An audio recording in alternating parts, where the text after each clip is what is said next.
An isolated girl bullied by the entire school accidentally strayed into a forbidden area and triggered a forbidden summoning ritual. As the vicious bullies closed in, a monster in the darkness had already quietly opened its eyes. Inha lay alone in boundless darkness, completely swallowed by despair and helplessness. It felt as if she were the only person left in the world. The suffocating feeling of being abandoned by everyone nearly drove her mad. She did not want to die silently like this. But in this icy abyss, who could she call for help? At the seemingly peaceful Dongsha High School, 2 iron rules were passed around, rules that absolutely could not be broken. The first rule, never go to the abandoned old building in the back mountain. It had long been tightly locked with iron chains and was a forbidden area no one in the school dared to mention. The second rule was even stranger. Absolutely never speak to Inha from class 1 to 3. You could not even touch her. In everyone's eyes, she was a monster who brought misfortune. Anyone who dared get close to her would end up cursed. But who could have imagined that this girl, isolated by the entire school, was hiding a terrifying secret that could overturn everything? The corridor was filled with piercing whispers. Everyone was spreading rumors that Inha was a monster who could see ghosts. The moment she stepped into the classroom, the real nightmare had only just begun. The girl leading them, Tae-lin, had been waiting for her for a long time. The moment they met, she mocked Inha in a sarcastic tone. She even drew bright red talismans all over Inha's clothes to humiliate her. Faced with such blatant bullying, Inha had no strength to fight back. In Tae-lin's eyes, she was nothing more than a fun toy. And all of this malice actually stemmed from a misunderstanding in middle school. That misunderstanding spread like a plague, pushing Inha straight into an abyss from which there was no return. After entering high school, Tae-lin's methods became even worse. Classrooms, bathrooms, and equipment rooms. As long as there were people around, Inha had nowhere to hide. She was completely forced into a corner. This group surrounded her in a corner and mocked her as they pleased. They even scribbled all over her face. A boy beside them sneered and taunted her, saying that with her pathetic look, she should go keep the ghosts company. Inha finally could not hold back her anger and questioned them, asking why they had to torture her like this. But the most chilling thing was that they all knew perfectly well that Inha could not see any ghosts at all. Since they knew it was fake, why exactly were they doing this? Faced with Inha's furious question, Tae-lin merely let out a contemptuous sneer. She said, "Of course we know you can't see ghosts. So what? Torturing you doesn't need any reason. It's just because it's fun." She simply liked watching Inha struggle in pain. Those words completely shattered Inha's last line of defense. She could no longer endure this torment. She shoved aside the people blocking her way and ran outside with all her strength. Behind her, only the group's shrill laughter remained. She fled all the way to the school's back mountain. But no matter how big the school was, where could she run? She sprinted deep into the back mountain until her legs went weak, then finally stopped. But when she saw the iron gate in front of her clearly, her heart instantly sank. This was the rumored haunted old building. Before she could recover, noisy shouts came from behind her. Tae-lin's lackeys had caught up. If they caught her now, the consequences would be unimaginable. There was no way forward, and pursuers were behind her. Looking at the iron gate chained shut in front of her, she could only grit her teeth and force her way inside. Seeing the loose chains, Inha gritted her teeth and squeezed straight through. Rather than be caught by those devils, she would rather break into this abandoned old building. She followed the stairs all the way up. Standing before the tightly shut door, her heart was beating so fast it felt as if it would leap out of her chest. With the piercing sound of the door being pushed open, she braced herself and stepped into the darkness. This building had been abandoned for a full 10 years. The air inside seemed frozen. Although the blazing sun hung outside, the room was so cold it made her shiver. But once she actually entered the classroom, she felt it was not as frightening as the rumors claimed. Hiding in the empty classroom, Inha finally breathed a sigh of relief. This place was so remote that they probably would not find her. Meanwhile, in her class, the homeroom teacher suddenly pushed the door open and walked in. Looking at the chaotic classroom, the teacher knocked on the blackboard and told everyone to be quiet. When the teacher saw that empty seat, their brows knitted tightly. The students below immediately began whispering to one another, mocking Inha for even daring to skip homeroom. Hearing the discussions around them, the teacher could only sigh helplessly. But Tae-lin, sitting in her seat, curled her lips into a cold smile. She wanted to see just where that little mouse could hide. Inha, hiding in the old classroom, listened to music through her earphones and unknowingly fell asleep. After who knew how long, she suddenly woke from her dream with a start. When she opened her eyes again, everything around her had changed. The originally abandoned old classroom was now enveloped in an eerie red light. The doorplate clearly read Class 1 to 3. This was obviously her own classroom. Inha was completely stunned. She had clearly been in the old building, so how had she suddenly returned here? Even more terrifying was that the classroom was full of faceless black silhouettes. They all turned their heads at once, staring fixedly at her as they whispered. The whispers around her grew more and more piercing, even beginning to viciously attack her background, cursing her as an unlucky jinx abandoned by her own mother. Inna fell into extreme panic. She could only shout powerlessly, trying to deny it. Just then, Tailin suddenly appeared behind her like a ghost. She sneered and called Inha disgusting trash. Tailin approached step by step, each word cutting straight into Inna's heart. No one cares whether you live or die anyway. A wave of black energy swept over in an instant. Inha immediately sensed danger, but Tailin beside her was completely unguarded, even asking with a puzzled expression what was wrong. In that instant, the surroundings changed eerily again. The classroom's doorplate had actually turned into the room number of the old building. A terrifying figure emitting black energy silently appeared behind Tailin, muttering vague, unintelligible words. Inha trembled in fear and could only stammer a warning to Tailin. She said there was something behind her. Tailin did not believe her at all and thought Inha was pretending to be mysterious. But before she could finish speaking, the black shadow pressed right up against her. There was a dull thud, and Tailin fell stiffly to the floor. Now only Inha was left to face this terrifying monster. The monster cleared away the black silhouettes around them, then approached Inha step by step. She had already been forced into a dead end. The monster leaned close to her ear and made an extremely eerie sound, asking whether she was the one who had called it here. Inha sharply sucked in a breath and sprang straight up from the desk. It turned out the terrifying scene she had just experienced was only a nightmare.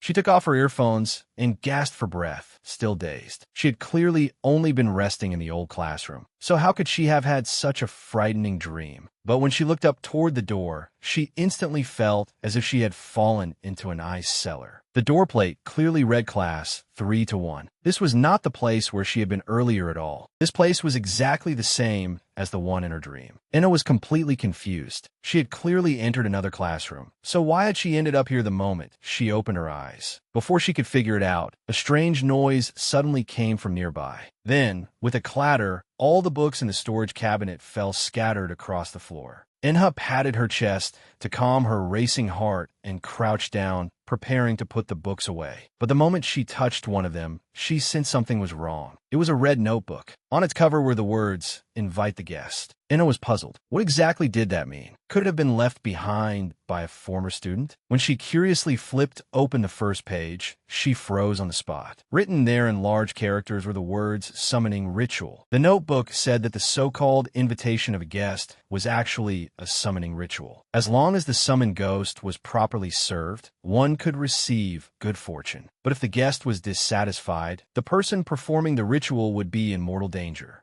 Inha was so frightened that she flung the notebook away, her scalp tingling. Thinking back to the nightmare she had just had, she felt this place was far too sinister. She had to leave immediately. However, before she could take a step, a cold figure suddenly appeared behind her and leaned close to her ear, reading the words from the notebook. This scared Inha badly. The person who had appeared was actually Tailin. While mocking Inha for being timid, she mysteriously said that she had originally planned to bring Inha here anyway. Then she noticed the red notebook on the floor and casually picked it up. After opening it and seeing the contents, Tailin not only was not afraid, but instead revealed an eerie smile. Just then, a cold, sinister wind suddenly blew through the classroom. Holding the notebook, Tailin walked toward Inha step by step. She smiled and asked, "This looks really interesting, don't you think?" Looking at Taelin's strange expression, Inha froze on the spot. Tailin waved the notebook in her hand and looked at Inha with a sneer. With ill intentions, she asked whether the summoning ritual was interesting. Watching this group of malicious people slowly surround her, Inha immediately realized the situation was extremely bad. bad. She turned around and tried to run desperately toward the back door. But in the end, she was still... Suyeok wore a cold smile and mocked her recklessly. You thought you could sneak out through the back door? Inha could only struggle desperately, crying and begging him to let go. Seeing this miserable scene, Taelin and Suyeok exchanged a glance, their faces full of malicious smiles. Taelin slowly stepped forward and coldly ordered. Inha was brutally pressed onto the cold floor by them. Her knees slammed directly onto shards of broken glass scattered everywhere. The intense pain left her unable to stand again. Looking at the class 3-1 sign hanging on the classroom door, Taelin sneered and began loudly questioning Inha. You came alone to this haunted classroom and still pretend to be stupid. You can definitely see those filthy things, can't you? Enduring the pain, Inha desperately shook her head in denial, saying that she really had only stumbled in by accident. But Taelin did not believe her at all and simply treated it as an excuse. Seeing Inha refuse to admit it no matter what, Taelin suddenly put on a hypocritical expression. She placed the red notebook on the floor and smiled as she offered Inha a condition. As long as you obediently do what we say today, we'll let you go home safely right now. Before Inha could recover from her shock, Taelin tore a talisman out of the notebook. This group clearly had no good intentions. Taelin turned her head and called Suyeok over, telling him to keep Inha firmly pressed to the ground. It seemed Inha truly had no escape this time. Suyeok pinned Inha hard against the floor, giving her no chance to break free or get up. Suyeok sneered in Inha's ear and warned her, "If you dare move, you can say goodbye to that face of yours." On the other side, Taelin was busy sticking talismans on the windows, muttering mysteriously that as long as all these invitation talismans were pasted everywhere, those filthy things could be lured in. Watching Taelin busily work nearby, Suyeok suddenly leaned close to Inha's ear and quietly pried into the gossip between her and Taelin back in middle school. At that moment, Bona pushed open the classroom door and walked in, directly interrupting Suyeok's questioning of Inha. Inha was pressed firmly onto the cold floor, and the wounds on her knees were still bleeding nonstop. At this point, Inha had no choice at all. She could only brace herself and read the contents of the notebook. Welcome, guest. She thought that once she finished reading it, she would be freed. But before Inha could struggle to stand, someone beside her pushed her straight back down onto the floor. Taelin stood at the classroom door and sneered, saying that she had just forgotten to add something important. For the ritual to welcome the guest, the host had to stay here until the ritual was completely over. The classroom door was jammed shut from the outside with a wooden stick. This time, Inha was completely locked in the darkness. Through the crack in the door, Taelin let out a smug sneer and said the ritual would not count as finished until the guest left. She would come back here tomorrow morning to watch the show. If a ghost really appeared in the classroom, it would perfectly prove the rumor that Inha could see ghosts. Inha shouted desperately inside the sealed classroom, but the people outside did not care at all. This time, she truly had been abandoned by everyone. Taelin left with Bona and Suyeok, chatting and laughing, leaving Inha alone to face the unknown darkness. The corridor was so dark it felt abnormal. Suyeok could not help complaining that the place was far too dark, but they had no idea what terrifying thing they had just released. Suyeok joked beside her with a playful grin, asking Bona whether she was scared. Bona quickly denied it loudly, stubbornly refusing to admit anything. Suyeok looked completely unconcerned, thinking this was nothing more than a derelict building. As soon as Suyeok heard that, he immediately grabbed Bona and ran, saying they would wait for her at the main entrance. They left Taelin behind, all alone. Before Taelin could react, Suyeok pulled Bona along as they jogged downstairs. Bona was puzzled and asked why he was running so fast. Only then did Suyeok tell her the truth.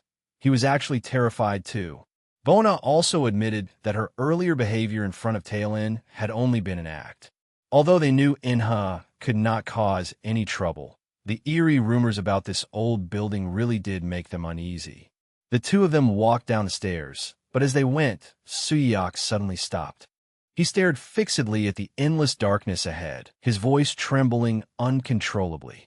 Something seems to be moving up ahead. Suyak's sudden words terrified Bona beside him. Bona hurriedly refuted him, saying they had clearly checked when they came in and confirmed there was no one there. Suyak shone the flashlight over, but the moment the light fell there, an eerie black shadow was really standing at the end of the stairs. Before the two of them could react, the black shadow suddenly lunged at them. This time, they did not even have time to scream. Meanwhile, Tae-lin, who had stayed alone in the corridor, suddenly heard a dull crash from downstairs. Confused, she walked down the stairs, but she had no idea what terrifying existence was waiting for her below. As soon as Tae-lin descended the stairs, she saw Suyak lying on the ground, twitching non-stop. She was instantly scared stiff and hurried forward, anxiously asking, "Hey, what exactly happened?" But before she could help Suyak up from the floor, a bone-chilling cold suddenly attacked her from behind. Tae-lin instinctively looked at the mirror beside her, but the moment she did, she saw a huge black shadow standing in it. Before she could open her mouth to call for help, countless streams of black energy whipped over, tightly wrapping around her neck. Tae-lin struggled painfully on the ground, yet she could not make even the slightest sound. With a dull, heavy thud, she crashed hard to the floor and stopped moving completely. Now all three of them had been completely wiped out. What terrifying monster was still hidden inside this abandoned old building? After being locked in that classroom for who knew how long, Inha's wounds still throbbed faintly. It was clearly the heat of summer, yet the room was as cold as an ice cellar.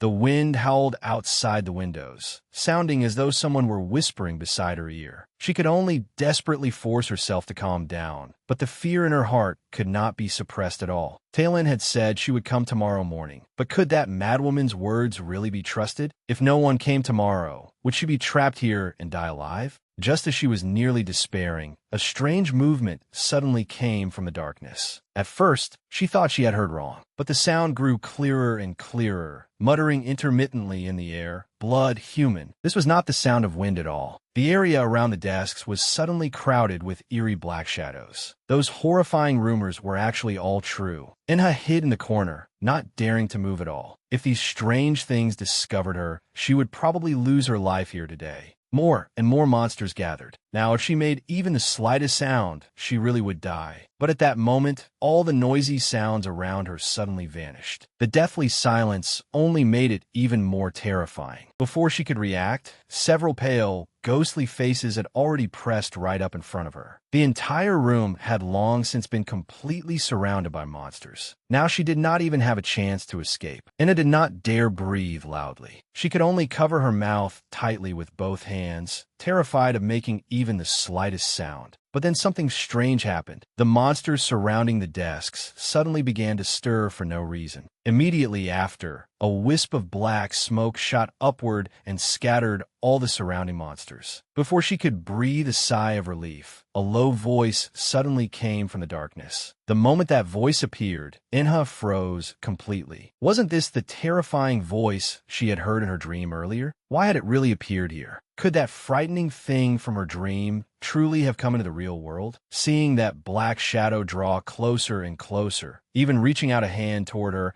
a deafening crash suddenly came from outside the door at that critical moment. That sound directly shattered the deathly silence in the room. The door had indeed been violently smashed open, but what came in was not a savior at all. It was an unimaginable, terrifying existence. Along with a burst of piercing, strange noise, black shadows surged straight into the classroom. Inha was forced into a corner with nowhere left to retreat. Even her last escape route was gone. This time, she was truly finished. In the darkness, a row of ferocious fangs suddenly appeared. What exactly was this monster? The monster slowly leaned in front of her, its voice low enough to make her whole body crawl. "Did you invite me?" Looking at the enormous being before her, Inha fell into utter despair. The monster drew closer and closer, even letting out a low growl. Inha did not dare open her eyes at all and could only let this terrifying thing approach her ear. Just when she thought she was definitely dead, the black shadow suddenly retreated with a whoosh and drifted toward the classroom door. This left Inha completely stunned. What did that mean?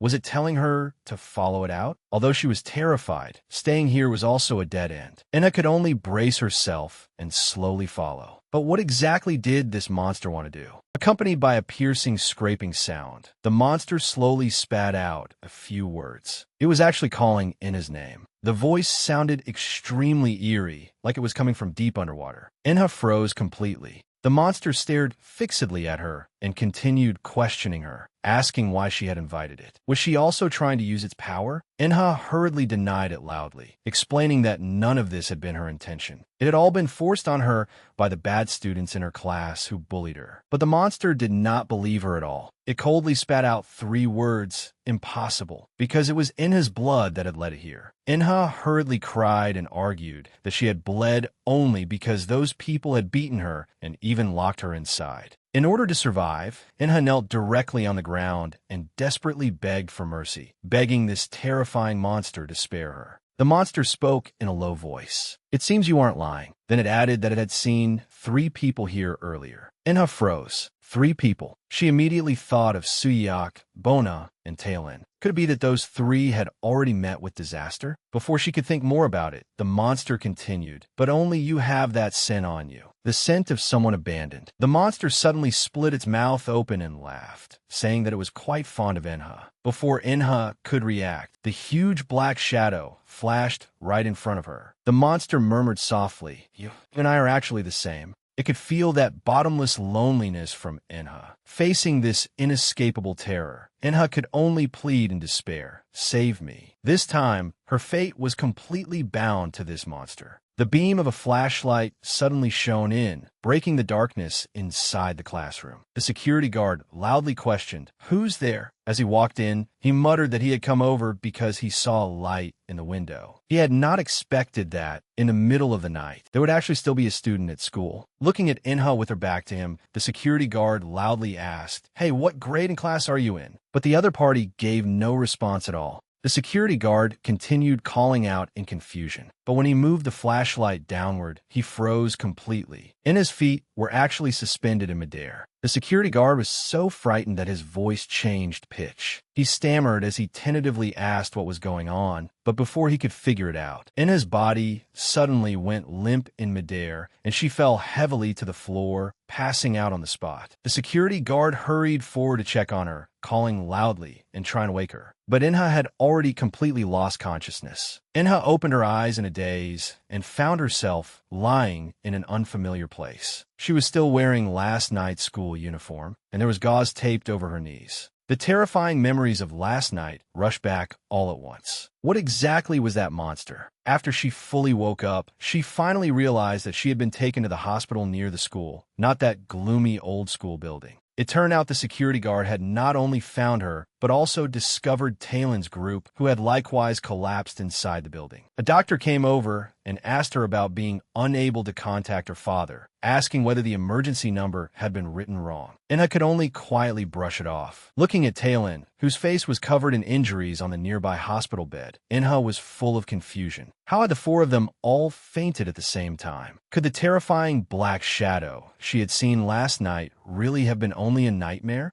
Inha felt as if her mind were a complete mess. She could not remember what exactly had happened last night. Just then, she suddenly felt something hard in her pocket. When she took it out, Jesus' name was written on it. Inha instinctively touched her own chest, only then realizing that her own name tag was gone. But how had Jesus' name tag inexplicably ended up in her pocket? Now things were becoming more and more bizarre. The scene changed. The 3 of them had already been called to the teacher's office. The homeroom teacher sat in the chair with a dark expression and sternly questioned them about what they had done in the old building last night. Bona, standing to the side, looked somewhat guilty, her eyes drifting around uncontrollably. Faced with the teacher's questioning, she did not know how to answer for a moment. At the critical moment, Suyak beside her took the initiative to step forward. He began lying without changing expression, saying that they had followed because they were worried Inha had skipped class. As soon as they entered, they saw Inha doing something strange inside. Suyak continued lying calmly, saying that Inha had performed a summoning ritual in the old building, and they had kindly gone to stop her, only for all of them to mysteriously faint.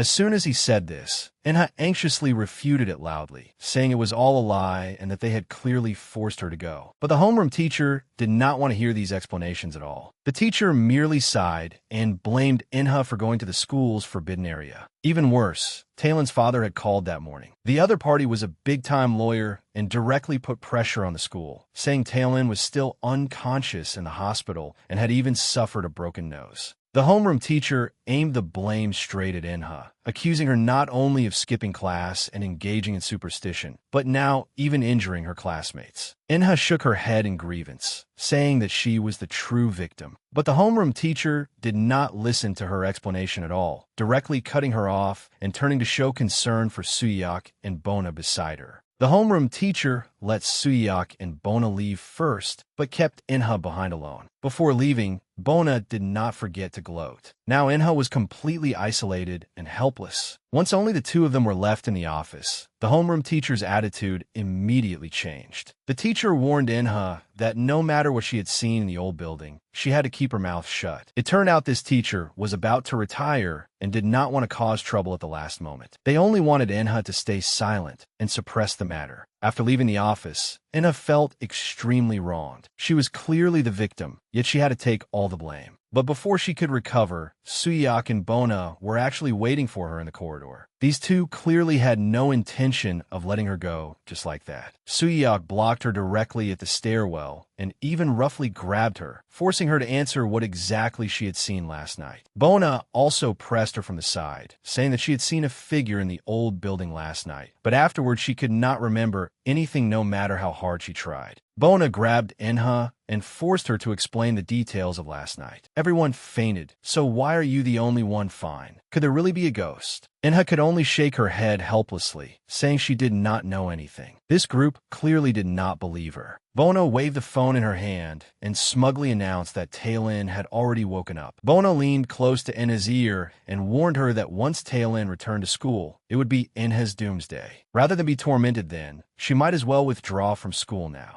Suyeok also chimed in from the side, revealing that Taelin's father was the boss of a law firm. Crushing someone like Enha, who had no background, would be easier than stepping on an ant. Bona even viciously mocked her, asking whether Enha wanted to go home and complain to her dad. Then she pretended to suddenly realize something and laughed, asking whether Enha even had a father. The two of them immediately burst in a loud laughter. Before leaving, Bona did not forget to give one last warning, saying that Taelin had named Enha specifically and wanted to see her. Now Enha's situation had become completely dangerous. Everyone had gone to the laboratory for class. Only Enha was left alone in the empty classroom. But when she returned to her seat, the desks and chairs were covered in glaring, vicious curses. Enha asked in despair why. Why did everyone want to drive her to death? What exactly had she done wrong? Why was no one willing to listen to her explanation? Looking at the lively playground outside the window, a frightening thought emerged. If she disappeared, would all of this finally be over? She slowly climbed onto the windowsill and looked at the wind blowing in from outside. Maybe ending it like this was the best choice. Just as she was about to take the final step, someone was really about to die. Enha collapsed helplessly onto the floor, her heart full of despair. She even felt that she did not have the courage to die. Just then, a questioning voice suddenly came from the darkness, asking whether she had really intended to jump just now. Before Enha could react, a cloud of eerie black energy had already spread out. There was a hint of teasing in that voice as it said that if she died just like that, then all the trouble it had taken to be invited here would have been wasted. Enha froze completely. This terrifying outline was exactly the same as the monster in her dream. The black energy gradually condensed into Jesus' form. There was still an eerie smile on his face, one that made people's hair stand on end. He sat casually on the desk and suddenly asked Enha whether she still had that name tag on her.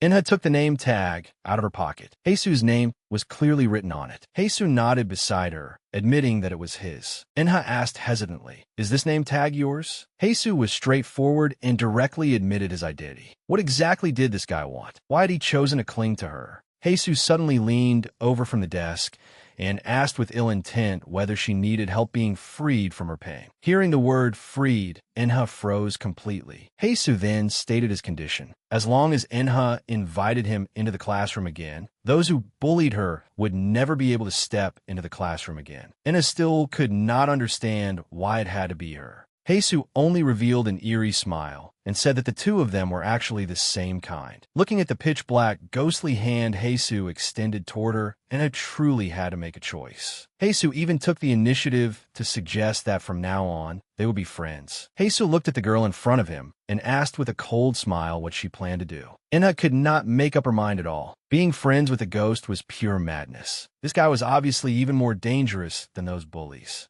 But as she hesitated, those painful memories surged up once again. No one at school was on her side. The teacher only wanted to keep things quiet and warned her to stay obedient like a dead mouse. The people bullying her even threatened to completely ruin her. Rather than spend her whole life being trampled under their feet, she might as well risk everything, even if that meant being friends with a ghost. She accepted it. Seeing that Enha had finally made up her mind, Heisu revealed a satisfied smile. He told Enha to use yesterday's method to bring him into the classroom again. Now things were truly about to spiral completely out of control. Heisu's voice echoed in the darkness. He proposed the terms of the deal. All she had to do was place the offering in fresh blood on the desk, then issue the invitation. Now Enha had no choice at all. Although she knew this was no different from bargaining with a tiger for its skin, to escape her current desperate situation, she could only do as he said. Fresh blood dripped onto the name tag. Once she took this step, there would be no turning back. Enha softly recited the invitation incantation. "Welcome, guest." But in the next second, the name tag on the desk vanished into thin air. Enha's heart lurched. Before she could react, that familiar black smoke once again filled the classroom. Heisu appeared before her out of nowhere, still wearing that chilling smile on his face. Now the real nightmare had only just begun.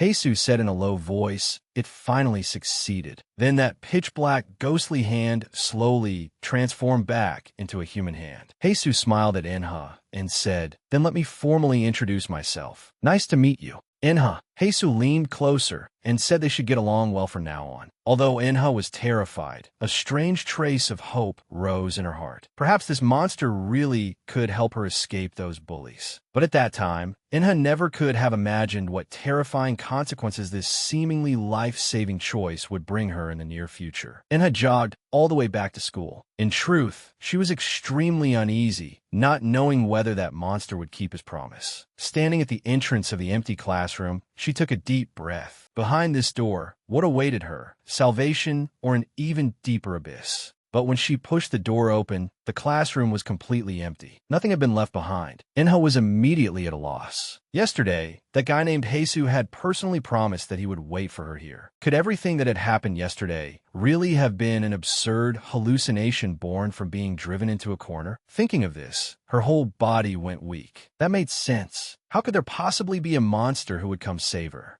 Just as she thought everything had only been a dream, a cold voice suddenly sounded beside her ear. "This is not a dream." Heisu's voice rang out without warning, giving Enha a solid fright. She had not noticed at all when he had appeared. Heisu, sitting beside her, looked completely calm and said that he had already promised he would wait for her here. He slowly leaned close to Enha's cheek and teased her for being fairly obedient, saying she really had come over as told. In Enha's mind, the scene from yesterday flashed by instantly. At that time, Heisu had stood by the window, his tone cold and unquestionable, warning her that she had to come this morning and absolutely was not allowed to run away. Back in reality, the corners of Heisu's mouth rose slightly. "I thought you'd regret this deal and run off somewhere else." Enha was so frightened that she hurriedly shook her head in denial, afraid of angering the terrifying monster in front of her. In fact, while lying in bed last night, she had indeed thought about backing out, feeling that she must have gone mad to agree to make a deal with a ghost. But now, looking at Heisu so close to her, that strong sense of reality came rushing at her. Although she still could not understand what kind of existence he was, Enha inexplicably felt that he did not seem quite so terrifying. Before Enha could react, Heisu suddenly reached out and grabbed her. Enha was immediately frightened into stammering. "What are you doing? Grabbing me all of a sudden?" A ghost could actually touch a living person. This completely exceeded her understanding. Heisu looked at her panicked state and asked whether she found it very surprising. Then he smiled and explained that because Inha had summoned him with her own hands, in this world, only Inha could touch him. Before Inha could breathe a sigh of relief, Heisu withdrew his hand on his own. With a serious expression, he warned her that touching for too long was not a good thing. It would severely affect her body. Inha felt puzzled. What effect would touching a ghost have? Just then, the classroom door was pushed open with a whoosh. The homeroom teacher suddenly walked in with a dark expression. This was bad. If the teacher discovered Heisu, there would be no way to explain it. As the homeroom teacher walked in, they complained, asking why she was sitting in the classroom in broad daylight without turning on the lights. They casually asked whether Tae-in was still in the hospital. But Inha had no mind to listen to any of this because she discovered in shock that the homeroom teacher completely failed to see Heisu beside her. It seemed that aside from herself, no one else could see this monster. Life at school seemed to return to normal. The students still gathered together to gossip and chat. When Bona passed by Inha, her face was still full of disgust. Everything today was no different from usual, but only Inha knew that something had completely changed. The seat beside her, which had always been empty, finally had someone sitting in it now. Heisu sat there openly, becoming a special classmate only Inha knew about. The teacher was still lecturing at the podium. Inha could not help turning her head to look. In the eyes of the other students, that seat was clearly empty, yet Heisu was truly sitting there. As for Tae-in, the one who had always bullied her, it would be best if she never returned to school. Just as that thought hardened in her heart, a cold voice suddenly sounded beside her ear. Was that the person who made you like this? The sudden voice made Inha freeze on the spot. Heisu leaned close to her ear and asked in a low voice, "Who locked you in a cabinet and abandoned you?" This sudden, cold question made Inha unable to stop herself from crying out. Now the entire class instantly turned to look at her. The teacher on the podium questioned with a dark face, "Ju Inha, why are you making noise during class?" Inha could only hurriedly make up an excuse. "I'm sorry, teacher. I saw wrong just now. I thought a bug had flown in." The teacher warned her irritably not to keep looking out the window and to focus on the lesson. The surrounding students immediately burst into laughter, all waiting to see her make a fool of herself. But Heisu beside her still refused to let it go. He stared coldly at Inha and pressed her. "Are you deliberately ignoring me? Why aren't you answering my question?"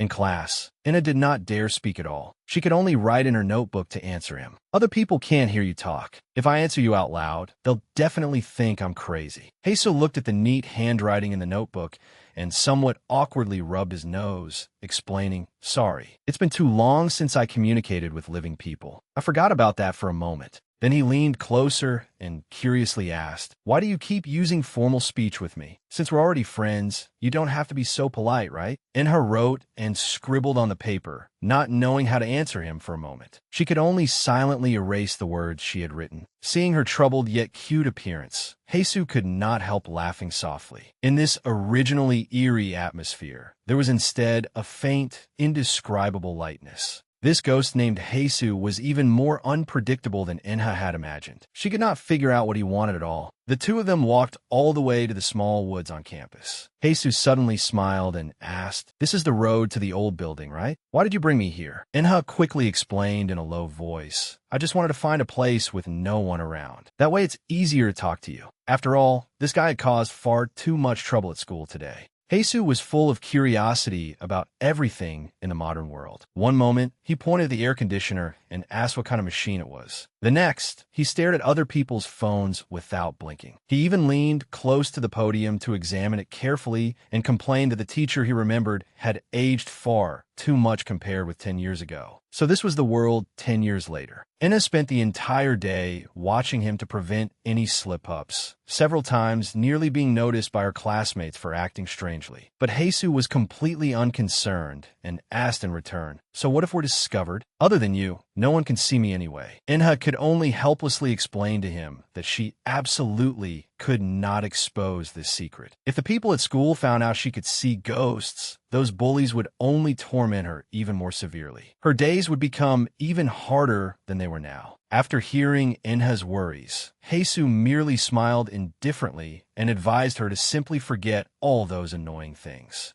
But before the two of them could say much more, a sharp curse suddenly came from deep in the woods. Suyak and Bona had actually found their way over at this moment. Seeing Inha standing alone in the woods, Suyak's face was full of mockery. He laughed that she was only fit to stay in such a dark, damp place. Suyak approached with malicious eyes, questioning whether she was secretly dating someone. He even roughly reached out his right hand and grabbed Inha's wrist tightly. Now, Inha panicked completely, struggling desperately to shake off his restraint. Inha, whose wrist was being gripped tightly, had no way to break free. Suyak's face was full of a cold, contemptuous smile. Looks like you're not just a useless piece of trash, but also a lunatic who talks to herself. Have you gone a few days without being beaten, and now your skin's itching again? In despair, Inha could only loudly call that name. Heisu, hurry and save me. But although Heisu appeared beside her, he only crossed his arms and stood coldly behind her, watching. He showed no intention of helping her at all. Now Inha was completely stunned. Why was he only looking on coldly? He had clearly promised yesterday that he would help her. Could it be that this monster could not be relied on at all? Before she could understand, Suyak suddenly shoved her hard into a pile of debris. While viciously attacking her, Suyak warned, "This is something Tailin specifically ordered. While she isn't at school, we have to give you a lesson you'll remember for the rest of your life." A malicious idea suddenly came to Suyak's mind. He turned his head toward Bona beside him and suggested whether they should play that choking game. Now Inha had completely become a lamb waiting to be slaughtered. Suyak approached with a sinister smile and snorted coldly. "I heard that when you choke someone until they're about to stop breathing, they can see ghosts they normally can't see. Last time in the old building, I didn't remember anything. What a shame. This time, he intended to do it for real." Inha screamed desperately, "Don't come near me." But her resistance was useless. Suyak reached out and clamped his hands tightly around her neck. At that critical moment,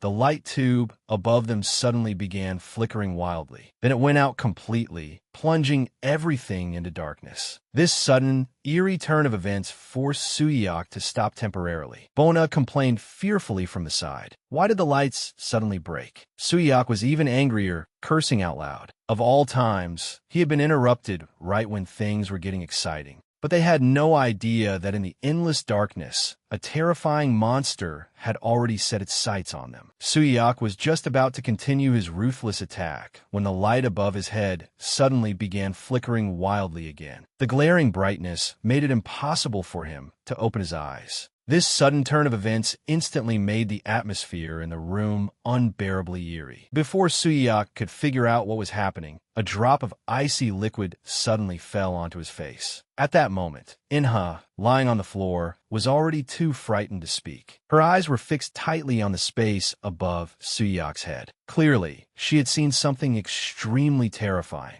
Suyak instinctively raised his head and looked up. Who could have expected that a human figure was hanging upside down from the light fixture above him? Heisu was looking down at him from above. In the darkness, Heisu's voice rang out, cold enough to pierce bone, asking why he had suddenly stopped and urging him to keep going. Before Suyak could recover from his shock, Heisu's face suddenly split into a strange smile filled with sharp teeth. This time, Suyak had truly kicked an iron plate. Suyak was so frightened that he scrambled backward on all fours. Yet he still stubbornly insisted there was nothing above. But his trembling hand, pointing toward the ceiling, had already completely betrayed the fear inside him. With a terrified expression, he screamed hysterically that there had absolutely been a strange black shadow up there just now. Bona looked up doubtfully, but in her eyes there really was nothing there. She thought Suyak was just scaring himself. However, before she could finish speaking, a violent crashing sound suddenly rang beside her ear. The terrifying bang frightened Bona so badly that she screamed while clutching her head. Inha collapsed on the floor, watched the scene, and vaguely guessed the truth. She tentatively called out that name in a soft voice. Heisu. This sudden, eerie commotion completely panicked Bona. Could that terrifying rumor actually be true? Suyak sat paralyzed on the floor, trembling all over. In a shaky voice, he asked if there was someone else here. At this point, he had truly lost his composure because he discovered in horror that something seemed to be tightly wrapped around his ankle. Suyak struggled to escape, shouting for Bona to hurry up and leave this cursed place. Right now, all he wanted was to flee for his life. But before he could take even 2 steps, Suyak fell heavily to the floor. Clutching his ankle, he screamed in pain, feeling that unknown force dragging him back. Suyak, lying on the floor, completely broke down. He could only desperately call to Bona by the door for help, begging her to pull him up. Bona was also scared out of her wits. She desperately twisted the doorknob, but the door seemed to have been sealed shut and would not move at all. Now the two of them were completely trapped in the room. Bona cursa ansiosely. The door was as if it had been welded shut, refusing to budge no matter how hard she tried. She beat on the door in despair, shouting for help and begging someone to open it. Just as she was about to collapse, a strange cold laugh suddenly came from a dark corner. Immediately after, there was a crisp click. The door that had been locked tight actually opened on its own. Bona lost her balance and fell heavily outside the door. She cried out in pain, unable to understand why the door had suddenly opened. At the same time, Suyak, sprawled inside the room, also froze. He tried moving his legs and discovered that the force that had been tightly binding him just now had vanished without a trace in an instant. He could hardly believe he had regained his freedom. Outside the door, Bona hurriedly shouted Suyak's name and urged him to come out quickly. But before Suyak could answer, a strange movement suddenly sounded inside the room. Their hearts instantly leaped into their throats again. In the darkness, that terrifying figure was standing silently behind them. Bona and Suyak were scared out of their souls and fled the old building in a panic, leaving only Inha sitting limply on the floor. The crisis was temporarily over. Inha clutched her neck and coughed in pain. Just now, she had almost lost her life. At that moment, Heisu appeared soundlessly in front of her and reached out to gently touch the wound on her neck. Inha questioned him with a hint of grievance, asking why he had only come out now when he had clearly been watching from the side earlier. Heisu looked at her and answered calmly, "I had to watch." Then he explained, "I had to see with my own eyes how vicious those people are and how much you have suffered." A cold smile appeared at the corner of Heisu's mouth. "Only then can I make them pay the price." Then he leaned close to Inna's ear and softly comforted her, "Don't worry. From now on, I will never leave you alone again." Inha quietly apologized to him. If Heisu had not saved her, the consequences would have been unimaginable. Although she had narrowly escaped this time, she knew very well in her heart that making a deal with a monster would sooner or later come at a terrible cost. The scene shifted. In a hospital ward late at night, the atmosphere was extremely oppressive and tense. Bona shouted anxiously, insisting that she had seen everything clearly in the sports equipment room. At that time, there had absolutely been someone else beside Inha. Suyak beside her quickly nodded in agreement, proving that Bona was not lying. He never wanted to experience that terrifying night again for the rest of his life. The more Bona spoke, the more agitated she became. She believed the source of all of this was that strange summoning ritual from before. Ever since then, bizarre incidents had happened one after another. She pointed at Tailin on the hospital bed and shouted that they really had summoned a ghost that night, and that filthy thing was now clinging tightly to Inha. After hearing these words, Tailin, lying on the hospital bed, merely sighed helplessly. Taylin's face was filled with impatience. She felt that Bona had come all this way just to talk nonsense to her. Bona became anxious and directly questioned Tailin loudly, asking if she knew why she had fainted back then. Suyak beside her tried to stop her, but could not. Bona firmly believed there was definitely a secret hidden in this. Facing Bona's questioning, Tailin only turned away coldly. Her tone was full of mockery as she asked whether Bona was trying to push the blame onto her. Tailin suddenly turned her head, her eyes full of cold malice, and directly exposed Bona's attempt to shirk responsibility. This left Bona completely speechless. Tailin smiled and pressed her step by step, telling Bona to hurry up and answer. Bona instantly panicked and stammered as she tried to explain. But Tailin deliberately pretended she could not hear and beckoned Bona to come closer. When Bona nervously leaned in, Tailin suddenly reached out and stroked her cheek. Bona was so frightened that she did not dare move at all. But who could have expected that Tailin would suddenly rise up, grab Bona by the hair, and violently throw her to the floor? The fall was extremely heavy, and Bona screamed in pain. Suyak beside her was completely stunned with fear and hurriedly shouted Bona's name as he rushed over. Suyak anxiously helped Bona up, looking at the abnormal and crazed Tailin before him. Tailin looked down at them from above, a strange cold smile appearing on her face. Could there really be a ghost? Now things were becoming more and more interesting. In the blink of an eye, the weekend arrived. Inha climbed out of bed groggily, unable to stop herself from muttering softly that she had actually slept all the way until Sunday. It seemed the chaos of the past few days had truly exhausted her. While washing up, she found that the scab on her knee had already fallen off. But just to be safe, she still put on a new bandage. Her stomach growled with hunger, but there was no ready-made food at home. She could only try her luck in the refrigerator.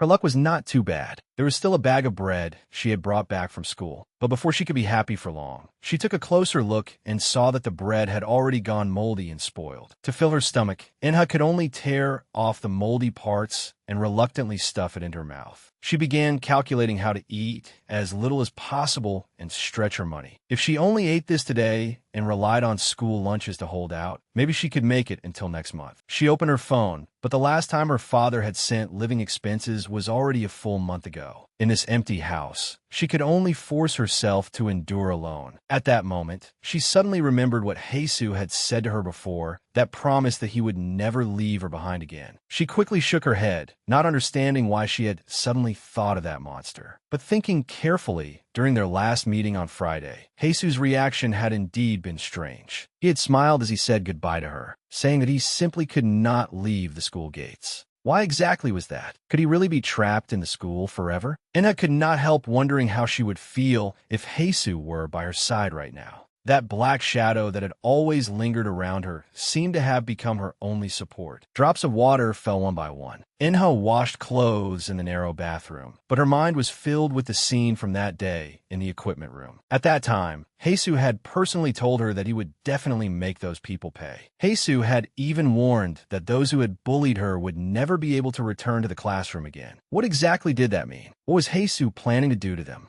But to be honest, no matter what happened to those people, she did not care at all. She even hoped they would get a taste of the suffering she had endured. Thinking back to how those two had fled in such a pathetic state that day, Inha actually felt extremely satisfied. In the end, those people had brought it upon themselves. If they were punished by a ghost, they deserved it. But one thing still kept her on guard. Although Heisu was the first person to stand up and help her, she knew very well that he was far too strange. So strange that he even frightened her. Besides, taking a step back, even if the two of them were friends now, she knew absolutely nothing about Heisu's past. What kind of person had Heisu been when he was alive? He was so good-looking. He must have been especially popular at school before. He must have had friends all around him, unlike her all alone. How could someone like Heisu become what he was now? A terrifying monster forever trapped in the school. If he had always been alone, then he must have been especially lonely too. Before she knew it, night had fallen. Inha lay in bed, but could not fall asleep no matter what. Her mind was filled with that person's image. She truly wanted to know more about everything concerning Heisu.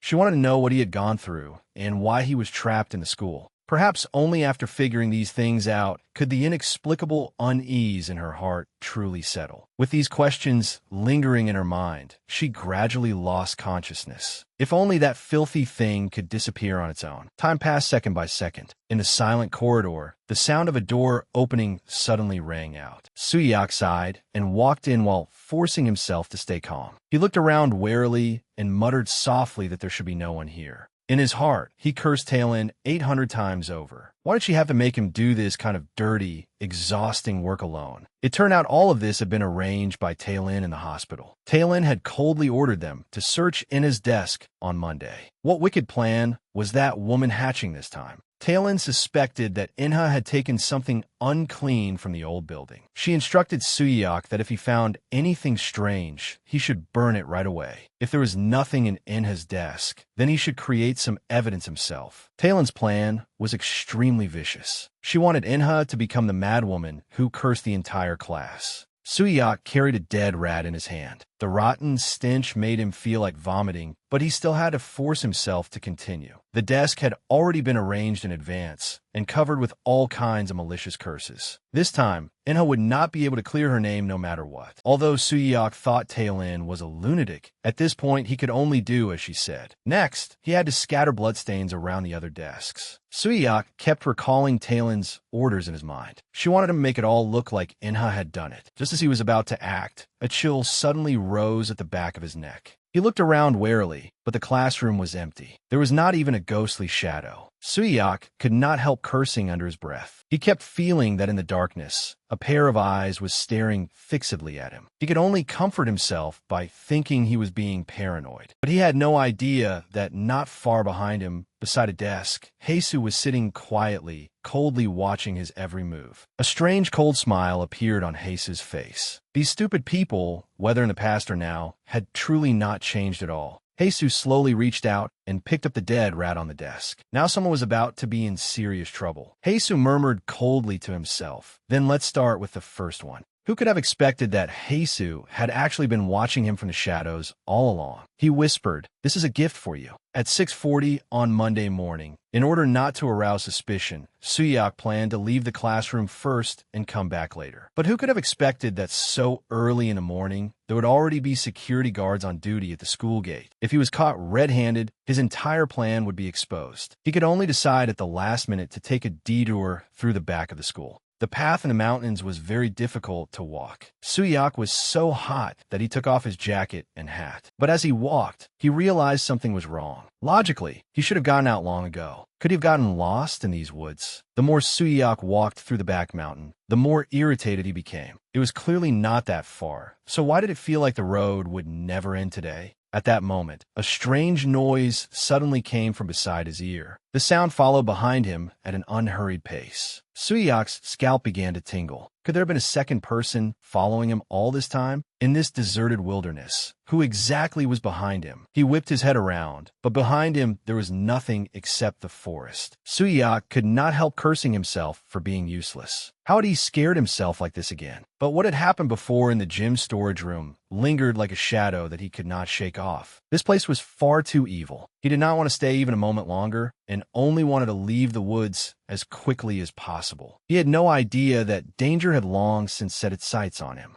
Suyak was still stumbling through the woods, 1 foot deep and 1 foot shallow. But no matter how he circled around, the scenery around him seemed not to change at all. At that moment, he suddenly stopped, feeling that something was not quite right. The road ahead grew darker and darker, but those eerie footsteps were getting closer and closer to him. From the darkness, a black, monstrous hand stretched out. This time, Suyak was utterly terrified. He lost his footing and collapsed straight onto the ground. That terrifying shadow had already closed in right in front of him. The monster, shrouded in black energy, clearly had no intention of letting him go. Now Suyak truly had nowhere to run. The black shadow looked down at Suyak from above and spoke in an icy voice. "Have we met before?" Suyak was completely stunned and could not even form a complete sentence. The black shadow slowly drew closer to him, its tone full of mockery. "Is it fun to play with rotting corpses?" Before Suyak could react, the black shadow suddenly attacked. "Since you like it so much, then feel it for yourself." Along with a scream, the black shadow lunged straight at him. This time, Suyak had truly received his retribution. He clutched his face in agony and rolled on the ground, shouting desperately, "My face! What happened to my face?" Suyak screamed in pain. That black energy seemed to be alive, frantically devouring him. This time he was truly finished. The shadow coldly watched him struggle until the woods returned to silence. Only a lonely hat remained, and Suyak had already disappeared without a trace. In the blink of an eye, it was the next day. The school bell rang as usual, and the students were still discussing what to eat for lunch, as if nothing had happened. But Suyak's seat was empty. Bona looked at her phone, growing more and more anxious. Why was there still no news from that guy? She could not help muttering under her breath. "Park Suyak, where on earth did you go?" It was already lunchtime. Bona was as anxious as an ant on a hot pan. That guy Suyak still had not come to school, and he was not answering his phone either. If the task Talon had assigned was not completed, she would definitely get beaten along with him. The moment she thought of Talon going crazy, she could not stop trembling. At that moment, Inha, sitting in the back row, was staring coldly at her. Bona seemed to sense something and suddenly turned her head, meeting Inha's eyes directly. She hurriedly avoided her gaze, her heart full of humiliation. She had actually been frightened like this by the punching bag she usually bullied. But for some reason, as long as she saw Inha, chills ran all over her body. What had happened that day in the sports equipment room was still her nightmare. That was not something a human could have done. The more Bona thought about it, the more frightened she became. She was certain that Inha was definitely summoning ghosts. Meanwhile, Inha looked at the empty seats in the classroom. Tailin had not come, and even Suyak had disappeared with her. Tailin had surprisingly not come to cause trouble lately. This allowed Inha to pass a rare, few peaceful days. Even Heisu, sitting beside her, seemed to be in a fairly good mood today. Taking this opportunity, Inha finally could not help speaking. She wanted to know why Heisu had specifically chosen her and how long he had been staying in this school. Unexpectedly, after hearing this, Heisu smiled even more happily than before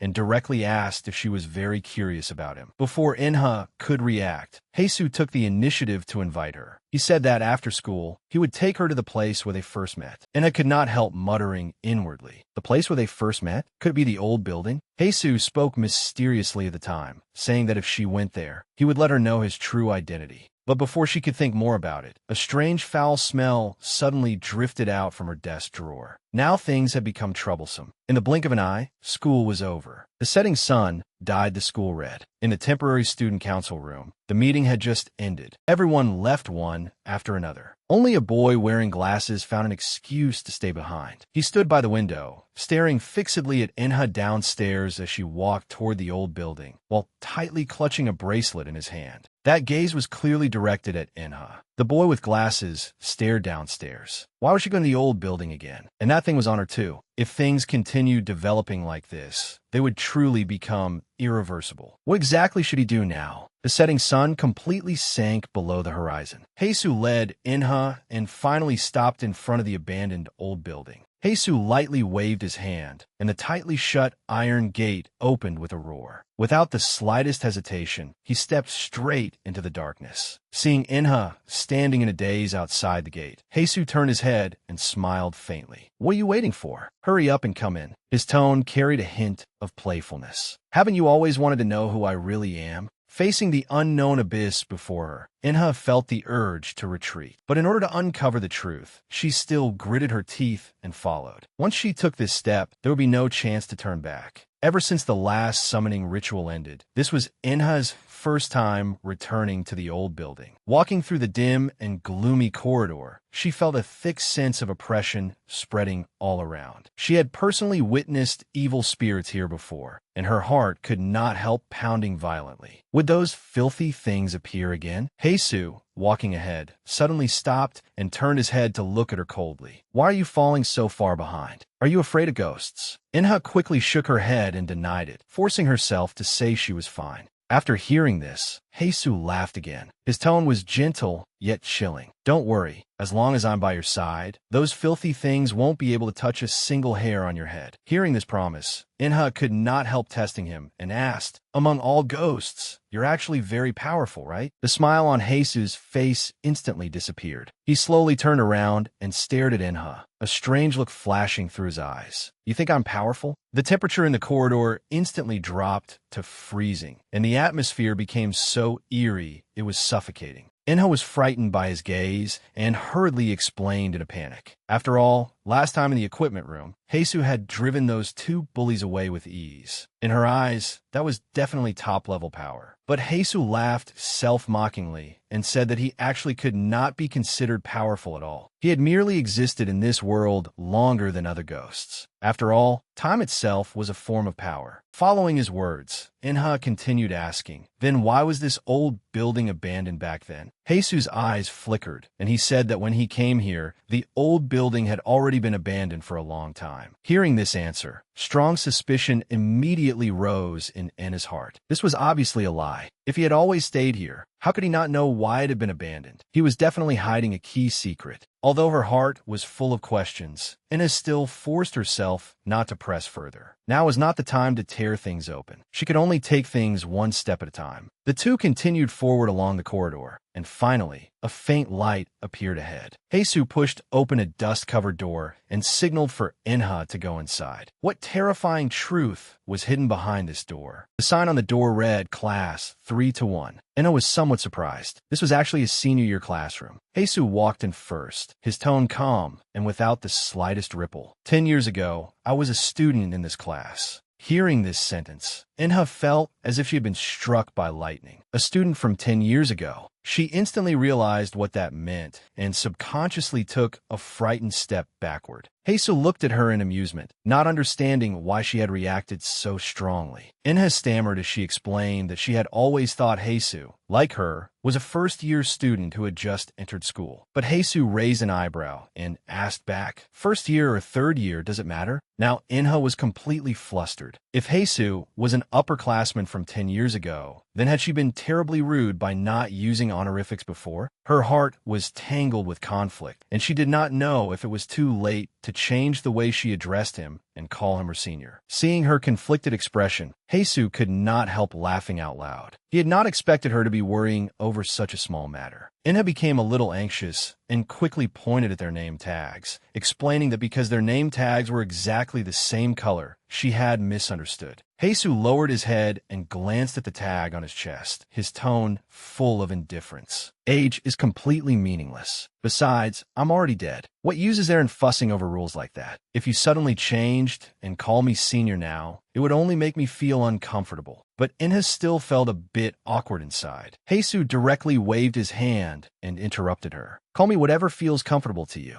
Don't worry about those tedious rules." Although Heisu acted very relaxed, the terrifying truth from 10 years ago had only just begun to unfold. Heisu smiled faintly and took the initiative to suggest that Inha call him by name. "Just call me Heisu. That way, it will feel more natural between us." Inha agreed somewhat stiffly, but looking at the boy before her, a strange feeling inexplicably rose in her heart. To hide her embarrassment, Inha quickly shifted her gaze elsewhere. She looked around the old classroom. It was here that they had performed that strange summoning ritual and summoned Heisu out from the abyss. Thinking back to that scene, she still felt chills down her spine. At that moment, Inha suddenly remembered something extremely important: the mysterious notebook used for the summoning ritual. She hurriedly searched through the desks, but aside from dust, they were completely empty. That notebook had actually vanished into thin air. Now the matter had become truly serious. Logically, no one should have come to this abandoned old building. Who had taken it, and when?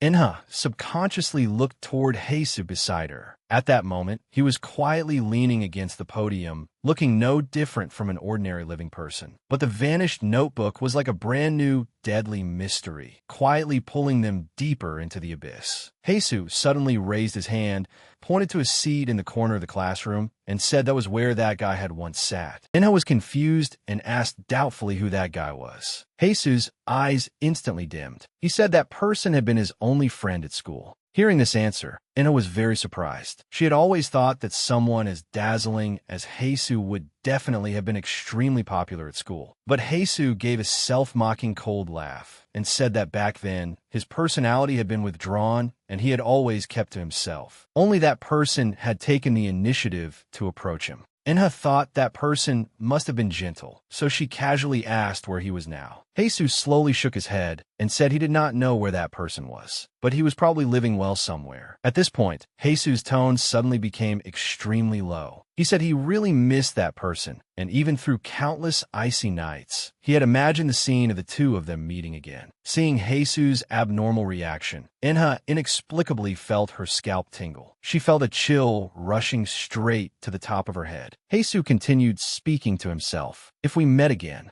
the first thing I would do." He smiled and said he would greet him. Then he suddenly paused. Heisu stared fixedly at that empty seat and continued what he had been saying. He would smile and greet that friend as if nothing had happened. But what came next made Inha's hair stand on end. The corner of Heisu's mouth curved into a cold smile. He said the other person would definitely ask in terror how he had escaped from that hell. Inha was completely confused and did not understand the deeper meaning of his words at all. But Heisu had no intention of stopping. Immersed in his own fantasy, he said, "I would grab that guy who tried to run away. I would strangle him by the neck and watch him struggle in pain and beg for mercy. I would just quietly watch him die." Hearing this, Inha finally completely broke down. She shouted in terror and interrupted Heisu, begging him not to continue. As she shouted, she subconsciously retreated, her body trembling uncontrollably. She did not want to hear any more cruel details. But Heisu instantly returned to calm. Tilting his head, he asked her, "Do you think I'm too cruel?" Before Inha could answer, Heisu suddenly reached out and grabbed her tightly. His eyes were filled with overwhelming hatred. That guy absolutely deserved it, because he was the one who had left Heisu here alone while he was haunted by evil spirits, while he himself fled without looking back. Heisu's expression became incomparably twisted. He sneered and said that guy was a complete traitor. He had approached Heisu back, then only to use him as a shield against disaster. Inha was terrified by his horrifying appearance, and tears streamed uncontrollably down her face. She begged him loudly to let her go. The Heisu before her was simply like a demon come to claim her life. But Heisu had now completely lost control. His entire body radiated an icy, killing intent. People who betray their friends deserve to die.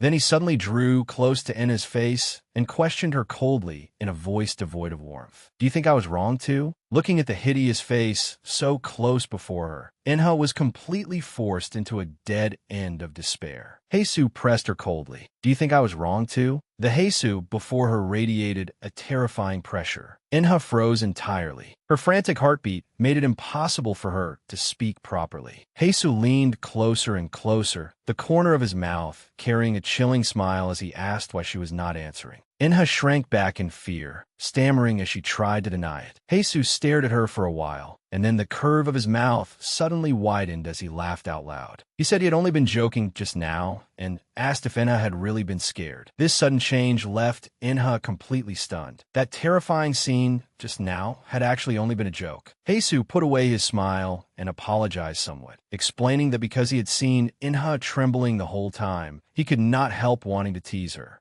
Inha lowered her head, and grievance and lingering fear instantly surged up inside her. She suddenly raised her head and shouted loudly, "You have no idea how scared I was just now." Inha finally could not stop herself from crying. She accused Heisu of always being like this, never knowing how frightened other people were. He was always so impossible to understand. She had clearly only thought he was interesting, so why was she now crying nonstop like a fool? The more she thought about it, the more wrong she felt. She even began to doubt whether Heisu could be considered a good person at all. Looking at Inha breaking down before him, Heisu froze. He remained silent for a long while before slowly speaking. He said Inha was actually his first, because Inha was the first person to approach him on her own and say she wanted to be friends with him. Inha gradually stopped crying and looked at Heisu hesitantly. What exactly did first mean? Heisu suddenly turned his head away and avoided the topic, saying it was nothing. He looked out the window and suggested they go back before the sun set. On the way back, Heisu did not say a word. Inha could only silently follow behind him. Looking at his cold back, she truly did not have the courage to ask more. The sky grew completely dark. The two finally walked out of the old building. Heisu suddenly stopped and called out to Inha, asking her to promise him one thing. With a serious expression, he warned her that from now on, she must absolutely never go to the old building alone unless he was with her, and it had to be during the day. Inha asked in confusion why, but Heisu said he could not tell her yet. She only needed to wait a little longer, and soon she would know everything. Finally, Heisu said please to her in a tone that was almost pleading. Heisu repeated with a serious expression that she only needed to keep the promise. Inha looked at him hesitantly. This was the first time Heisu had spoken in such an almost pleading tone. She remembered that Heisu had said before that he had always been alone, and only that guy had taken the initiative to approach him, although she did not know what had happened between them. Looking at Heisu before her, Inha still softened. She nodded gently and agreed to his request. Then she added that because she was also Heisu's friend now, he must tell her the whole truth in the future. Hearing the word friend, Heisu's face revealed a smile that had not appeared in a long time, relaxed and warm. The scene shifted. 3 days passed. There was still no news at all about the missing student. In the faculty office, the atmosphere was heavy. A female teacher walked to Teacher Lee's desk and worriedly asked about the missing student. Teacher Lee sighed and said there really were still no clues. The female teacher lowered her voice and said she had heard that the child's last appearance had been when he went to the abandoned old building. The female teacher lowered her voice and asked whether this incident could be the same as the accident from 10 years ago. Teacher Lee's expression changed drastically, and he quickly stopped her, warning her not to mention this matter in front of the students under any circumstances. Teacher Lee sighed and comforted himself by saying that the missing student had always been a troublemaker and had often run away from home in the past. Otherwise, why had his family not called the police until now? Just then, the phone on the desk rang urgently. Teacher Lee picked up the phone. A serious voice came from the other end, informing him that the police had already received a missing person report regarding that student. Teacher Lee froze in place. The scene shifted to the recycling area in a corner of the school, where Bona was hiding in the shadows and answering a phone call. Bona shouted anxiously that the police had already come to the school. Not only were they asking questions in the class, but she had also overheard something serious. The police had found a purple baseball cap on a path in the back mountain behind the school. Hearing this, the familiar hat flashed through Taelin's mind. Bona's voice trembled over the phone as she wondered whether this matter really had something to do with ghosts. Hearing the word ghosts, Taelin actually could not help laughing. She felt that this matter was becoming more and more interesting. Then she put away her smile, and her tone became extremely serious. She warned Bona that she absolutely could not mention Enna's name, and even more so, she must not do anything that would bring trouble upon herself. Bona quickly agreed, then complained and asked when Taelin would be able to return to school. After all, the cosmetic surgery should have been finished long ago. Taelin was somewhat speechless and said the swelling on her face had not gone down yet. How could she possibly go to school with this face? Bona anxiously stomped her foot and asked Taelin what she should do. Taelin coldly threw out one sentence. "I'll handle it. Just shut up and hang up." After hanging up, Bona stood beside the garbage pile, shaking all over with anger. She never expected the other party to be so useless. Now she was completely enraged, even developing murderous thoughts. She fiercely kicked the nearby trash can, producing an ear-piercing bang. The scene shifted. On the hospital balcony, Taelin was irritably tapping at her phone. Everyone had fainted, and now someone had even gone missing. This was definitely not a coincidence. She always felt that someone was deliberately hiding the truth of this matter. And on Monday, the situation in the classroom had also been strange in every way. The missing student's parents had still thought their child had gone to school. Could that guy have ignored her words and secretly run away from home on his own? Just as she could not make sense of it, the phone in her hand suddenly vibrated. Before she could clearly see the contents on the screen, the phone suddenly slipped from her hand and fell straight down. The phone tumbled through the air, dropping directly toward the ground below. With a sharp crack, the phone smashed heavily onto the ground. She hurriedly leaned over the railing and looked down, praying in her heart that it had not broken. Taelin hurried downstairs and immediately spotted the phone on the grass. She quickly picked it up and checked it, and her whole body instantly froze. How was this possible? Was it a signal delay, or had her phone been hacked? Why had this text message only arrived now? Looking carefully, the sending time was actually the morning 3 days ago, and the sender was Park Soo-hyuk, who had already disappeared. 3 days ago, he had clearly still been playing a prank at school. Could that secretly taken photo really have been sent by him? But where exactly was he now? Looking at the photo on her phone, Taelin was not afraid. Instead, she let out a cold laugh. Then I'll let you see what true terror really is. The scene shifted. In the classroom before school ended, the teacher loudly announced the news. Park Soo-hyuk had been unreachable for the past few days. This morning, the police had officially filed a missing person report. If anyone had seen him, they had to tell the teacher immediately. Hearing this news, Enna's heart was filled with unease. Had Soo-hyuk really disappeared just like that?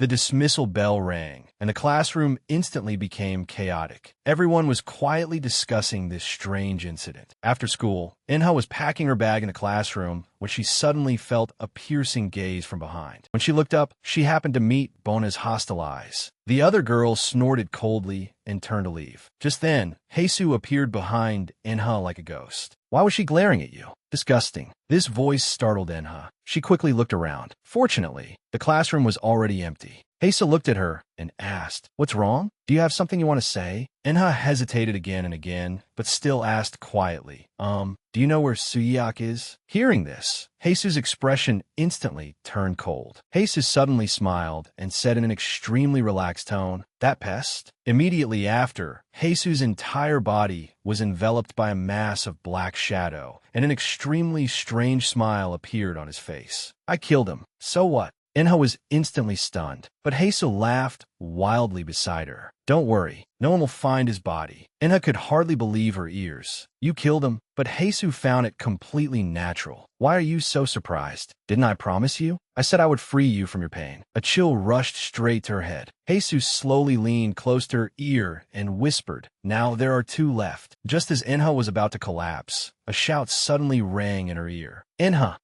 Enha!" The black shadow before her eyes vanished in an instant. Heisu was standing calmly in front of her. "Why are you standing there in a daze?" Enha suddenly came back to herself. So what had just happened was only her hallucination. Heisu took another step closer. "What are you thinking about? Didn't you have something to ask me?" Enha was so frightened that she retreated repeatedly, stammering as she tried to cover it up. Her mind was completely in chaos. Enha's thoughts were a tangled mess. If Heisu had really killed someone, how should she face him? While she was lost in wild thoughts, Heisu suddenly called out to her, startling her so badly that the thing in her hand almost slipped. To hide her embarrassment, Enha quickly shook the device in her hand. Do you usually listen to music too?" Heisu clearly did not keep up with her train of thought and repeated her question in confusion. Enha could only force herself to continue making things up, loudly saying that this was her only hobby, while she was already regretting it inwardly. In order to keep the atmosphere from going cold, she incoherently introduced the second-hand player and even brought up things from 10 years ago. Hearing this, Heisu suddenly smiled. Back then, everyone called this a Walkman. Heisu explained softly that putting a cassette tape inside allowed you to listen to music, and if you found something you liked, you could record it yourself. Heisu gradually sank into his memories, saying that friend would listen to music every lunch break and sit beneath the willow tree in the courtyard. But before he could finish speaking, Heisu's voice abruptly stopped. His whole body instantly turned cold. Enha called his name worriedly, but Heisu suddenly turned his head and smiled. But all of that is in the past now. It's completely meaningless. He had clearly seemed so nostalgic just now. So how had it become meaningless in the blink of an eye? Heisu coldly denied the past. This contradictory attitude made Enha's heart fill with unease. On the way home, Enha's mind was filled with Heisu's words. What exactly was his relationship with that friend he had completely rejected? Enha pondered it the entire way. Every time Heisu mentioned that friend, he seemed to become a completely different person. What had he experienced in the past? Could the reason he remained in this school also be connected to that friend? Although it was only a guess, she simply did not dare ask him directly.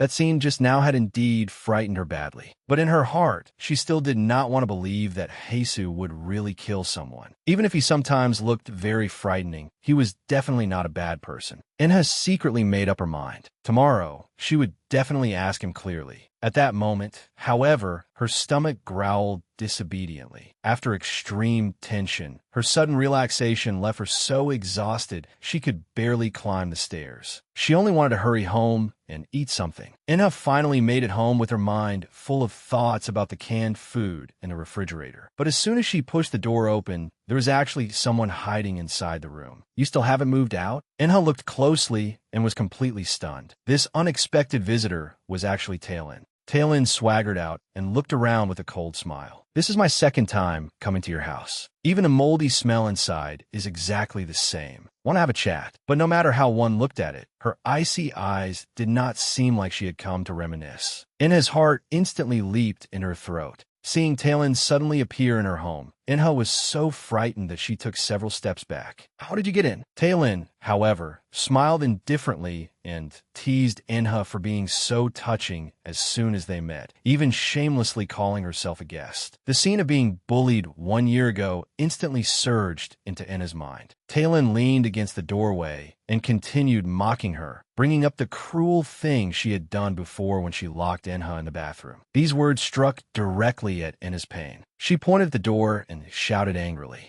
Get out right now. Tailin did not take the warning seriously at all. Instead, she moved closer provocatively. And what if I don't? Inha forced herself to be brave and shouted a warning. If you don't leave, you'll regret it. I'm not afraid of you anymore. Hearing this, Tailin burst out laughing, mocking Inha for having grown capable. She mercilessly exposed Inha's disguise, accusing her of sounding tough while actually lacking confidence. Tailin turned around and took out an old phone. I came here today for something serious. She shoved the screen right up in front of Inha's face. This is the photo Suyak sent me. What's in it will absolutely leave you stunned. Inha looked at the photo and froze on the spot. It was clearly her own desk, but there was an indescribably eerie feeling about it. Before she could react, Tailin suddenly made her move and forced her into a corner. Don't look at the top of the desk. Look behind it. Inha followed the direction Tailin pointed. In the dark corner of the photo, there was actually a black shadow hiding there. This was definitely not some prank. It was a terrifying scene that had truly happened. Tailin leaned close to her ear and warned her coldly. You Inha, listen carefully. I've always only believed in common sense, but these past few days, things have been getting stranger and stranger. First, people started disappearing for no reason. Then people said a ghost did it. And now even this creepy text has been sent to my phone. Tailin stared fixedly at Inha and gave a cold smile. How do you think I should understand this? Tailin put away her phone and questioned her directly, suspecting that Inha was secretly casting curses for revenge. After all, the people who had bullied her were disappearing one after another. Seeing the sudden cold flash before her eyes, Inha instantly broke out in a cold sweat. Heisu was not here at all right now. If Tailin really made a move, Inha would not even be able to save her own life. Inha hurriedly denied it, but Tailin suddenly laughed and put the knife away, even pretending to be timid and innocent. How could I possibly dare to kill someone? Before Inha could breathe a sigh of relief, Tailin reached into her pocket again. What other tricks was this crazy woman hiding? Taelin's gaze drifted to the side. There was actually a can of insecticide on the cabinet. Inha realized what was happening and tried to rush over to strike first, but Tailin pinned her firmly to the floor, leaving her unable to move. Tailin had already picked up the insecticide and a lighter, an extremely deranged smile spreading across her face. It's really fun to torture someone until they want to die. Inha was completely stunned and could only watch as Tailin slowly and deliberately handled the tools. Do you know? The pain of being burned alive is much worse than having your fingers broken.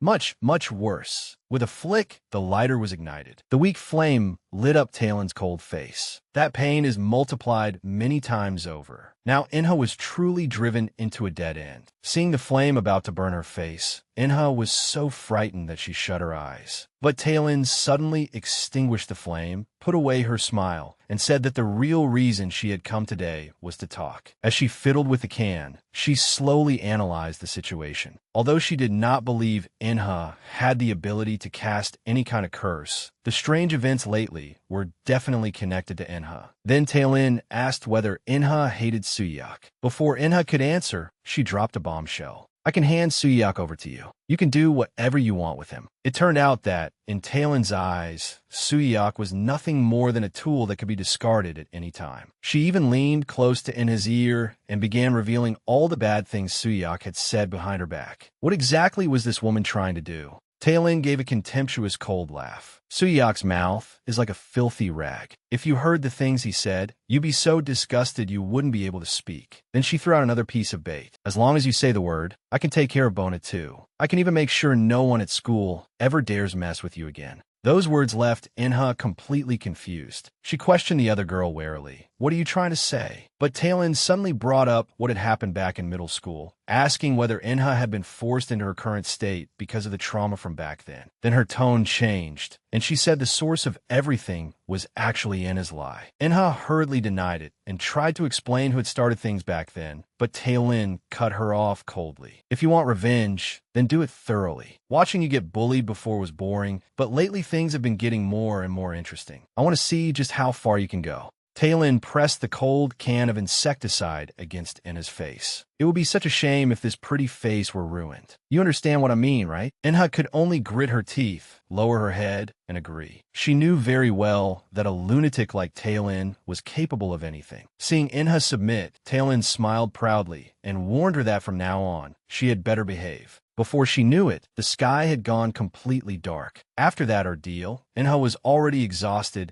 and could only open a can of food to fill her stomach. Before leaving, Tailin stood at the door and threw down an arrogant warning. Even if you go to the police, it doesn't matter. The police and prosecutors are all acquaintances of my family. There's no way I'll ever go to jail. Tailin left with a smile after throwing out one final line. See you at school tomorrow. Only Inha remained in the room. The strength she had forced herself to maintain just now completely collapsed in that moment. At her most helpless, the person she wanted to see most was not her mother, who had left long ago and whose face she could barely remember, nor her father, who only came home once every month or two. It was not even an ordinary person. The only one she wanted to rely on now was that friend who might still be at school. And at this very moment, Heisu was sitting alone in the pitch-black classroom. What exactly was he waiting for? Suiyak had already been walking through the dark woods for who knew how long. This damned place was like a bottomless pit. No matter how he walked, he could not get out. He slowly stopped and began to feel that something was wrong. Why exactly was he here? His last memory stopped before he left the classroom. He had sent Talon a photo. Then what happened? He suddenly remembered. It was the monster. He had encountered that monster on the hillside. The thing had grabbed his face directly. That terrible pain felt as if it were going to melt his entire body. Suiyak remembered desperately struggling and trying to escape, but only those fragments remained in his mind. No matter how he thought about it, he could not understand why he was on this desolate mountain. By the time he regained consciousness again, his phone had long since lost signal and the battery was nearly dead. Worse still, he had gone a long time without drinking water, and his throat was so dry it felt like it was about to smoke. The sensation from earlier had been like a nightmare. At first, it felt like countless steel needles were stabbing wildly beneath his skin. Then the muscles all over his body began to wriggle strangely, as if countless insects were devouring him alive. But strangely, he could not feel any pain at all now. Just then, fog suddenly rose in the forest. A vast white haze instantly covered the surroundings, making it impossible to see the road ahead. Faintly, there seemed to be voices speaking up ahead. Hearing movement, Suiyak immediately shouted loudly into the forest. Is anyone there? Right now, he had no time to care who the other party was. As long as they could take him away from this damn place, that was enough. He used all his strength to shout, "I'm here." A murmur faintly came from the woods. Although he could not hear it clearly, as long as it was not that monster, it was fine. He continued shouting in that direction, "Please, save me." But he did not realize that half of his face had already become unrecognizable. Even his voice had become extremely strange and hoarse. He was still weakly pleading, "Save me." The low murmuring grew closer and closer, as if deliberately luring him in. Now there was no choice at all. Suiyak could only steel himself and walk step by step deeper into the fog. What exactly was hidden behind that fog? Early the next morning, Inna still came to school. She stood in front of the classroom door, not daring to push it open. Her hand was already on the doorknob, but her entire body was frozen in place. She felt terribly sick now, and even her stomach was churning as if she might vomit. As soon as she closed her eyes, all she saw were the scenes of being threatened yesterday. Those vicious words echoed beside her ears like a curse. If she opened this door, what kind of torment would be waiting for her? Before she could mentally prepare herself, the door was suddenly pushed open from the inside. Heisu walked straight out. Seeing Inha outside the door, he asked with concern what was wrong. The moment Inha saw Heisu, the string that had been pulled tight inside her snapped all at once. Her body swayed slightly, and she weakly called his name. Heisu anxiously asked what had happened and urged her to tell him quickly. Inha weakly called Heisu's name. She tried desperately to control herself, but right now she simply could not calm down. Why did she have to be afraid alone? There was clearly a better solution. She only needed to ask Heisu for help and have him get rid of Tailin completely. If it was Heisu, he could definitely do it. Once that thought appeared, she could no longer suppress it. Heisu looked at the abnormal Inha and tentatively called her name. Inha lowered her head and quietly interrupted him, saying she wanted to be alone for a while. After saying that, she walked away without looking back, leaving Heisu standing alone in the corridor. This time, she had truly developed the intent to kill. Heisu watched Inha's departing figure and murmured the words she had just said. Alone for a while. Just then, footsteps sounded from the other end of the corridor. The class bell suddenly rang. Taylin had actually returned to school at this time. The classmates beside her hurried over to greet her and asked whether she had already been discharged. Taylin smiled and chatted with them, looking as if nothing had happened. But who could have imagined that Heisu was hiding in the shadows at that moment, staring fixedly at every move Taylin made? On the other side, Inha sat alone on a bench by the athletic field, sinking into extreme conflict. She felt that she really was a fool. Yesterday, she had still been worried about the missing Suyak. Today, she had actually developed murderous intent. She wanted Heisu to go and get rid of Taylin. But after thinking again, did she have any other choice now? If she did not fight back, the next person to be destroyed would definitely be her. The dark voice in her mind began reminding her again and again. Have you forgotten how they treated you before? The scars on her body that had still not faded. Wasn't this the best opportunity? Heisu's voice echoed beside her ears. As long as she did this, they could pay blood for blood and taste the same pain. But Inha was still uneasy. If she really took this step, wouldn't she become a murderer?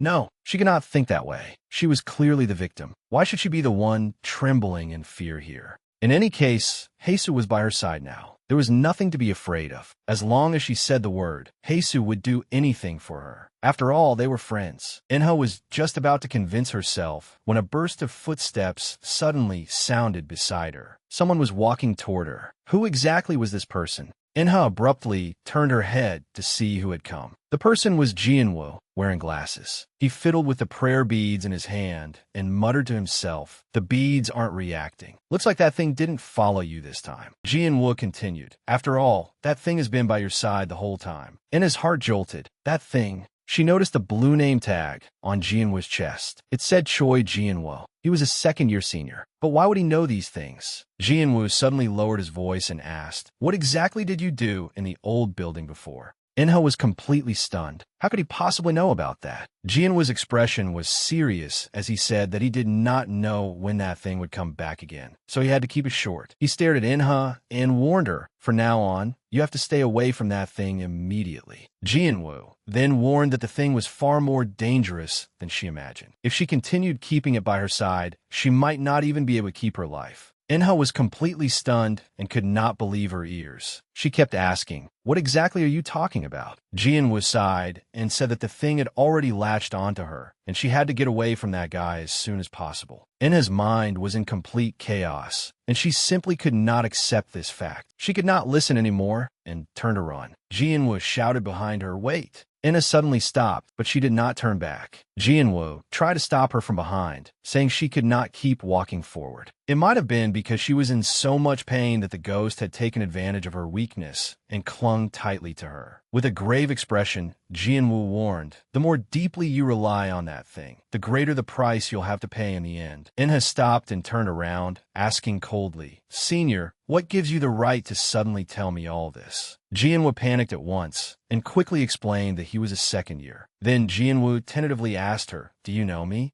Inha shook her head and said that she did not know him at all. So how could she easily believe what he said? Jianwoo sighed. If things dragged on like this, they would only get worse. Just then, voices suddenly came from nearby. While the two were at a stalemate, a teacher suddenly walked over and asked what they were doing there. Inha seized this chance and, without another word, immediately ran off. Jianwoo could not stop her at all and could only shout after her back, "If you want to know that thing's secret, come find me in the student council room after school." The teacher was completely confused listening from the side and even mentioned the rumors about Inha. Now Jianwoo was puzzled too. What rumors? At the same time, on the other side of the school, Taylin had just been discharged from the hospital and returned to school today. As soon as Bona saw her, she excitedly rushed over and complained that Taylin had come back without telling her in advance. But Taylin seemed rather cold and directly asked why Bona had called her out. Taylin was somewhat impatient and told Bona to just say what she had to say. Although Bona was holding back anger inside, she still smiled and complained that being in the same class as Inha was simply torture. Now that Taylin had finally been discharged, Bona suggested that they go deal with Inha together, and while they were at it, find the missing Suyak. But unexpectedly, Taylin replied coldly, "Leave her alone." Bona was completely stunned and could not understand why Taylin had that attitude. Taylin continued, saying they should just ignore Inha. As for Suyak, they could leave that matter to the police. Bona shouted anxiously that Suyak had been taken by the ghost attached to Inha and that they had to do something now. But Tailin gave a cold laugh and asked in return if there really was a ghost. Shouldn't Bona be worrying about herself the most right now? Tailin left her with a warning, saying that Bona might already have been targeted. As soon as those words came out, Bona froze completely. Could she be the next one to have an accident? Bona felt increasingly uneasy. Back then, the one who had led the bullying of Enha had clearly been Tailin. Now Tailin was pretending to be a good person. The more Bona thought about it, the more aggrieved she felt. She could not help bringing up old debts, saying that Tailin had been the one who told Suyak to provoke Inha in the first place. They had merely listened to Tailin's words. Tailin had no desire to hear this nonsense, and only felt that Bona was hopelessly stupid. She coldly warned Bona to shut up and behave, then turned and left. Watching Tailin leave, Bona stomped her feet in anger. She felt that Tailin had become stranger and stranger lately, and Inha had also been acting creepy in the classroom recently, always talking to herself while facing the empty seat beside her. Tailin returned to the classroom alone. She ignored the commotion around her and went straight to her seat, beginning to search through the desk. From the looks of it, she was searching for something important. Tailin searched through the desk. When she opened this notebook, the name written on it made her freeze completely. Why would the name Lee Heisu appear here? Before she could figure out, an inexplicable chill suddenly surged up inside her. This feeling was far too familiar. She had definitely experienced it once before. Just then, something in the darkness seemed to have quietly stood behind her. Bona looked at the abnormal Tailin and tentatively called her name. But Tailin did not respond at all. Her entire body seemed to be frozen. At this critical moment, the classroom door was suddenly shoved open. Inha shouted and rushed in, wanting to stop everything. Tailin turned her head in confusion, not understanding why Inha had suddenly appeared. But when Inha saw the scene before her, her heart dropped. That terrifying black shadow had already silently stood behind Tailin and even placed a hand on her shoulder. The monster asked coldly, "Why stop me?" Inha was completely stunned, and only one voice echoed in her mind. "Isn't this exactly what you wanted?" The sudden question instantly left Inha's mind blank. She abruptly came back to her senses and realized that the entire class was staring at her with strange looks. Her behavior just now had already aroused suspicion. Watching Tailin press closer step by step, Inha's mind was in chaos, but there was no time to hesitate now. In order to pull Tailin out of danger, she could only brace herself and shout, "What right do you have to touch my things? Get back to me now." The sudden roar stunned Bona on the spot. She could not help cursing under her breath, feeling that Inha had simply gone insane. But Tailin ignored everyone else and walked straight toward Inha with a notebook in hand. Looking at the name written on it, the corners of Tailin's mouth lifted into a strange smile. She stared at Inha and slowly said, "This person named Lee Heisu is the guest you called here with the summoning ritual, isn't he?" Those words were like a thunderbolt from a clear sky, instantly freezing Inha in place. Seeing Inha's terrified reaction, Tailin immediately understood. It seemed this was not some delusion, but something that had really happened. Tailin let out a cold laugh and handed the notebook over, teasing her, "Why so serious?" But Inha was already terrified out of her wits and did not dare reach out to take it. Seeing no reaction from Inha, Tailin was just about to continue mocking her when, with a sharp slap, the notebook fell directly to the floor. No one expected that Tailin, who had been so aggressive just a second ago, would suddenly let out a shrill scream and collapse painfully to the floor. She struggled desperately, feeling as if her wrist were about to be snapped apart. And the one gripping her wrist tightly was none other than the monster Heisu, whose face was full of sharp teeth. Heisu gave a cold smile and looked toward Inha. "The one who made you unhappy this morning was this guy, right? He was the one who did that to you in the old building too, wasn't he?" The force in Heisu's hand grew heavier and heavier. But in the eyes of the classmates nearby, there was no one else in the classroom at all. All they saw was Tailin struggling in midair by herself. The classmates shouted in fright, "Tailin, what's wrong with you? Say something."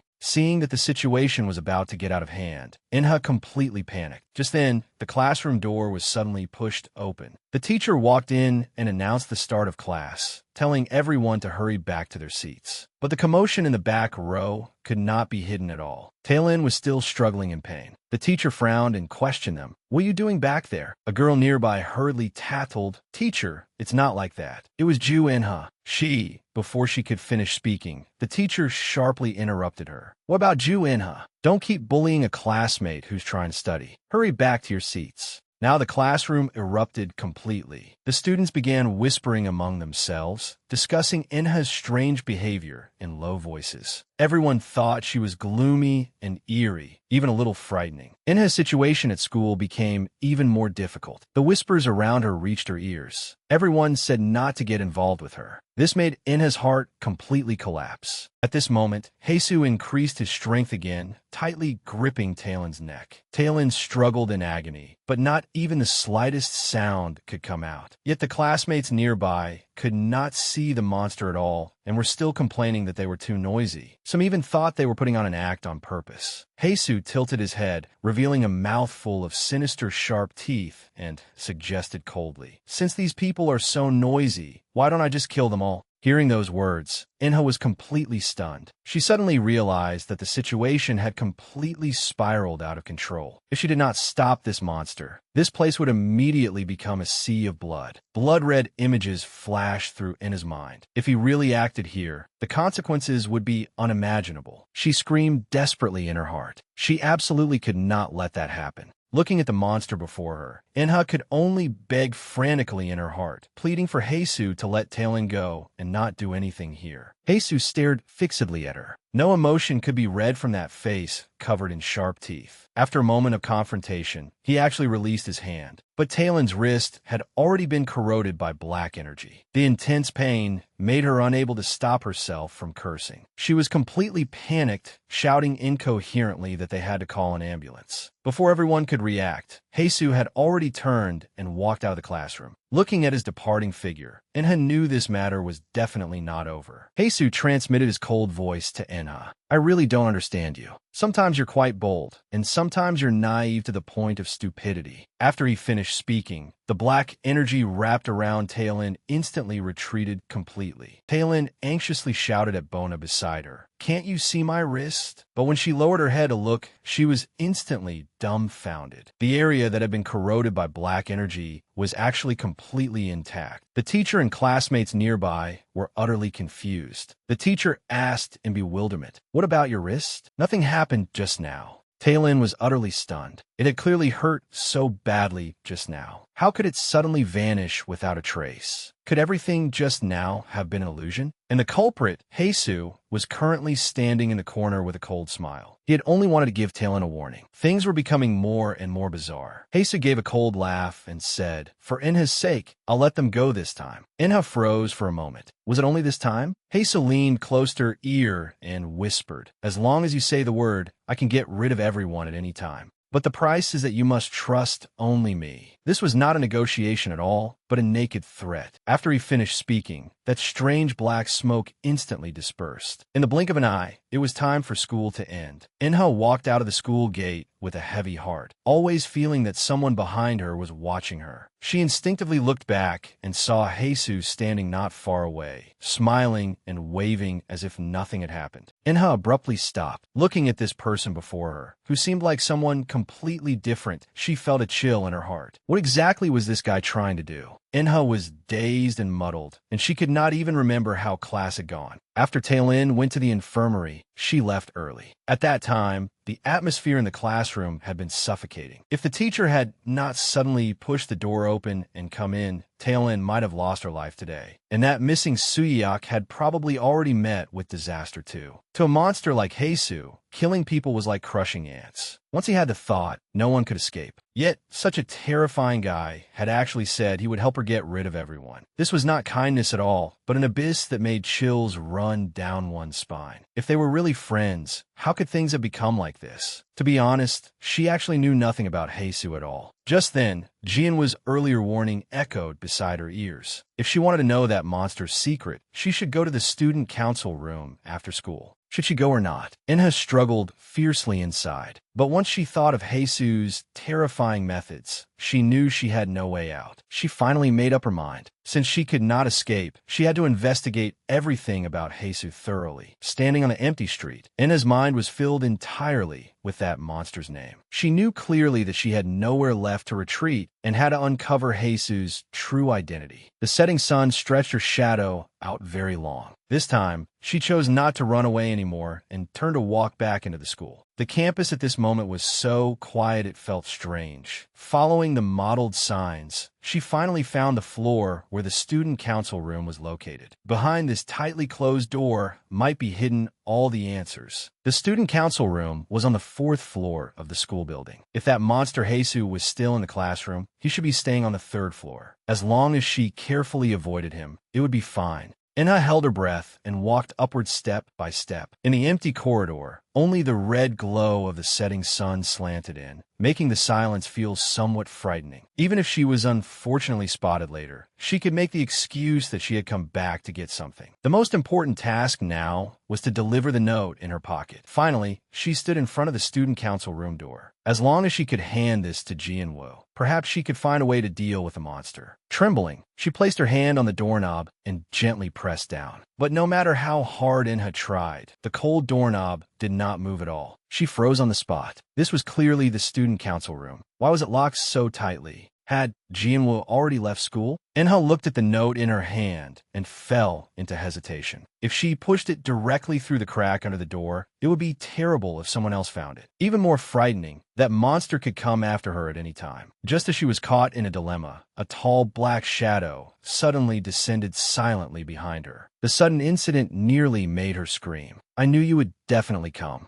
A low voice sounded beside her ear. Inha abruptly turned around, and only then saw clearly that the person who had come was actually Jianwoo. Jianwoo scratched his head a little awkwardly and explained that he had been so busy he had forgotten to notify her in advance. The student council room had moved. He brought Inha to a remote, old classroom. It turned out that the previous room had been turned into a school anniversary exhibition hall. Before the event ended, they could only work here temporarily. Looking at the old, battered wooden door before her, Inha took a deep breath and followed Jianwoo inside quickly. Jianwoo took the initiative to introduce the place, saying that it had once been a teacher's duty room. Inha had no mood for small talk and directly handed over the wrinkled note. Jianwoo seemed somewhat surprised. He lowered his head and looked at the note in his hand. Written on it was a mysterious phone number and a line of shocking words. "That boy cannot leave the school at all. Please tell me everything about him." After reading the contents of the note, Jianwoo instantly understood why Inha had come. He comforted Inha, telling her not to be afraid, and promised that this place was absolutely safe, because it was the only place in the entire school building that even ghosts could not step into. Following the direction Jianwoo pointed, Inha saw that 2 yellow talismans were actually pasted on the old doorframe. Jianwoo explained in a low voice, "These aren't ordinary exorcism charms. They form a barrier that can completely hide the presence of the living. If we talk here, that monster definitely won't notice." Since their safety was guaranteed, Jianwoo no longer beat around the bush. He looked straight into Inha's eyes and hoped she would tell him everything she had experienced before, without holding anything back. Faced with this request, Inha suddenly fell silent. Inha asked tentatively, "Are you what people call a shaman or a medium?" After hearing that, Jianwoo could not help laughing and quickly waved his hands in denial. He explained that he simply had a special constitution from birth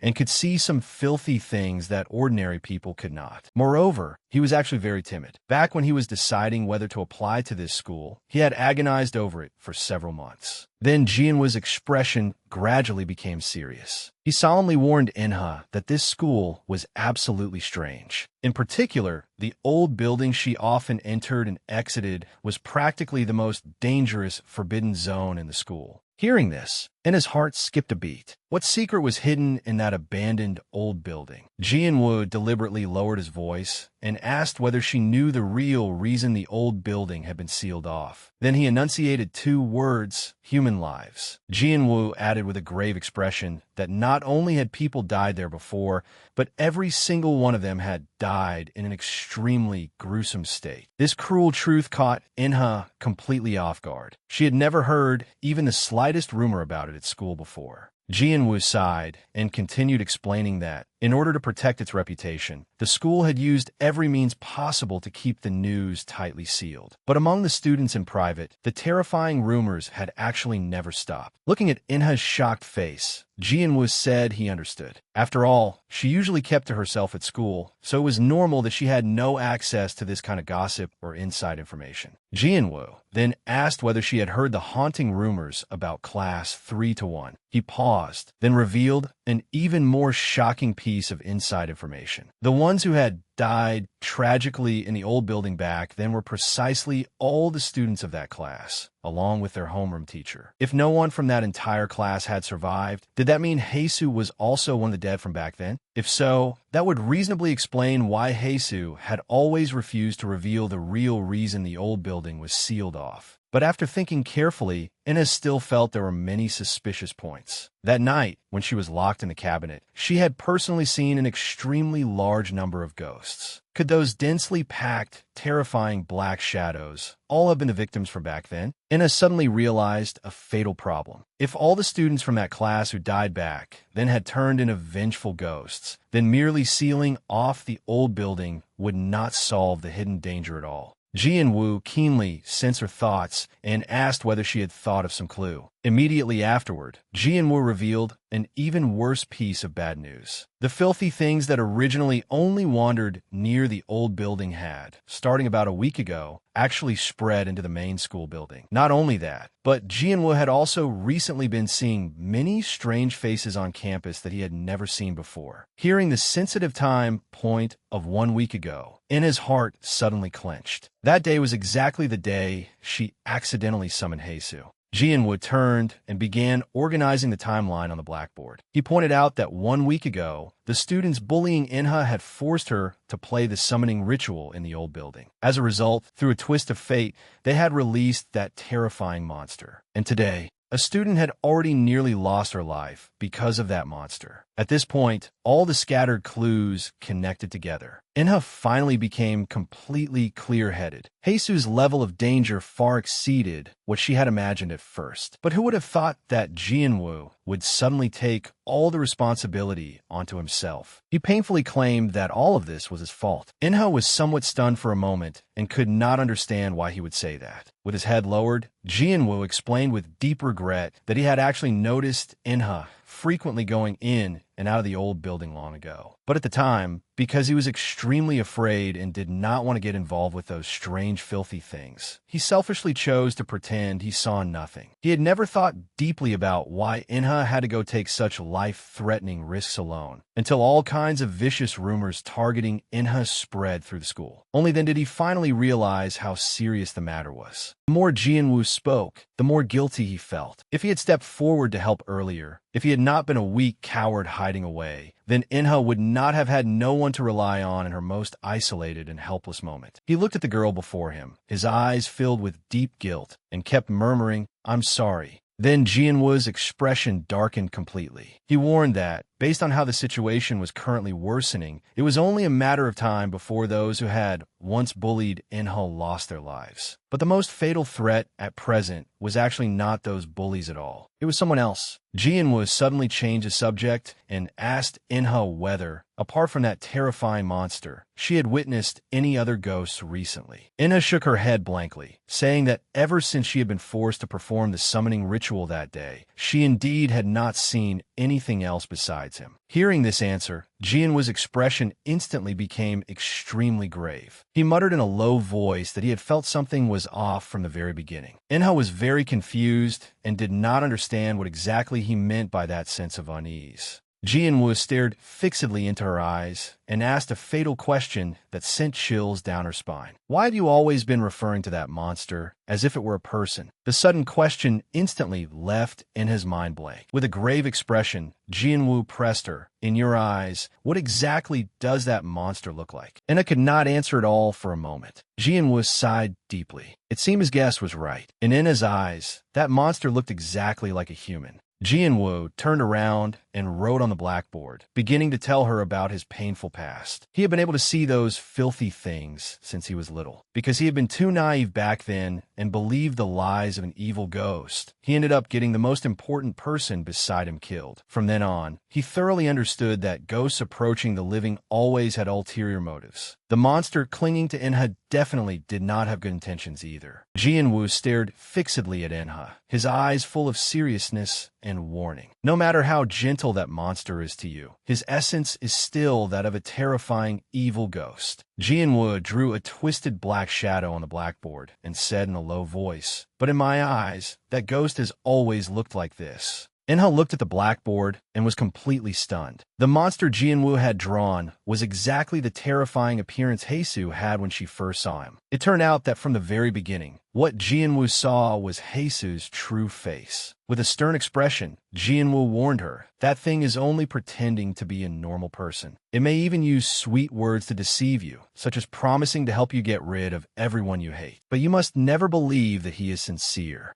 Jianwu's voice echoed through the classroom. A ghost summoned through spirit calling will only reveal its true face when you are most relaxed. If they approach you, they definitely have an unspeakable purpose. In the blink of an eye, it was late at night. Jianwu organized the clues alone in his room. He felt somewhat regretful, wondering whether he had been too impatient today and said so many heavy things all at once to a high school girl who was not yet ready. But looking at the notes in his notebook, he had no choice but to face that most crucial name. At the time, Enha had personally told him that the ghost clinging to her was named Lee Heisu. A male student, ghost awakened through a spirit summoning ritual, had even become Enha's friend. Now things had become completely complicated. According to the information Enha provided, Heisu was a student who had died in class 3 to 1 10 years ago. But no matter how Jianwu thought about it, he could not understand how a ghost who had been dead for 10 years could have become like this. He still had no clue about the truth behind it. And why did Heisu approach Enha?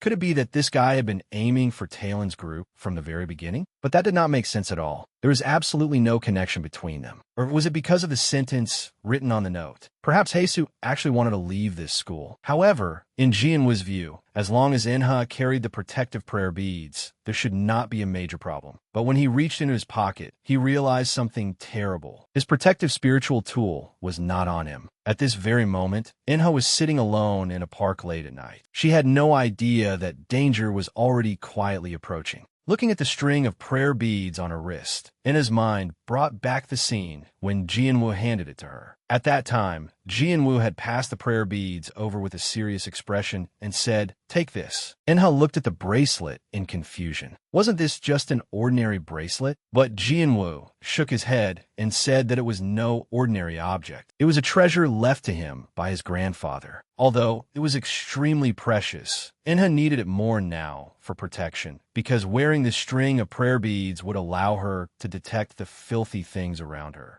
Enha asked in disbelief, "You mean ghosts?" Jianwu nodded and explained that the beads were pure white now, which meant the surroundings were safe. But once a ghost approached, talismanic markings would appear on the beads. Even more frightening, if the one approaching was a vengeful ghost with human lives on its hands, these beads would turn pitch black one after another, like ink dripping into clear water. Jianwu looked at her with a grave expression. Could this string of prayer beads really protect Enha's life? Jianwu's low voice rang out again. A ghost that has killed people has stronger killing intent. That killing intent will directly dye the beads black. In other words, the more beads turn black, the more lives are on its hands. Hearing this, Enha stared fixedly at the prayer beads on her wrist. This meant she could use this string of beads to verify Heisu's true face. Jianwu also knew these words sounded too absurd, but he still repeatedly reminded Enha that she had to see that guy's true face with her own eyes. And once she found that the beads had turned black, she had to immediately flee to the student council room. A cold night wind blew past. Enha sat alone on the swing. Too much had happened today, making it hard for her to digest everything at once. From Talon to Senior Choi, and even the matter of Heisu Too much information had been stuffed in her head today, and it was all too chaotic. There were the people who wanted to harm her, the people who warned her, and Heisu, the only one who had reached out a hand to her. Inha knew very clearly that no matter how dangerous Heisu was, or what unspeakable purpose he might be hiding, she had no room to choose now. Even if Heisu had approached her only to use her, if she did not trust Heisu now, those people would definitely take her life. She had already had enough of the days when she was bullied. She absolutely did not want to return to the past. Once she took this step, there would be no turning back. Just then, Inna suddenly thought of a detail. It was the drawing Senior Choi had made. The first time she saw Heisu, he had looked like that monster. If she used this string of prayer beads and truly discovered Heisu's real face, discovering that he was an even more dangerous existence, would she really be able to escape from him? After all, she was the one who had personally summoned this monster. After sitting on the athletic field for a long time, she finally returned home. That night, she locked the door again and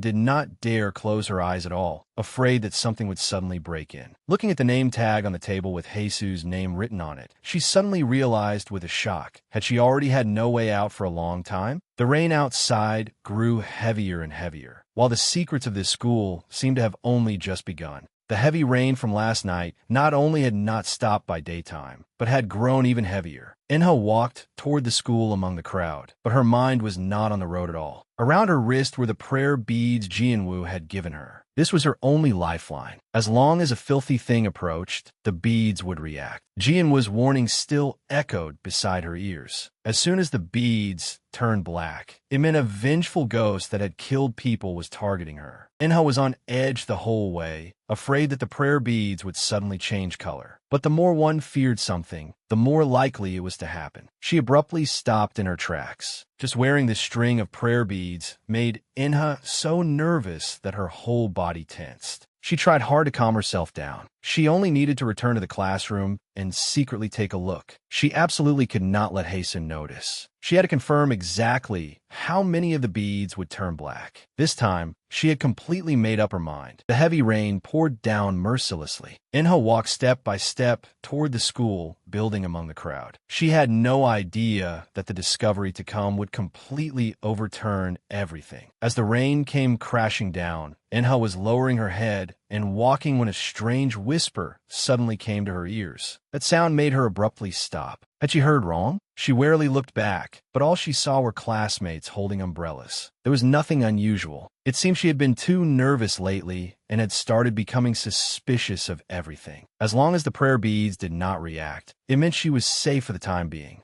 She lifted her wrist and glanced at it. The beads were still clean and white. This made her relax slightly. Just as she was about to continue forward, danger had actually already descended. In the clouds and mist above her head, a strange black shadow was staring fixedly at her. Inha walked through the rain, holding her umbrella. A strange whisper came to her ears again. Before she could react, a voice exploded in her mind, warning her to run. This was definitely not a hallucination. The voice sounded extremely urgent. Inha completely panicked. She did not dare look back at all and broke into a frantic run toward the school. Whose voice was that? In that instant just now, she could clearly feel that something terrifying was pressed against the back of her head. That thing had already caught up. She had to escape to a safe place before it caught her. But in this torrential rain, could she really escape? After falling like that, she felt that she truly could not run anymore. Only one question remained in Inha's mind. When exactly had that thing set its sights on her? The heavy rain shrouded the school building in mist. The surroundings were so quiet that only the sound of rain remained. The terrifying pressure from just now had suddenly disappeared. Had that thing already left? But when she looked at her wrist, her heart instantly skipped a beat. The markings on the prayer beads had not disappeared. This meant the danger had not passed at all. That thing was still nearby. That strange voice sounded again, brokenly warning her and telling her to avoid something. Inha hesitantly looked at her wrist. The prayer beads that had just shown markings had now returned to pure white. It seemed that the terrifying, filthy thing had temporarily left. She let out a slight breath of relief. But when she lowered her head and looked at her skirt, she froze again. A large black stain had gotten on the skirt. The more she washed it with water, the dirtier it became, and it could not be cleaned at all. It seemed she could only go back to the classroom and get her spare gym pants. But when she thought of what had just happened, Inha's heart began pounding with fear. That voice that had warned her to run, could it also have been a ghost? If that was true, what else was hidden in this school? Jian-woo had already sensed something was wrong earlier. The eerie aura shrouding the old building had spread through the entire school building. Even the filthy things she had never been able to see before were now appearing one after another. If there were this many ghosts in the school, why was she only running into them now? Inha looked at the prayer beads on her wrist. Could it be that putting this thing on had flipped some kind of switch? But what exactly had that strange voice been trying to tell her? The feeling was hard to describe, but the words echoing in her mind were clearly telling her to run for her life. It was definitely an urgent warning. The problem was, what exactly was that voice telling her to avoid? The rain was falling too hard. The most important part of the warning had been drowned out by the rain. Just then, that voice exploded beside her ear again, warning her that the thing had already come over. If that was true, then the thing she had to avoid was this approaching monster. But could this thing be Heisu? Thinking carefully, that did not seem right. If it were Heisu, he would never walk over in complete silence like this. There was no point thinking about it now. She had wasted too much time here. She had to get back to the classroom immediately. As the faucet was tightened shut, only the sound of pouring rain remained around her. But she had no idea that danger had actually been following her for a long time. Inha was soaked from head to toe. Even she found her miserable state a little ridiculous. But before she could take more than 2 steps, she froze in place. Because at that very moment, the eerie voice that had been buried under the sound of rain finally pieced itself together completely in her mind. That voice had been warning her in broken fragments to stay away. Stay away from places with water. But on a day with rain this heavy, where could she possibly hide? Before Inha could react, the prayer beads on her wrist actually began turning black. Jian-woo had specifically told her before that if the beads turned black, it meant a murderous, vengeful ghost was approaching. And the speed at which they were darkening was enough to make her scalp go numb. Immediately afterward, black liquid began flowing out of the faucet beside her. Even the rainwater around her carried an ominous sign. This suffocating feeling was exactly the same as when she had been trapped in the old building. Had the monster clinging to her already chased her here? Just then, there was suddenly movement in the sink. A black shadow was slowly crawling out of the water. That thing really crawled out of the water, accompanied by a burst of eerie noises. Even her escape route was completely cut off. As it struggled to crawl out, it clicked its tongue impatiently. It seemed it had already locked onto its target. Its final cold words, "Got you," chilled her from head to toe. This was completely over.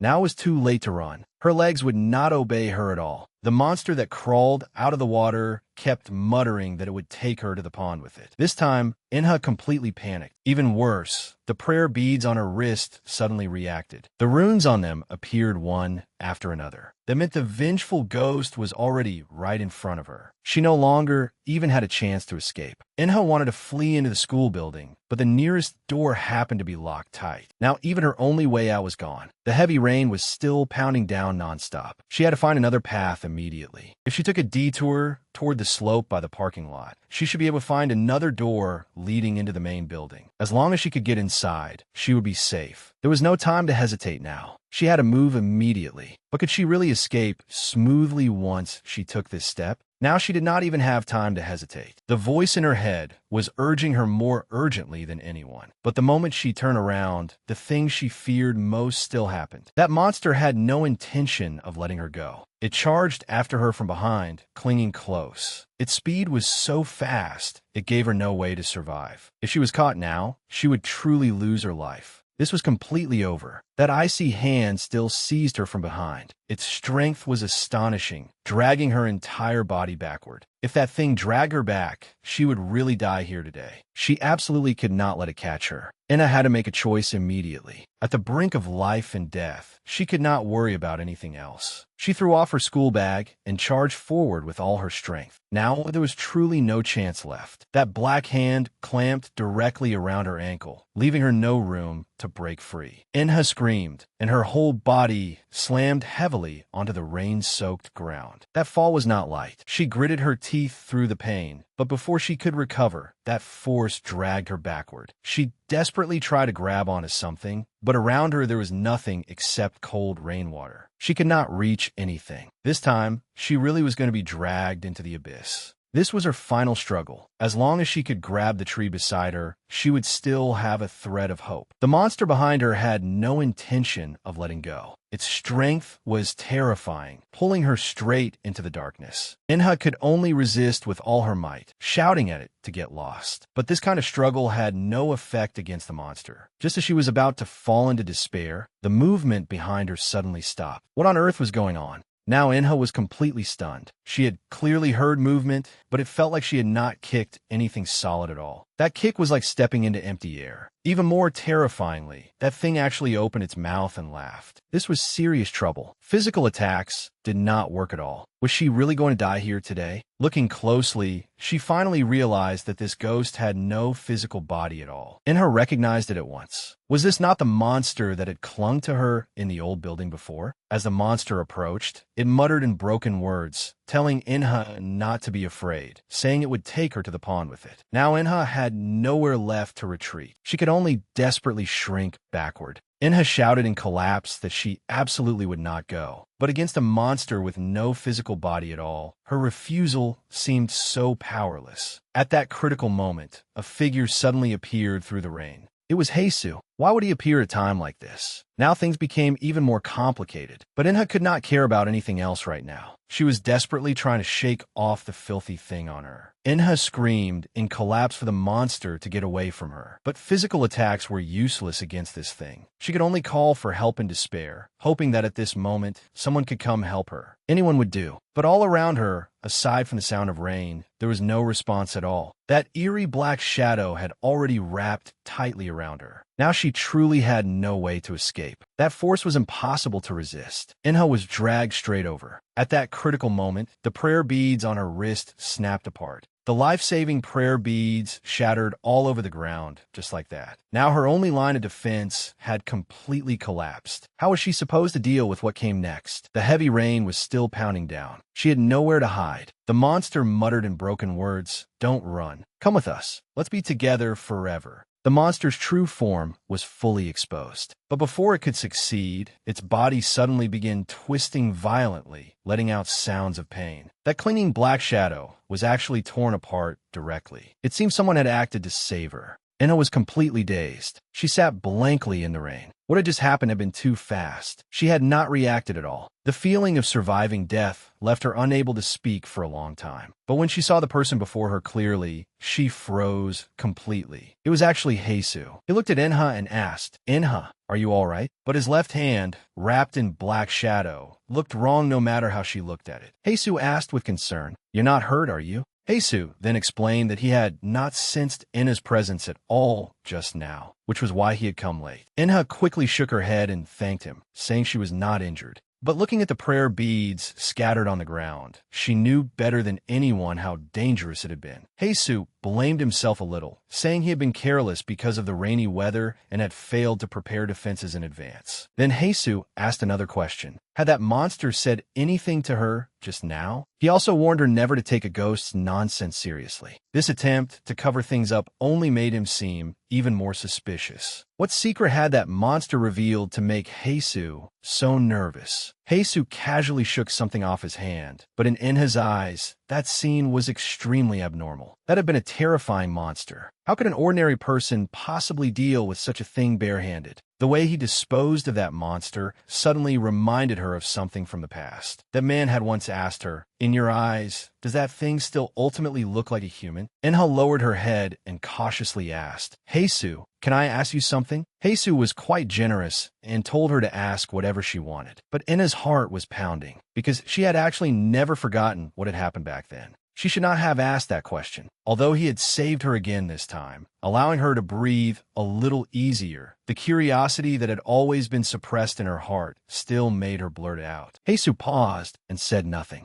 Heisu suddenly asked back, "What do you mean by that?" Heisu stared fixedly at the girl in front of him, the smile at the corner of his mouth becoming somewhat playful. He directly exposed what she was thinking. "Are you doubting whether I'm really Heisu?" Inha froze instantly in place. She had never expected this man to be so direct. Facing that icy, bone-chilling gaze, she had no idea how to explain. The air completely solidified at that moment. After a long silence, Heisu suddenly reached out and pulled her up from the ground. There was no emotion in his voice. The ground is too cold. Hurry and get up. Inha stared at him blankly, at a loss for a moment. The two of them walked under the eaves to shelter from the rain. But Heisu moved close to her again. So you think I'm not Lee Heisu? Inha hurriedly shook her head and explained, I just thought your strength earlier was too powerful. Against an ordinary vengeful ghost, your ability was absurdly strong. Heisu suddenly leaned close to her ear, a trace of mockery in his voice. How many evil ghosts have you seen that you can make that kind of judgment? His eyes instantly turned cold. Then who do you think I am?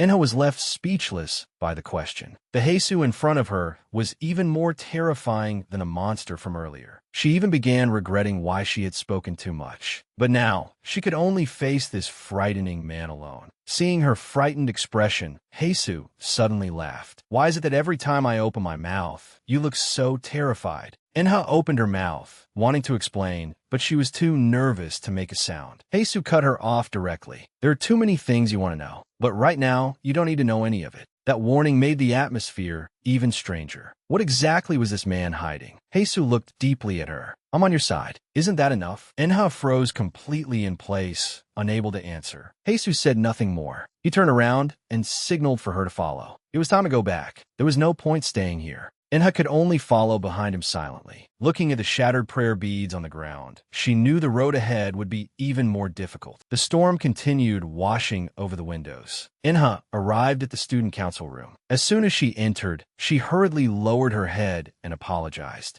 Jianwoo looked at the incomplete beads in his hand. These were the life-saving charm he had given Inha, but now they had shattered into this state. Inha explained that the situation had been too chaotic, and the prayer beads had accidentally been snagged and broken by a tree branch. Jianwoo carefully counted the remaining beads and realized the number did not match. Inha's heart suddenly sank. She had clearly picked them up secretly behind Hase's back, so how could some still be missing? Inha was filled with guilt. After all, this was the protective treasure Jianwoo had given her. Seeing her like this, Jianwoo quickly comforted her gently. But when he noticed the large bruises on Inha's arm, his expression instantly changed. Were you attacked by something? Inha instinctively tried to pull her arm back. This was just for being dragged away and accidentally scraped. I'm really fine. Only then did Jianwoo relax slightly. As long as you're all right, it doesn't matter if the prayer beads broke. Sit down and rest first. I'll get the first aid kit. Watching Jianwoo turn and leave, Inha sat uneasily in the chair. Before long, the wound was treated. Jianwoo looked at the bandaged injury and instructed her. Although it doesn't look serious, just to be safe, you should still change out of your wet clothes, right? Inha apologized to him quietly, but Jianwoo did not intend to let her leave. He smiled faintly at Inha. Actually, I'd like to stay here a little longer because there are some things I want to discuss with you alone. Jianwoo asked seriously about the ghost that had attacked her. Inha hesitated for a moment before slowly speaking. I'm not too sure what it was either, but what I saw at the time was truly bizarre. Jianwoo signaled for her to continue. Inha recalled the terrifying scene from then. A strange voice warned me to stay away from water, and the monster that tried to drag me away kept muttering that it wanted to take me to the pond. It was definitely the monster that had clung to me in the old building before. If Heisu hadn't appeared in time, I probably wouldn't be alive now. But then, the scene from that time flashed through Inha's mind. The coldness of being seized tightly by the monster, and the sensation later when Heisu reached out and grabbed her. She took a deep breath and said to Jianwoo, I don't know why, but they gave me a very similar feeling. Both had that icy temperature, like my whole body had fallen into ice water. And whenever they used strength, their bodies felt light and drifting, like they were about to turn into mist. Right after that, the prayer beads broke. The situation was too chaotic, so I couldn't confirm Heisu's condition at all. After listening, Jianwoo's brows locked tightly together. Could it be that Heisu had only appeared after the prayer beads snapped? Regarding that string of prayer beads, had grandfather hidden something? Things were becoming more and more complicated. If Heisu was connected to the pond the monster had mentioned, could it be that Heisu had actually drowned in that pond long ago? But this theory could not explain the tragedy from 10 years ago at all. Moreover, near this school, there was no large pond that could drown someone. What secret was hidden behind all this? Jianwoo's expression became more solemn than ever. What you encountered was definitely not an ordinary water ghost. That thing was filled with violent resentment, more like a corrupted, evil spirit. If a filthy thing this dangerous keeps wandering around the school, then everyone's situation will become extremely dangerous.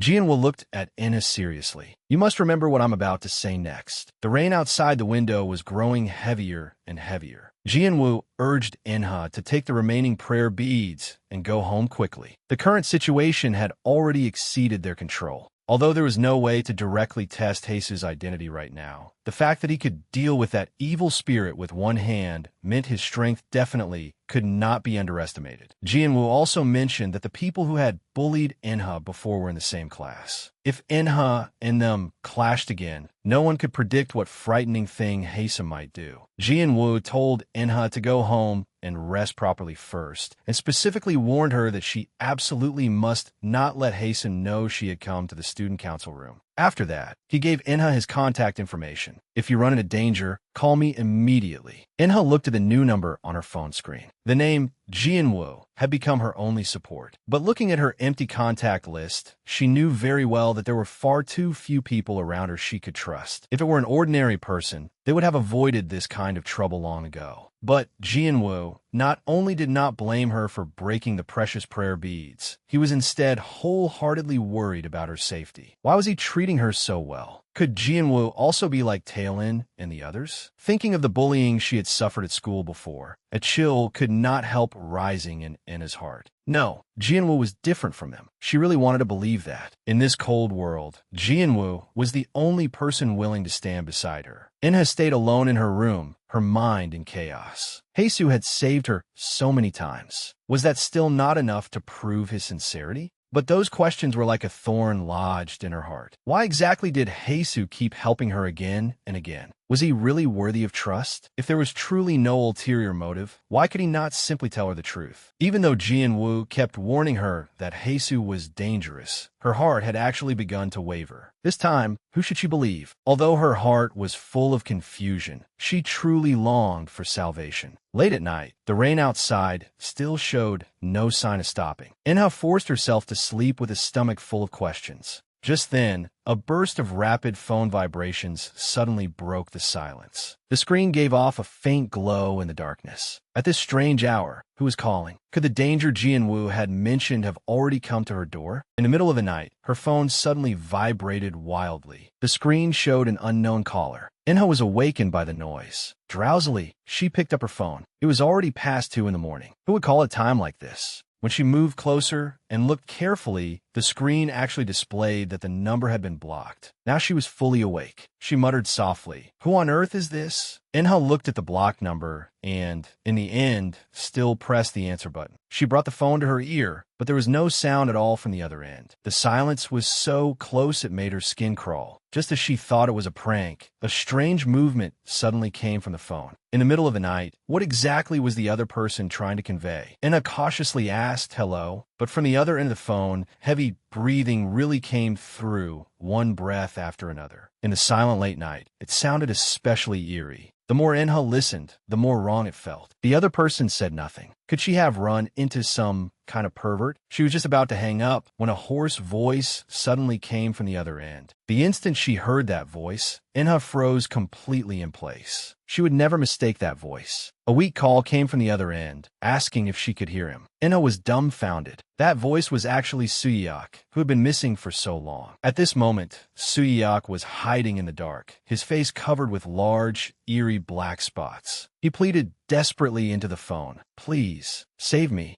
Enha could hardly believe her ears. How could someone who had disappeared long ago suddenly call her? Enha anxiously asked, "Where exactly are you right now?" Suyeok's voice on the other end was full of despair. He said he did not know where he was either. Right now, he was hiding under a large tree on the back mountain. Everything around him was pitch black, and he could not tell directions at all. Suyeok begged Enha not to hang up no matter what. Right now, only she could receive the signal. He was on the verge of breaking down completely. He said he had finally shaken off those guards and escaped into the back mountain, only to run into something terrifying. Suyeok continued telling her over the phone, At that time, he had gotten lost in the mountain. No matter how he walked, he kept circling in place inside the thick fog. Just as he was about to fall into despair, human voices suddenly came from deep within the mist. Enha was somewhat puzzled. How could there be people talking in a deserted mountain? Suyak had not thought too much about it at the time. He followed the voices and felt his way over. But once he went, he could never truly come back. The other end of the phone suddenly paused. Suyak had clearly remembered something extremely terrifying. At the time, he had walked while calling out loudly, but the air around him grew more and more damp. Suyak felt the fog around him becoming heavier and heavier. The air was full of wet moisture. He wondered if there was a lake nearby.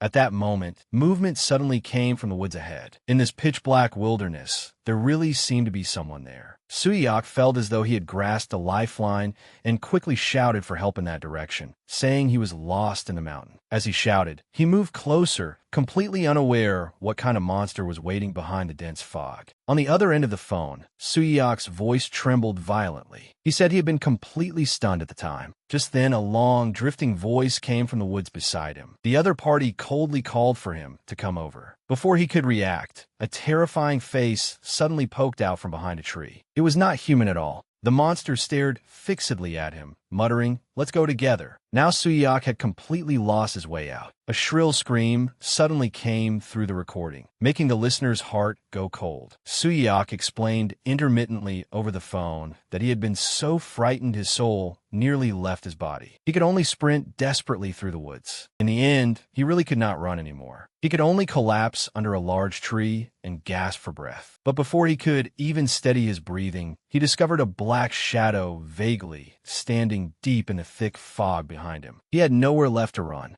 Suyak's extremely panicked voice came through the recording. That monster had not come any closer to the large tree. Then Suyak shouted frantically over the phone, saying the signal could cut off at any moment. He begged Ju Enha to save him. As long as he could live, he would do anything. But at that moment, the voice in the recording suddenly changed. An icy voice questioned him. "Back then, when I begged you to save me, did you ever listen even once?" As soon as these words came out, Enha was completely dumbfounded. Whose voice was this? In the phone call that rang in the middle of the night, the recording of Enha being bullied back then actually began to play. At that time, Suyak had completely ignored her pleas, only caring about torturing people for fun. Enha never expected that the painful past she wanted most to forget would reappear in this way. Suyak on the other end of the phone also heard it. He was so frightened he tried to explain incoherently. But saying these things now was already too late. Only his terrified screams remained in the phone. Suyak's hysterical shouting came through the recording. He shouted that he had done those things because he liked her. Those words made Enha find it utterly absurd. In the recording, Suyak was still defending himself crazily, saying that liking someone meant wanting to bully them more, that he had only wanted to get her attention. He even shouted righteously that relationships improved through roughhousing. Hearing these shameless excuses, Enha only felt her stomach churn. Enha asked coldly, "You did those things because you liked me?"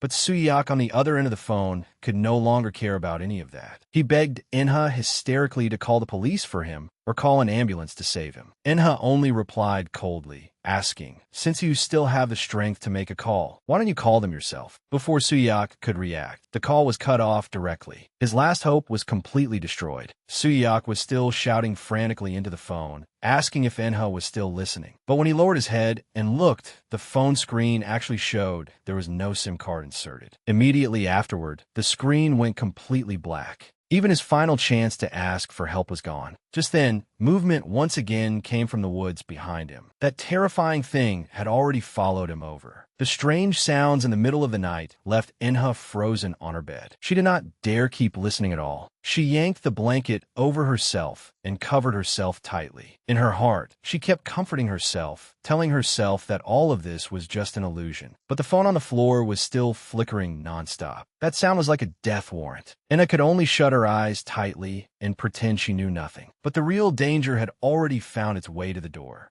Strange movements came from deep in the mountain forest. Countless pairs of eyes lit up in the darkness. Only broken static remained in the recording. That filthy thing had already caught up. Suiyak was trapped alone under the tree with nowhere to escape. Just as he closed his eyes in despair, everything around him suddenly went quiet. Suiyak was completely stunned. Had that filthy thing already reached him? Before he could react, something suddenly moved on the trunk behind him. He screamed in fear and backed away. But when his hand pressed against the ground, he touched a handful of water. On this back mountain with no water source, how could water suddenly appear out of nowhere? Suiyak looked at everything before him in despair. Suiyak collapsed under the large tree, staring at the sticky black water on the ground. It carried an eerie, evil aura. Just then, countless pairs of eyes lit up in the dark woods. Those filthy things had surrounded him. A black pond sealed the place off completely. Suiyak had no way out. The recording coming from the phone was gloomy and terrifying. The voice said the monster was hiding somewhere unseen and had already reached the edge of the pond. Immediately afterward, the voice became incomparably venomous, screaming for Suiyak to die. The recording was filled with dense curses, saying the one who deserved to die was actually him. Hearing this, Suiyak completely broke down. Even at this point, Suiyak was still struggling desperately, but his body was sinking downward out of his control. No matter how hard he tried, it was useless. That sticky black water seemed alive, beginning to spread wildly over his skin. This was not ordinary water at all. The black water had already risen past his neck. Suiyak could no longer break free. At this life-or-death moment, a thick rope suddenly dropped from above his head. But how could such a thing appear out of nowhere in this deserted wilderness? Suiyak struggled desperately in the water and instinctively raised his head to look up. That one look left him completely dumbfounded. Suiyak could no longer hold on. Black water kept pouring into his mouth, and he could only let out painful coughs in the darkness. In the darkness, he vaguely saw a row of sharp teeth. That monster was actually sneering, saying he was the first sacrifice. Suiyak completely sank into the darkness. Along with several crisp snapping sounds, some crucial bond was completely severed. The voice in the darkness sneered and said, "Your death has completely broken the first rope." The seals tied to the large tree began falling away layer by layer. The monster imprisoned inside was finally about to come out. The seals blocking the large tree now had only the last few layers left. Jesus sneered and said it would not be long before he could get out completely. They finally broke, but the shadow of last night could not be dispelled no matter what. Inna tossed and turned in bed, then finally sat up abruptly. It took her a long time to recover. She patted her chest and muttered quietly that she had actually had a terrifying nightmare. It was all because of that strange call she had received before dawn, making her sleep restlessly the whole night. Even more terrifyingly, she had dreamed that Suiyak had really died. His miserable death in the dream had been so vivid it made her skin crawl. Was this only a dream, or had something really happened to Suiyak? In the dream, Suyak's face, covered in black spots, had still been screaming for help. It felt so real that it frightened her. Inha felt suffocated and uncomfortable, unable to calm down at all. But thinking carefully, how could a missing person possibly call her? This had to be just a nightmare.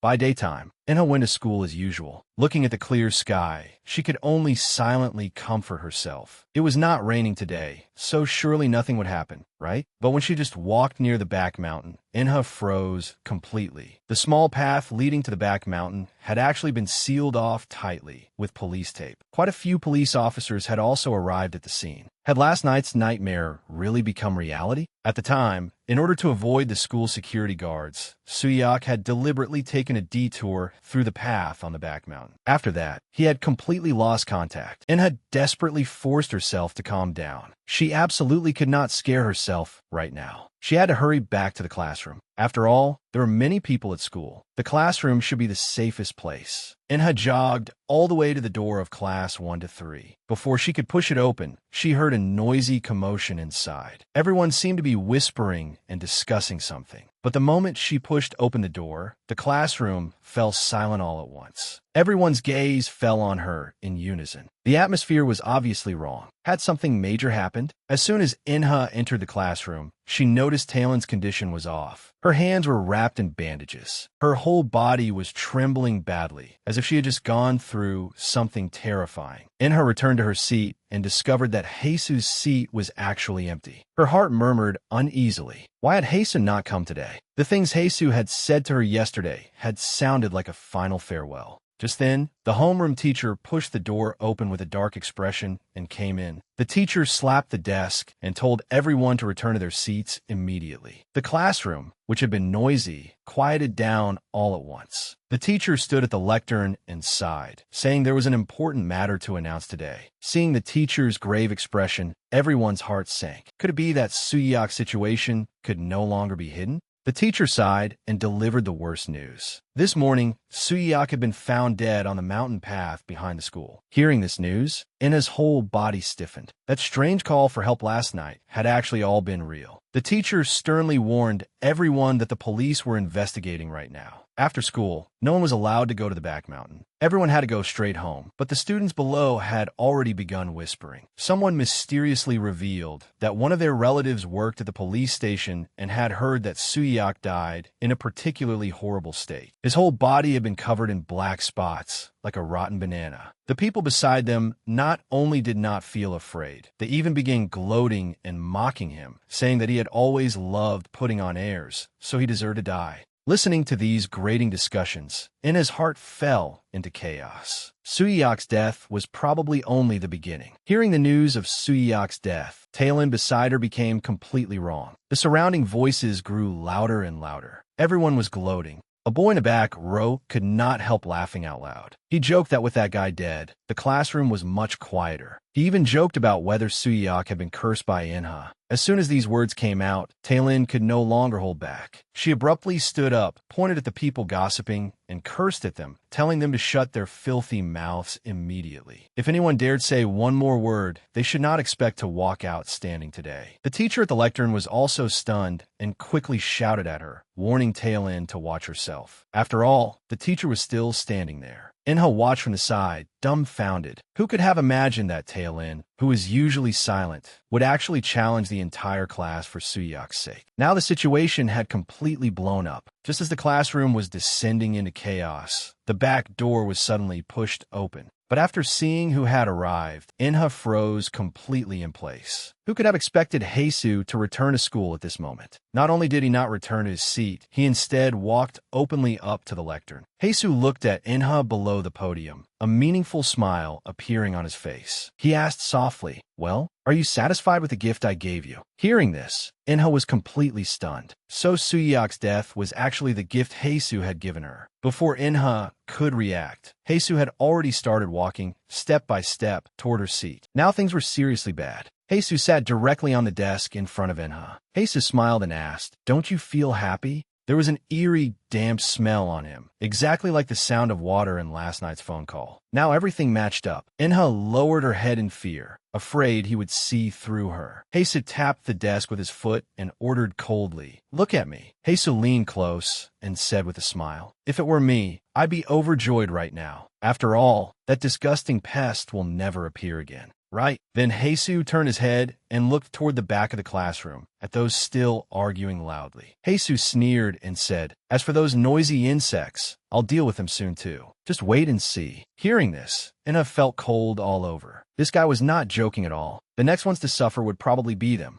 Inha lowered her head and did not dare make a sound. Heisu sneered and asked, "Are you ignoring me again?" That question frightened Inha badly. She had no idea how to answer. Looking at the notebook in her hand, a terrifying thought suddenly appeared in Inha's heart. After learning of Suyak's death, her truest feeling was actually relief and gratitude. Before she could sort out her thoughts, Heisu suddenly changed the subject and said with a smile, "Right, I have something I want to ask you too. It's nothing major." Heisu suddenly leaned extremely close. Now the distance between the two of them had completely closed. Heisu sneered and asked, "Every time you go to the student council room, who exactly are you going to meet?" Heisu pressed closer step by step, making everything clear. He stared fixedly at Inha. He questioned who she was looking for in the student council room. Following Heisu's gaze, Jianwoo, wearing glasses, was standing nearby. This hint could not be more obvious. Could Inha's secret contact really be him? Inha completely lost her composure. Her fingertips trembled violently. The pen in her hand instantly fell to the ground and rolled away. The secret she had been hiding was about to be exposed. But in the next second, the pen that had just fallen actually floated up into the air in full view of everyone. This was not something an ordinary person could do. Heisu took the opportunity to sit on the desk, his eyes filled with sick satisfaction. His voice was icy as he urged her, "Hurry and write. What are you waiting for?" Her retreat was completely cut off. Inha could only steel herself, take the floating pen, and write with difficulty on the paper. Bona beside her was completely stunned, not daring to breathe loudly. Inha kept warning herself to stay calm. Her senior had clearly said that as long as that talisman was there, ghosts absolutely could not find that room. Judging from Heisu's reaction now, he clearly did not know about the talisman at all. This might be her only chance. Inha frantically made up an excuse on the paper, writing that she had gone to help the teacher clean. But before she could finish writing, Heisu directly crushed the pen in one hand. As the ink burst open, Heisu sneered mockingly. "Do you think you can keep lying to me?" At that critical moment, the teacher's loud voice suddenly came from the doorway. "Ju, Inha, and Tailin, come to the office after morning meeting." This sudden interruption temporarily rescued her. But before Inha could breathe a sigh of relief, Heisu drew close like a ghost again. He grinned and said, "Since you're running errands for the teacher, I'll go with you." This guy was truly haunting her relentlessly. The three of them walked out, each with their own thoughts. Tailin, following behind, was almost crushed by fear. She knew very well that this trip to the office was likely to be extremely dangerous. Inha followed closely behind the teacher. Heisu stared fixedly from the rear. She could only rely on herself to force her way through this obstacle. As soon as they entered the counseling room and sat down, the teacher began speaking with a grave expression. The teacher revealed that the police had already come by this morning. Suyak's death had been extremely miserable. The police had determined that it could not possibly have been an accident. Even worse, someone had anonymously reported that before Suyak died, Inha had been at the scene performing some kind of summoning ritual. Now Inha really could not clear her name no matter what. The teacher suddenly changed the subject and started asking about the old building. He even deliberately mentioned the courtyard. Who could have expected that Heisu was sitting openly on the cabinet behind them at this moment, looking down at them from above? But just as the teacher was halfway through speaking, he suddenly shut his mouth. The teacher sighed, waved his hand, and said, "Forget it. It's nothing." He even muttered quietly, "How could that girl possibly have seen that thing?" Then the teacher dismissed Inha, telling her to return to the classroom immediately. Inha quickly agreed and started to leave. She had thought she was doomed this time, but in the end, she had actually been let go so easily. But the teacher had mentioned a courtyard just now. What unspeakable secret was hidden in that place? There was actually a courtyard inside the old building. Inna still had not figured out what those words meant. The teacher behind her suddenly called her back again. The teacher lowered his head and searched through things, saying, "Right, this is for you." Before he finished speaking, the office door was pushed open. Jianwoo walked in holding a stack of documents. "Director, I brought the meeting materials you requested." But the moment Jianwoo looked up, his whole body was struck as if by lightning, because he clearly saw that behind Inha stood a huge monster surrounded by pitch-black energy. And that twisted face was unmistakably Jesus. It was this monster. The true crisis had arrived. No one present could escape. The black shadow reached out roughly. Inha did not even have a chance to react before her whole body was tightly entangled by black energy. She was completely cornered. But in the next second, Jesus suddenly dispersed the black energy, withdrew his hand, and stood beside them with his hands in his pockets, as if nothing had happened. The teacher was completely unaware of the abnormality behind him. He suddenly called loudly, "Inha!" The teacher handed over a key and instructed, "This is the spare key to the student council room. Since you're on duty, keep these things safe yourself from now on." Then the teacher turned to Jianwoo, who had just entered, and said, "You came at the right time. You're in the student council too, right?" Originally, for the school's 50th anniversary celebration, we were preparing an exhibition in the student council room. But now that a fatal incident has happened, it'll probably all fall through. Jesus smiled coldly from the side and asked, "So you went to the student council room with Jianwoo for this?" So the student council room Jesus was talking about was the old room the school was using as an exhibition room. No wonder. In order to hide from Jesus, on the day she first met Jianwoo in the temporary student council room. Inha had taken the initiative to apply to clean the old student council room, because she knew very well that even if Haesu did not know where the temporary room with the talisman was, as long as she went somewhere she usually did not go, it would definitely arouse the monster's suspicion. So every time she acted, she first had to go to the temporary room and walk around as cover. In order to interact naturally with Senior Jianwoo, she deliberately used cleaning the old student council room as an excuse. That way, their routes overlapped, and the teacher would not become suspicious either. But despite all her calculations, she had not expected to be exposed so quickly. If this continued, even Senior Jianwoo would probably be dragged into the vengeful ghost affairs. At this moment, Jianwoo had also received the news and heard that someone had died at school today. When he secretly turned his head,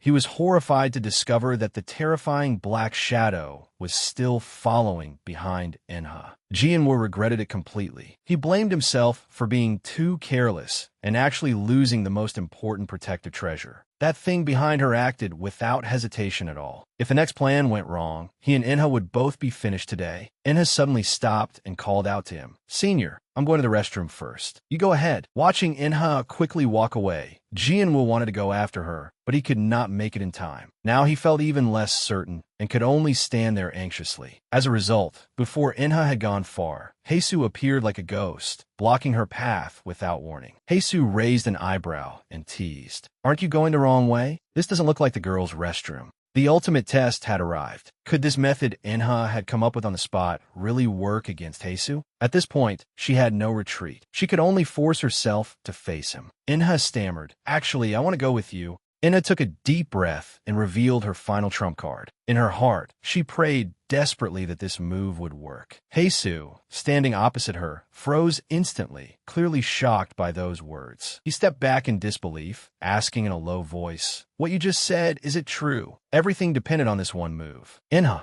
was so nervous that even her breathing stopped. But in the next second, Haesu suddenly laughed out loud. It even turned into an unrestrained, wild laugh. This reaction was completely unexpected. What exactly was he laughing at? Had even her final trump card failed? Haesu's eerie laughter made the atmosphere in the old building oppressive to the extreme. Had this move really backfired? Fortunately, he finally laughed enough. A trace of amusement flashed in his eyes. "Fine, then let's go together." And the destination of their trip was precisely that gloomy old building. At the same time, the atmosphere in the counseling room also dropped to freezing point. The teacher's expression was gloomy. He directly named 3 people, the dead Suyak, Tailin, and Bona, who was before him, because all 3 of them had gone to the old building. Bona was completely stunned. The other person clearly was not the homeroom teacher, so why had he called her over alone? What unspeakable secret was hidden behind this? The science teacher in front of her definitely still remembered the terrible scene of Tailin going mad last time. At that time, the entire school building had fallen into chaos. Now that he had kept her alone, it definitely was not that simple. Bona's heart pounded wildly, and cold sweat instantly soaked her back. While she was lost in her thoughts, Teacher Lee's always cold palm suddenly touched her. Bona jolted in fright. Teacher Lee sighed, his tone carrying a trace of false sympathy. "The ones most upset by Suyak's death must be you girls. After all, you were always together." But immediately afterward, his tone turned cold. "This is your last chance. If you're hiding anything, you'd better confess now." Teacher Lee stared hard into Bona's eyes and questioned her word by word. "After you entered the courtyard, what exactly did you do?" Hearing this, Bona collapsed limply into the chair. There was actually a place like that in the annex? It seemed she truly knew nothing about it. Meanwhile, on the other side, the heavy door of the annex was slowly pushed open. Haesu and Inha had already stepped into this forbidden area. Haesu wore a faint, blood-tinged smile. "I really didn't expect this. After seeing the filthy things here, and even nearly getting killed by that thing, you still dared to bring me here yourself?" He slowly turned his head, his eyes filled with a sick, invasive aggression. "I thought you only wanted to find somewhere with no one around. I never expected you to deliver yourself to my door." Now, even Inha's retreat had been sealed off. She could only brace herself and keep going. In this annex, every step was a matter of life and death. Heisu pressed closer step by step, trapping Inha tightly in the corner. He lowered his head slightly, his tone full of amusement. "All right, tell me." This monster, who could go berserk at any moment, was clearly very interested in this so-called private conversation. "What exactly did you want to tell me in private?" Although the stalling tactic had worked for the moment, the crisis was far from over. Just now, in order to buy time for Jianwu, she had proposed coming to this desolate annex in a panic. But that had been a completely spur-of-the-moment decision. Inha had no plan for what came next. Now a lone boy and girl were staying together in this cursed place. It was no different from driving herself into a dead end. Faced with the dangerous person before her, what should she do next? In the counseling room, Teacher Lee reached out and pushed up his glasses. Behind the lenses flashed a chilling suspicion. "You've never even been to the central courtyard, yet you dared to pin that girl down and force her to perform a summoning ritual?" He shook his head helplessly. "You're practically begging to die." When she heard the words, summoning ritual, Bona felt as though she had been struck by lightning. She had never imagined the matter would become this serious and irreversible. Extreme fear finally broke her completely. With a thud, she dropped to her knees in front of Teacher Lee. She cried hysterically, "Teacher, please save me. I really don't want to die." In order to survive, Bona tearfully pushed all responsibility away from herself. "Talon forced me to do it. I only did what she told me." At the brink of life and death, she sold out her accomplice without hesitation. Teacher Lee sighed coldly. "Bona, look up. If you really want to beg for mercy, shouldn't you beg the child you ruined? Isn't that the very least you should do?"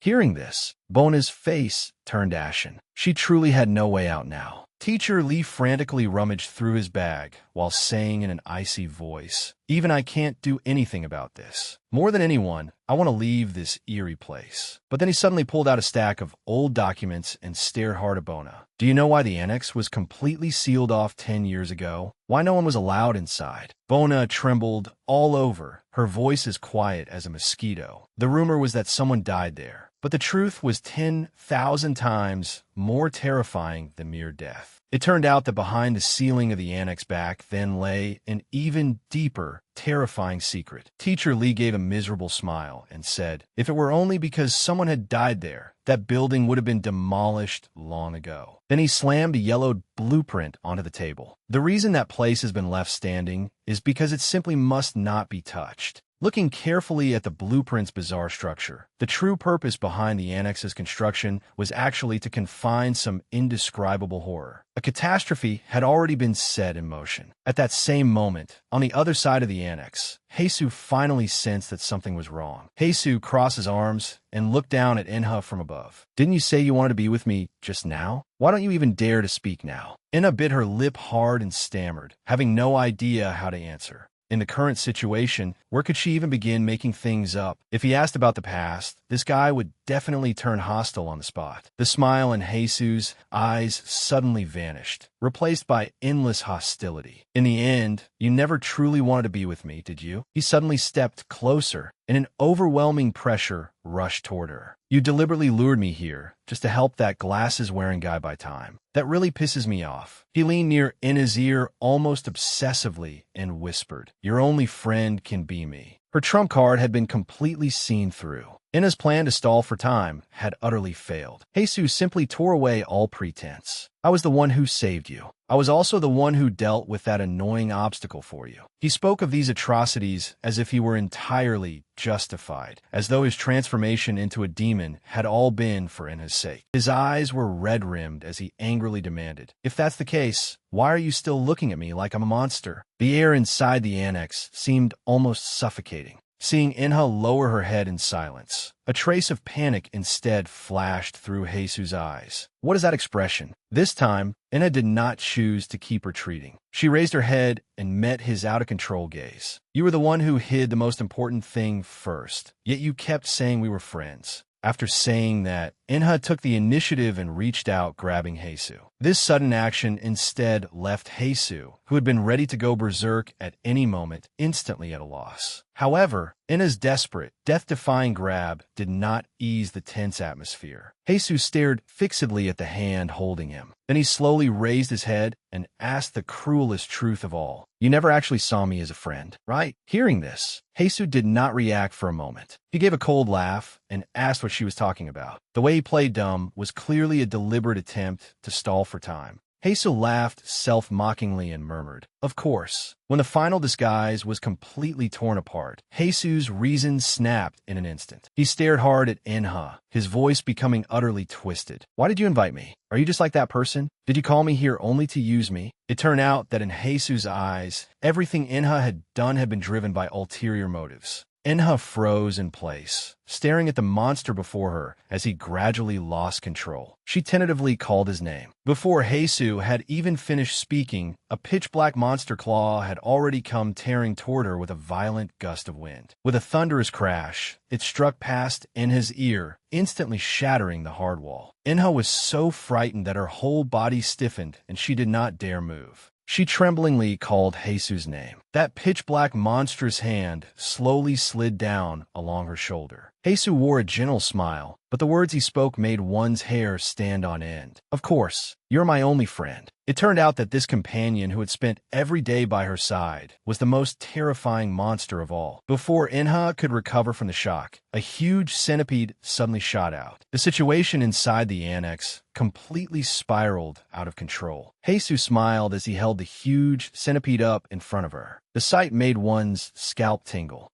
Inha forced herself to speak and asked, "Did you catch it for me?" Before she could even breathe a sigh of relief, Heisu suddenly exerted force with his 5 fingers and crushed the centipede to pieces. He slowly turned around, his voice icy to the extreme. "Don't forget your identity. Or are you so busy playing friends that you forgot your real objective?" Hearing this interrogation, Inha felt as though she had fallen into an ice cellar. Just what had this monster seen through? Inha stood in place and silently gritted her teeth. She knew very clearly that Heisu was only a tool for her to escape this place. As long as she could leave this cursed place, she could regain her freedom. But now, she had to finish acting out the role. Inha took a deep breath and took the initiative to hold Heisu's mutated monstrous hand. "Since we're friends, you have to promise me one thing. Other than those 3 people in the annex, don't kill anyone else. I'm begging you." Seeing Inha actively hold his hand, Heisu was at a loss for a moment. He murmured, "What exactly are you trying to do?" Looking at that warm little hand, the brutal, killing intent in his heart was actually forced down bit by bit. Heisu laughed self-mockingly. "What kind of person are you? How can you be this naive?" She clearly knew he was a terrifying monster, yet she was still using this method to stop the killing. But monster was still a monster. Heisu's gaze instantly turned cold. Enough. The icy warning carried a terrifying pressure, freezing Inha in place. Heisu suddenly shook off Inha's hand and coldly warned her not to touch him. Looking at his mutated black hand, Heisu's tone suddenly became somewhat desolate. He claimed that before he died, he had suffered from a serious illness and could not remain in contact with the living for too long. Otherwise, even Inha would be cursed and dragged down with him. Hearing this explanation, Inha could only obediently agree. It seemed that this terrifying monster still retained the last trace of reason in his heart.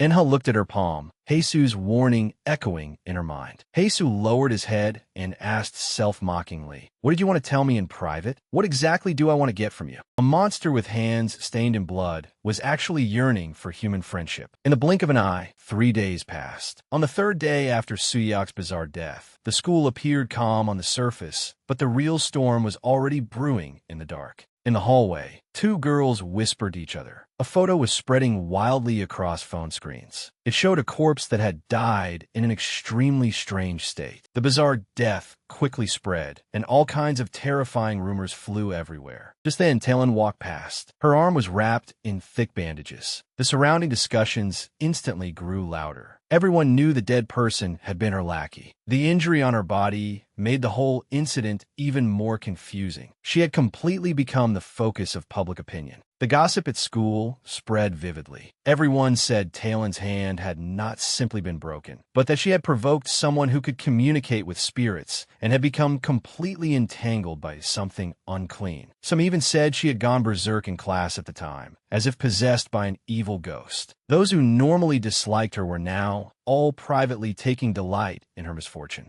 Who would have thought that the domineering bully who usually ran rampant would completely stumble this time? Listening to the harsh whispers and pointing around her, Taelin could not help cursing under her breath. The situation had already gone completely beyond her control. Taelin's expression darkened into a cold smile. These pieces of trash only dare to gossip behind my back. In front of me, they wouldn't even dare make a sound. Completely enraged, she no longer intended to keep enduring it. Taelin stared hard at the school building in the distance and growled through gritted teeth, "Inha, you're dead this time. To hell with ghosts and curses. Do you really think I have no way to deal with you?" Who would have thought Taelin still had a trump card in her hand? As long as she had this mysterious notebook, she felt she still had a chance to turn things around. She directly called Bona over. Bona still wanted to explain everything that had happened in the annex and try to make the situation clear. Bona gritted her teeth and shouted, "I'm completely fed up with all of this now." She pointed at Taelin's nose and cursed. "If you want to die, then go die by yourself. Don't stand here getting in my way." Once these words were said, the relationship between the two of them was completely over. Taelin gave a cold laugh and muttered to herself, "You absolutely can't keep idiots by your side." Taelin cursed through gritted teeth, "You ungrateful traitor." It seemed she truly intended to make a move today. Taelin approached step by step and warned coldly, "This is your last chance. Kneel down immediately. Apologize." Taelin hit a sharp wooden stick behind her back, her tone full of threat. "Otherwise, no one is going to have an easy time today." Taelin attacked directly, but Bona grabbed hold of her. "Bonas narat provocativelli." Or what? What can you do to me? But she had clearly underestimated Taelin's viciousness. Taelin seized her tightly in return. During the struggle, the bandage on Taelin's arm was torn open, revealing the bizarre black mark underneath. Bona had now struck a sore spot and mocked her. "What? Even with your family's power, you still can't find a doctor to cure this?" Now the secret Taelin most wanted to hide had been completely exposed. Bona sneered and asked, "Is this the crap you're always bragging about?" The scene instantly returned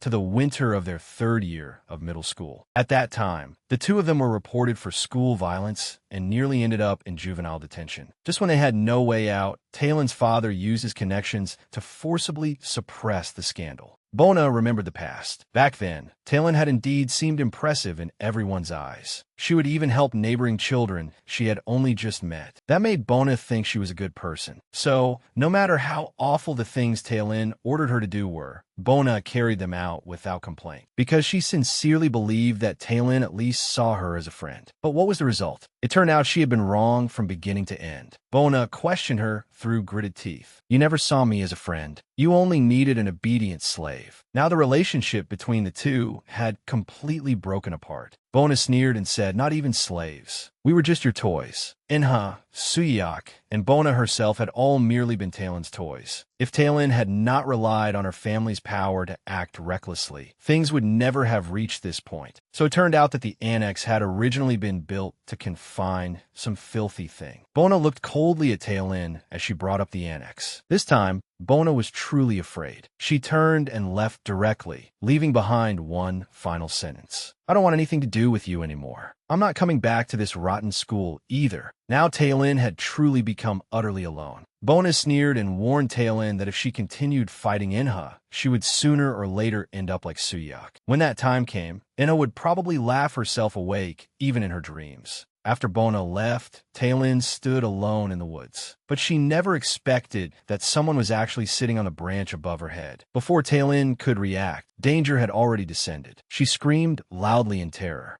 The strike came fast and viciously. Tailin did not even have room to fight back and could only collapse to the ground, wailing in pain. Heisu looked down at her coldly from the tree, without a trace of warmth in his eyes. This time, Tailin likely had no way out at all. Bona thought she could simply walk away, but she had no idea she had long since been targeted. Heisu coldly watched her retreating figure. In his heart, he had already sentenced her to death. Trying to run? You're next. The scene shifted to another residence. A mother entered the house, carrying a box, and called toward the bathroom, asking Jianwoo if he was still washing up. Hearing the voice, Jianwoo walked out of the bathroom. "Mom, did you call me?" His mother handed over the package in her hands and said it had been sent by his grandfather. Hearing the word grandfather, Jianwoo froze completely. This thing had come at the worst possible time. His mother looked somewhat worried. "Jianwoo, from now on, you can't just accept things your grandfather sends you so casually." It seemed that this package from his grandfather was definitely no ordinary gift. Whatever was inside was probably going to cause a huge problem. His mother sighed and said, "Although he is my father-in-law, I still think all that talk of ghosts and spirits is just superstition. You're graduating next year. Don't spend all day thinking about useless things like this." Jianwoo gave a somewhat perfunctory response. His mother was still worried and continued asking, "You haven't been seeing anything strange lately, have you?" Jianwoo smiled and quickly denied it. "How could I? I stopped seeing them a long time ago." That lie was so poor, even he did not believe it. After his mother left, Jianwoo took the package back to his room. He looked at the box in his hands and muttered, "I didn't expect the old man to move so quickly." But when he tore open the tape and saw what was inside, he froze completely. What exactly was in this box? As mentioned earlier, Jianwoo had received the package sent by his grandfather. When he opened it, it was actually the repaired string of prayer beads. The old man had worked rather quickly, but there seemed to be something else in the package. Jianwoo found a folded note in the inner layer of the wrapping. Could it be some important clue left by his grandfather? Jianwoo put on his glasses and carefully read the contents of the note. As a result, the moment he read it, he froze completely. What was written on it was absolutely no ordinary matter. Jianwoo opened a drawer and looked at the things inside. After the bully who tormented Enha died, Jianwoo had run directly into that terrifying monster at school. The killing intent rushing toward him had been 100 times more terrifying than he had expected. It was from that day onward that everything began to spiral out of control. If Enha had not deliberately avoided him back then, things might not have turned out this way. After that incident, he had been investigating that monster in private all along, just so he could give Enha an explanation. The note his grandfather sent happened to answer the question he most wanted to know. On the day the prayer beads broke, why had that guy named Heisu failed to notice Enha's presence? If what was written on his grandfather's note was true, then Heisu's purpose in approaching Enha was definitely not simple. The conspiracy hidden behind it was terrifying the more one thought about it. He spread all the clues he had across the table. The school's old archives, as well as the literature club anthology from that year. These scattered fragments were finally about to piece together the truth. When he opened the class photo from 1998, the most crucial piece of the puzzle was finally found. Jianwoo flipped through those old materials and finally discovered that the most crucial piece was still missing from the entire matter. He reached out and pulled a long sealed file from the bookshelf. In truth, the origin of everything had already shown signs long ago. Enha had once mentioned that the ghost kept telling her to go to the pond. At the time, no one had taken those words seriously. But now, it seemed this was the starting point of all the strange events. The first thought that popped into Jianwoo's mind at the time was, did our school really have a pond before? By coincidence, the school was preparing for its 50th anniversary celebration. Using that opportunity, Jianwoo found quite a few confidential internal school records. In these long-sealed historical records, he discovered a deliberately hidden secret. It turned out that 50 years ago, the place where the school annex now stood had once been a huge pond. In other words, when the school was built back then, they had directly filled in the pond and constructed the building on top of it. Looking at the materials before him, Jianwoo finally felt that all the strange events could be explained. Jianwoo opened the 1998 Literature Club magazine. Inside was a record about the school's old willow tree. It said that this tree had been growing here even before the school was built. The article mentioned that although the willow now stood in the central garden, this place had once actually been a pond. Since then, the willow had always guarded this place. When the wind blew, it seemed as if it were staring at something.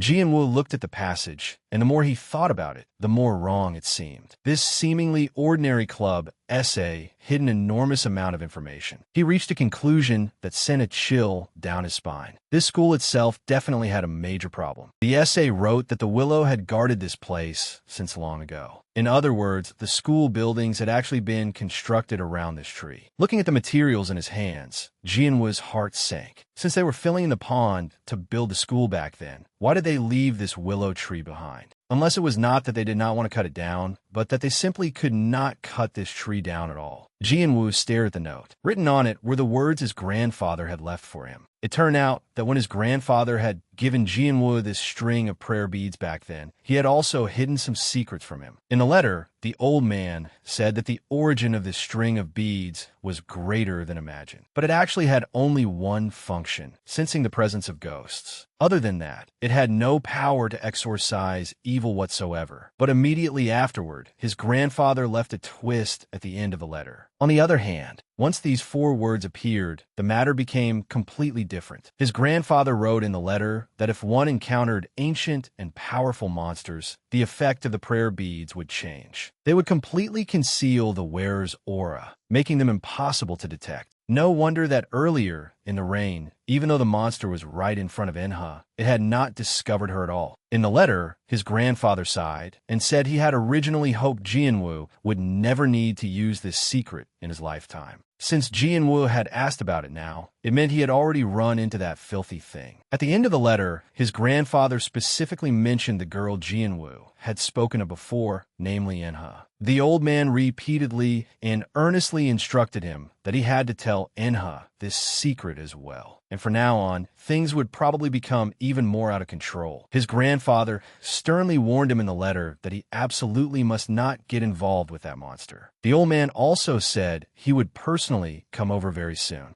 Jianwoo looked at the letter in his hands. It seemed the situation was more serious than he had imagined. He took out the 1998 class journal. When he looked at that old photo, the truth finally surfaced. No matter what, he had to tell Enha about this immediately. What exactly was Jesus' true identity? The scene shifted to the principal's office. A call from the police broke the stalemate. On the other end was the detective in charge of the investigation. The news he brought made the entire incident even more bizarre. The results of the investigation into Suyak's death had finally come out, but the results made no sense. He had not died from drowning at all, and there were no external injuries on his body. The most incomprehensible thing was the strange black marks in the photos. The dead person's entire body was covered in these unknown marks that looked like stains. The police felt there were far too many suspicious points in the case, and that they had to continue investigating. After hearing the police report, the principal could only agree for the time being. It seemed the secrets hidden in this school were already close to being impossible to suppress. As soon as the call ended, the principal's thoughts were pulled back into the past. This situation was exactly the same as 10 years ago. Back then, a total of 4 students and 2 teachers died at the school. Although the times and locations of their deaths were all different, the state of the bodies was shockingly consistent. Not only were the corpses incomplete, but their skin was also covered in those eerie black patches. At that time, he had only recently become principal. In order to prevent the matter from worsening, he had no choice but to completely seal off the annex. The principal sighed. Sealing off the annex back then had indeed been the only option. He had thought the matter was long over. Who would have expected that 10 years later, this nightmare would come knocking again?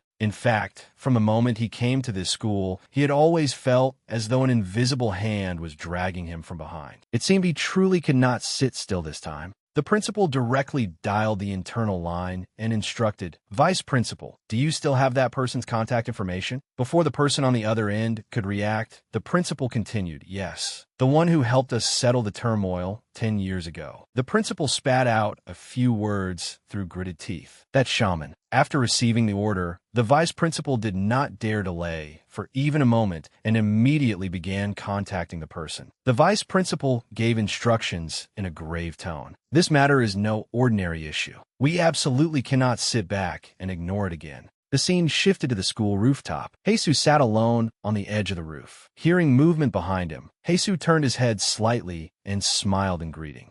Heisu looked at the person who had come and called softly, "Come on up." Ever since the turmoil in the annex, whenever it was break time, Inha was almost always stuck together with Heisu. Seeing Heisu sway unsteadily on the edge of the rooftop, Inha's heart leaped into her throat. Heisu pointed at a crow flying across the sky and smiled as he asked Inha, "Want me to catch it for you?" Inha was so frightened she shook her head repeatedly. This kind of dangerous action was no joke. But looking at Heisu like this, Inha instead felt much more at ease. He seemed to have returned to how he used to be, still loving jokes so much as if nothing had happened. Looking at Heisu before her, Inha simply could not believe that someone like him could be a murderer. Before she could think further, a crow crashed heavily to the ground and flailed in pain. Inha looked closely and saw that the crow's body was actually covered in eerie black patches. Heisu kicked the dead bird on the ground with his foot and walked toward her with a smile, asking, "What are you thinking about?" In the old photo, Ji and Woo had seen a familiar figure. The person in the photo was actually identical to the current Heisu. Even a name tag read Heisu. But this was a photo from more than 20 years ago. How could a person's appearance remain unchanged for decades? This was simply not something a human could do. At that moment, the pitch-black eye in the photo seemed to come alive, staring fixedly at him from beyond the screen. Now things had become troublesome. That monster seemed to have sensed his spying. On the ground lay a crow that was about to die. Inha looked at it with some pity. This crow seems to be in a lot of pain. She had just been about to reach out and help when Heisu beside her suddenly stopped her. Who would have thought that Heisu would directly reach out, grab the crow, and crush it to pieces on the spot? It was going to die anyway. Why bother wasting the effort? This scene left her somewhat unable to understand. Inha looked at the ashes scattering in the wind, her heart uneasy. Did this guy not have even the slightest bit of compassion? Before she could figure it out, Heisu turned his head and explained, "Actually, I really hate birds." Heisu looked at the sky and said, "Seeing things that can fly freely for some reason makes me really unhappy. Because I want to fly in the sky too.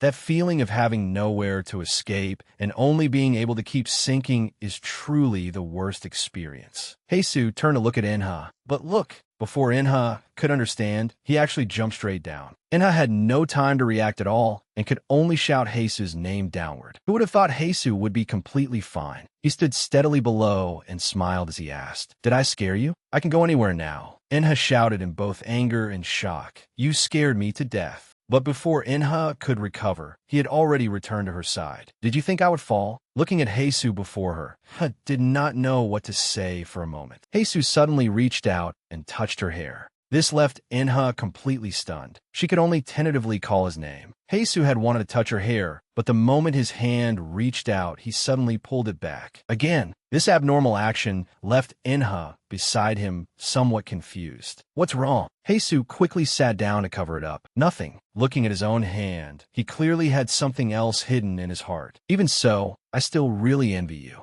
Hearing this, Inha also sighed. "I want to go wherever I want, just like you." Heisu turned to look at her and asked, "Do you want to go somewhere else?" Inha did not know how to answer for a moment. Inha explained, "Actually, it's about my family. Ever since her mother left, she had moved to where she lived now with her father. Now only the father and daughter depended on each other." When mentioning her father, Inha seemed somewhat uneasy. "My dad is a good person. He works hard at a factory far away and has always supported my schooling." Hearing this, Heisu directly pointed out the contradiction. "If your dad is a good person, then why do you still want to leave?" This question immediately left Inha stuck. Inha stammered for a long time, but could not explain it clearly. Seeing how troubled she was, Heisu did not intend to dig deeper. "If you don't want to say it, don't. Everyone has a few secrets. Anyway, I think things are pretty good as they are now." Looking at Heisu's back, Inha hesitated for a long time before finally being unable to hold back and speaking. "Heisu." Inha looked at him and asked, "You said before that you can't leave the school, right? If one day you could get out, what would you want to do most?" Hearing this question, Heisu fell silent at once. It seemed even he himself had never thought about it. Just when Inha thought he would not answer, Heisu suddenly leaned closer. "This was originally a secret. I'm going to find the only friend I had, the one who betrayed me." As soon as these words came out, Inha had nothing to say. How was that going to find a friend? He was clearly going to settle a score.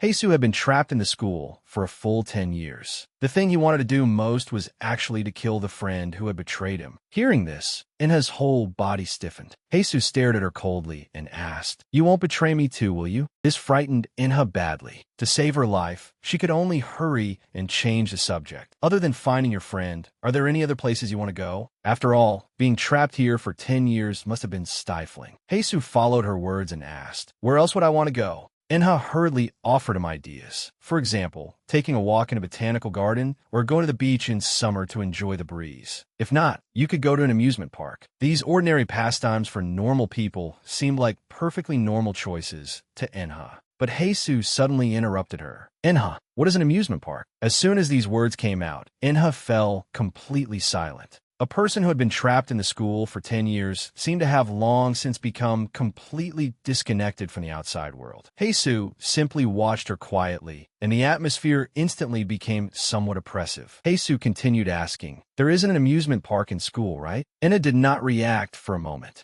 How could there be an amusement park in a school? Heisu, however, seemed to think it did not matter. "Isn't it just a park? What's so special about it?" Looking at Heisu before her, a question suddenly arose in Inha's heart. This seemingly insignificant issue was like a drop of water sending ripples across a calm surface. Inha tentatively asked, "Heisu, did you take the subway to school before? Do you remember how much the fare was back then?" Heisu's answer was very straightforward. "I don't know." Heisu explained that he had walked wherever he went before, so he knew nothing about the subway. But in reality, this was a huge problem, because their city had not even opened a subway line before. That indescribable sense of incongruity finally had an explanation. Heisu's knowledge of the outside world was unreasonably limited. It was as if he were someone who had never had contact with the outside at all. Heisu truly had never lived outside the school. The scene shifted. Tailin was walking alone through a stretch of woods toward the school's back gate. Looking at the locked iron gate before her, Tailin stopped. She pulled a notebook from her bag. Written on it were the words, "Visitor Invitation." Looking at this notebook, Taylin's expression became extremely grave. This notebook. It was all because of this notebook. Tailin remembered the afternoon when she first made Inha perform the summoning ritual. At that time, the sound of the door being pounded outside had been so noisy it made her panic. In her confusion, she had no time to think carefully and directly flipped the invitation notebook to the final page. Written on it was the method to send away the ghost. Actually, regardless of whether this thing was real or fake, the reason she had secretly taken this notebook back then was purely to get revenge on Inha. After that, everything completely spiraled out of control. On the day she fainted, she suspected that Inha had also brought something unclean out of the annex. So she had specifically instructed her accomplices to search Inha's desk. If they found a cloth-covered mirror, they were to burn it immediately. But she never expected that Suyak, whom she had sent to handle the matter, would actually already be dead. Bona, that traitor, actually dared to betray me. One ungrateful wretch.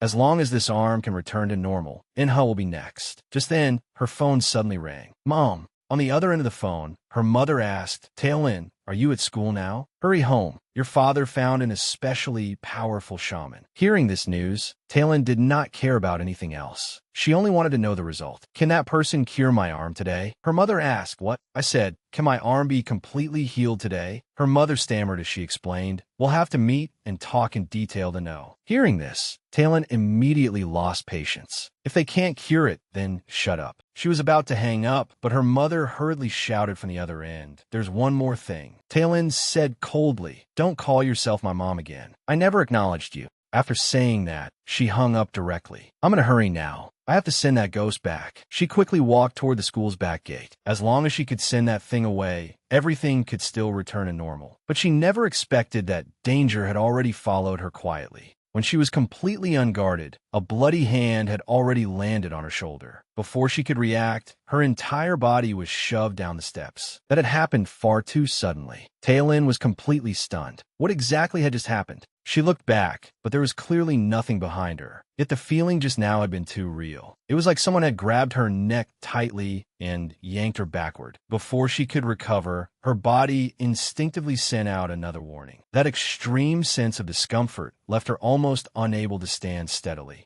She pressed hard on her injured right hand, trying to calm herself down. But only one thought remained in her mind. That thing had already come for her, and it had no intention of letting her go. Talon desperately tried to run, but it was useless. The other party had already blocked her path. Heisu looked at her coldly. If I deal with you now, that pink-haired one will never come back to school. So I'll let you go this time. Struggle in pain until you die. For now, Talon had saved her life, but the days ahead would likely be even worse. The scene shifted. Inha was walking alone on the street. She still did not know what had happened at school. Inha was on her way home. Neighbors sat by the roadside chatting, and she did not think much of it as she walked past. But as she walked, a sudden movement came from behind her. This made her stop instinctively. Before she could turn around, the elderly woman behind her grabbed her clothes. The old woman urgently said to her, "Child, a guest has come to your home." Inha was utterly confused by these words. What? But the old woman held tightly onto her hand, muttering non-stop, "A guest went to your home. What a pitiful child. It's already too late." The old woman's words became more and more incomprehensible. "It's connected to you." Inha could not understand what she was saying at all. "Grandma, what do you mean?"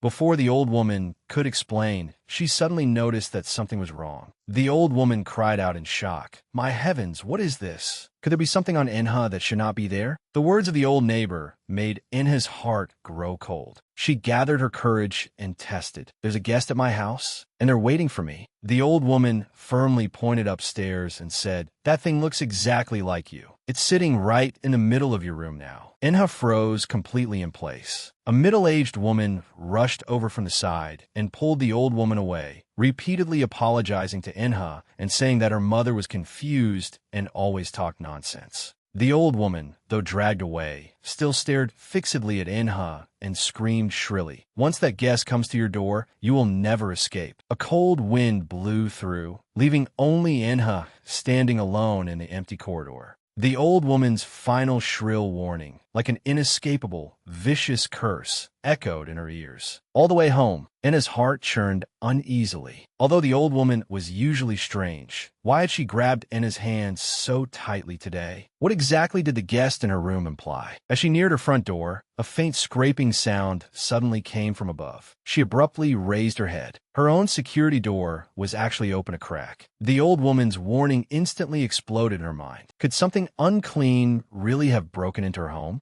Inha stared hard at the crack in the door. She clearly remembered that she had definitely locked the door before leaving. But now, a strange dim light seeped from inside. Meanwhile, on the school rooftop, Heisu was sitting alone beside the railing in a daze, still irritated over having let Talon go. He muttered irritably to himself, "I really should have dealt with that girl just now. If I didn't need to keep her around to lure the pink-haired one back to school, I would never have left this kind of hidden danger alive. If I can't get rid of that pink-haired one, then the only one left is the glasses guy, Jianwo. But if I make a move against Jianwo, Inha will absolutely never forgive me for the rest of her life." There was not much time left for him. He had to rescue the one hiding in the dark as soon as possible. As for what would happen after he left this place, if he could completely break free from this school, could the promise he had once made with that girl truly come true? In the illusory memory, Inha was smiling and waving at him, excitedly calling Heisu's name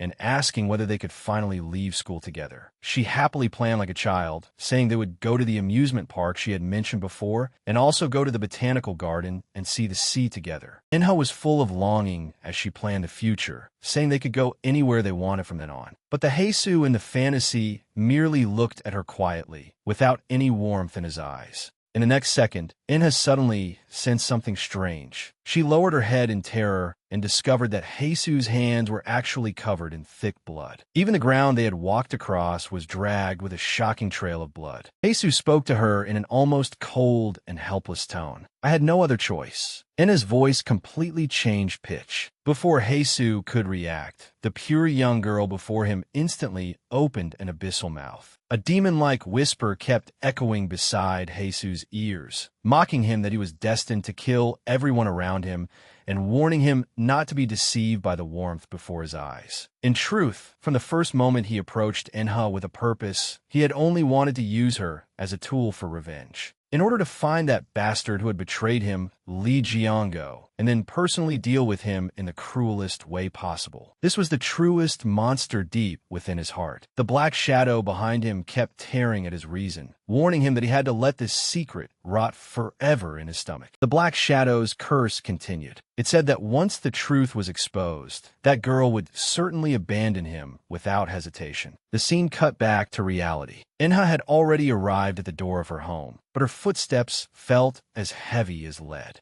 Looking at the crack in the door that had been pried open, she tremblingly pushed it open, wondering whether the person inside was Talon. Inha's whole body was stiff, and she did not even dare breathe loudly. Her eyes locked tightly on the inside of the room. In this suffocating confrontation, the door panel behind her suddenly moved on its own. Accompanied by an ear-piercing scraping sound, the security door slowly opened without anyone touching it. Terrified to the extreme, Inha turned and wanted to run outside, but from behind her suddenly came a low, unexpected question, asking whether she had just come back from school. Hearing that familiar voice, Inha abruptly stopped and turned around. The person walking out of the shadows was actually her father. A steaming bowl of ramen was placed on the table, but Inha sat there with no appetite at all. Watching her father wolf down the noodles, she merely poked absent-mindedly at the bottom of her bowl with her chopsticks. The entire room was filled with an oppressively dead silence. A baseball game was playing on the television, and the commentator's excited voice only made the atmosphere even stranger. Her father suddenly stopped moving his chopsticks. He slowly turned his head and stared hard at Inha with a scrutinizing gaze. In a low voice, the man asked whether something had happened at school today. The rumors about Sua's disappearance early that morning, Talon's neurotic harassment, and Jianhua's inexplicable questioning in the hallway, asking why she had to call that monster by a specific name. Fragments of memory flashed past like a revolving lantern. The terrifying black hand on the back mountain, and Suyak's nearly crazed confession before his death. Then Suyak's mangled corpse was discovered on the back mountain. All of it felt like a nightmare she could never wake from. Suddenly, a pair of icy hands clamped around her from behind. Hesa leaned close to her ear and whispered softly, asking if she was sure she wanted him to tell the truth. Could she guarantee she would never regret it?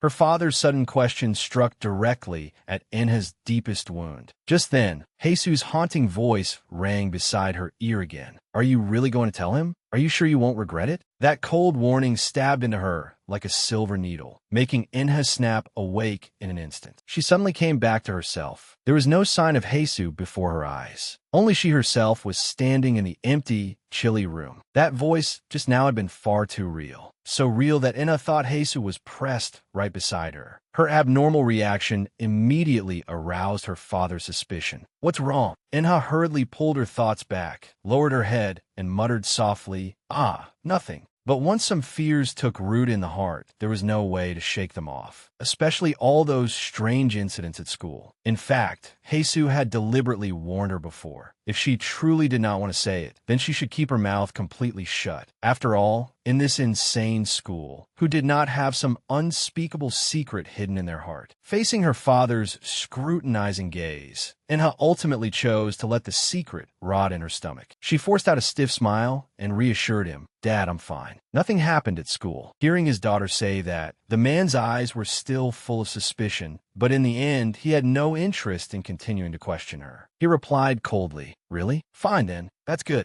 After saying that, the man stood up impatiently. But could such a seemingly calm, perfunctory answer really make this cold-blooded father completely relax? The man had no intention of staying in this home for even one more second. As he packed his clothes, he warned her, Go to school obediently and don't cause me trouble. Even if something really happened at school, I don't have the spare time to listen to you complain. I only came back today because I was passing by and needed to grab a few clothes. Before leaving, as if that were not enough, he added another stab. All I can give you is this dump of a place and living expenses. That's already much better than that mother of yours who ran off with someone else. You just need to muddle through until high school graduation. As for whether she lived or died after graduation, she could only fend for herself. The humble Enha could only lower her head obediently and force herself to agree. Of course, I'm already 17. The man slammed the door and left. Before leaving, he even muttered viciously in the hallway, "Can't even cook ramen properly." What a useless, pathetic look. Exactly like that runaway mother of hers. After the heavy door closed, the empty room behind her instantly fell deathly still, leaving only Enha all alone.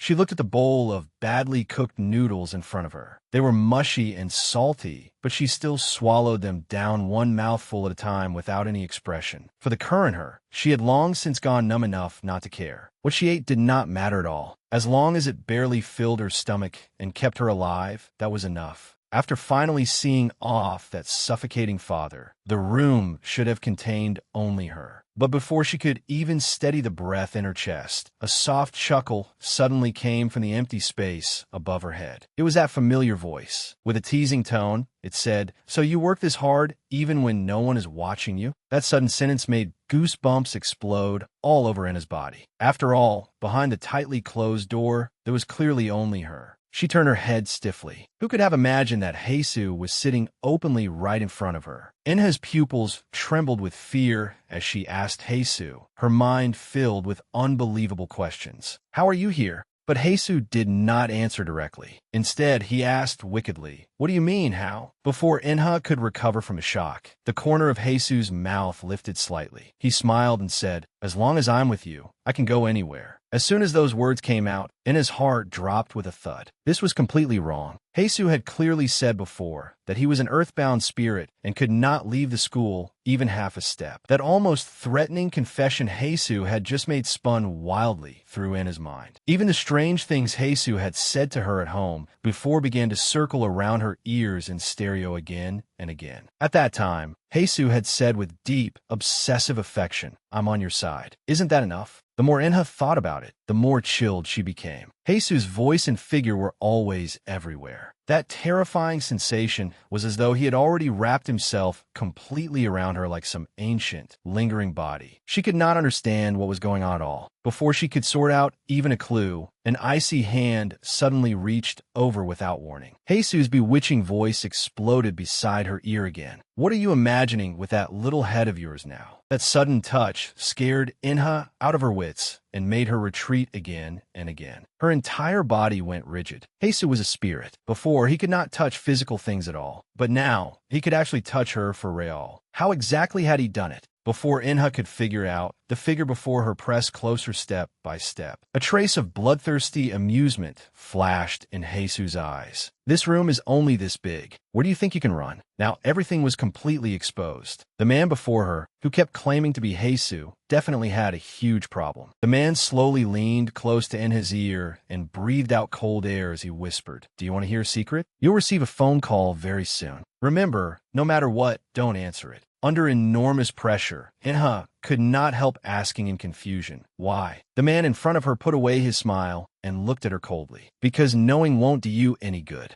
As soon as those words came out, a clap of thunder seemed to flash through Enha's mind. She completely understood. No matter how she looked at it, something was wrong. Enha stared hard at him and used all her strength to expose him word by word. "You're not the real Heisu at all." As soon as she finished speaking, the man's face suddenly became hideous and twisted. Now true disaster had arrived. Looking at that unfamiliar shell before her, Enha simply tore the lie apart completely. "You're nothing but my hallucination. The real Heisu can't come to my house at all. And it's even more impossible for him to touch my body whenever he wants, like you. Because once we make contact," before she could finish stating the last restriction, the other person suddenly swept her up and hugged her tightly. The man leaned by her ear and whispered sickly, "If I really came to your house and hugged you, wouldn't you be happy?" That sudden, forceful embrace plunged Enha into desperate panic. She struggled frantically, letting out repeated screams of resistance. The man held her tightly and whispered, "Whether I'm real or your fantasy doesn't matter at all." Before Enha could understand what those words meant, the man before her began to scatter and disappear like grains of sand. The last thing he left behind was a devilish whisper. "From a moment you invited me of your own accord, we were destined never to be separated." In the blink of an eye, the dazzling white light faded. The icy kitchen was still empty. Inha, still shaken, tentatively called out, "Hey, Sue," but no one answered her in the air anymore. Now the situation had completely fallen into an unsolvable nightmare. Inha collapsed to the floor as if drained dry and tentatively called Jesus' name again. But the only response was the violent vibration that suddenly came from her pocket. She shakily took out her phone. The caller ID flashing on the screen was actually Senior Jianwoo, whom she had not contacted in a long time. Why would he suddenly call a time like this? At that exact moment, the warning from that evil voice echoed beside her ear again. Don't answer this call. Knowing won't do you any good. But the phone in her hand kept ringing like a death warrant. Should she answer this unknown call or not? Her psychological defenses finally collapsed, and she still pressed the answer button. Inha asked tentatively, "Senior?" Jianwoo's urgent yet gentle voice instantly came from the other end of the phone. Jianwoo asked whether she had already left school safely. He also apologized for disturbing her so suddenly, saying that he had sent several messages before, but she had not replied. Hearing this, Inha finally noticed that there was indeed an unread message in the notification bar. It was Jianwoo's invitation to meet after school. She hurriedly explained in panic that she had only just seen it and that she was already home now. Jianwoo did not mind at all. He quickly comforted her over the phone and told her there was no need to apologize. Hearing that Inha had arrived home safely, Jianwoo let out a breath of relief and felt that the timing was just right. Jianwoo explained seriously, "There are some things that can't be explained clearly in just a few text messages. I think it would be better to talk in person. That's why I called directly." Hearing that he wanted to talk in person, Inha was both surprised and hesitant. "Meet and talk." On the other end of the phone, Jianwoo suggested somewhat embarrassedly, "If you haven't eaten dinner yet, would you like to try some side dishes I specially brought?" In fact, Jianwoo had prepared all this food with great care. Originally, he had only planned to make a few rice balls, but after his mother found out,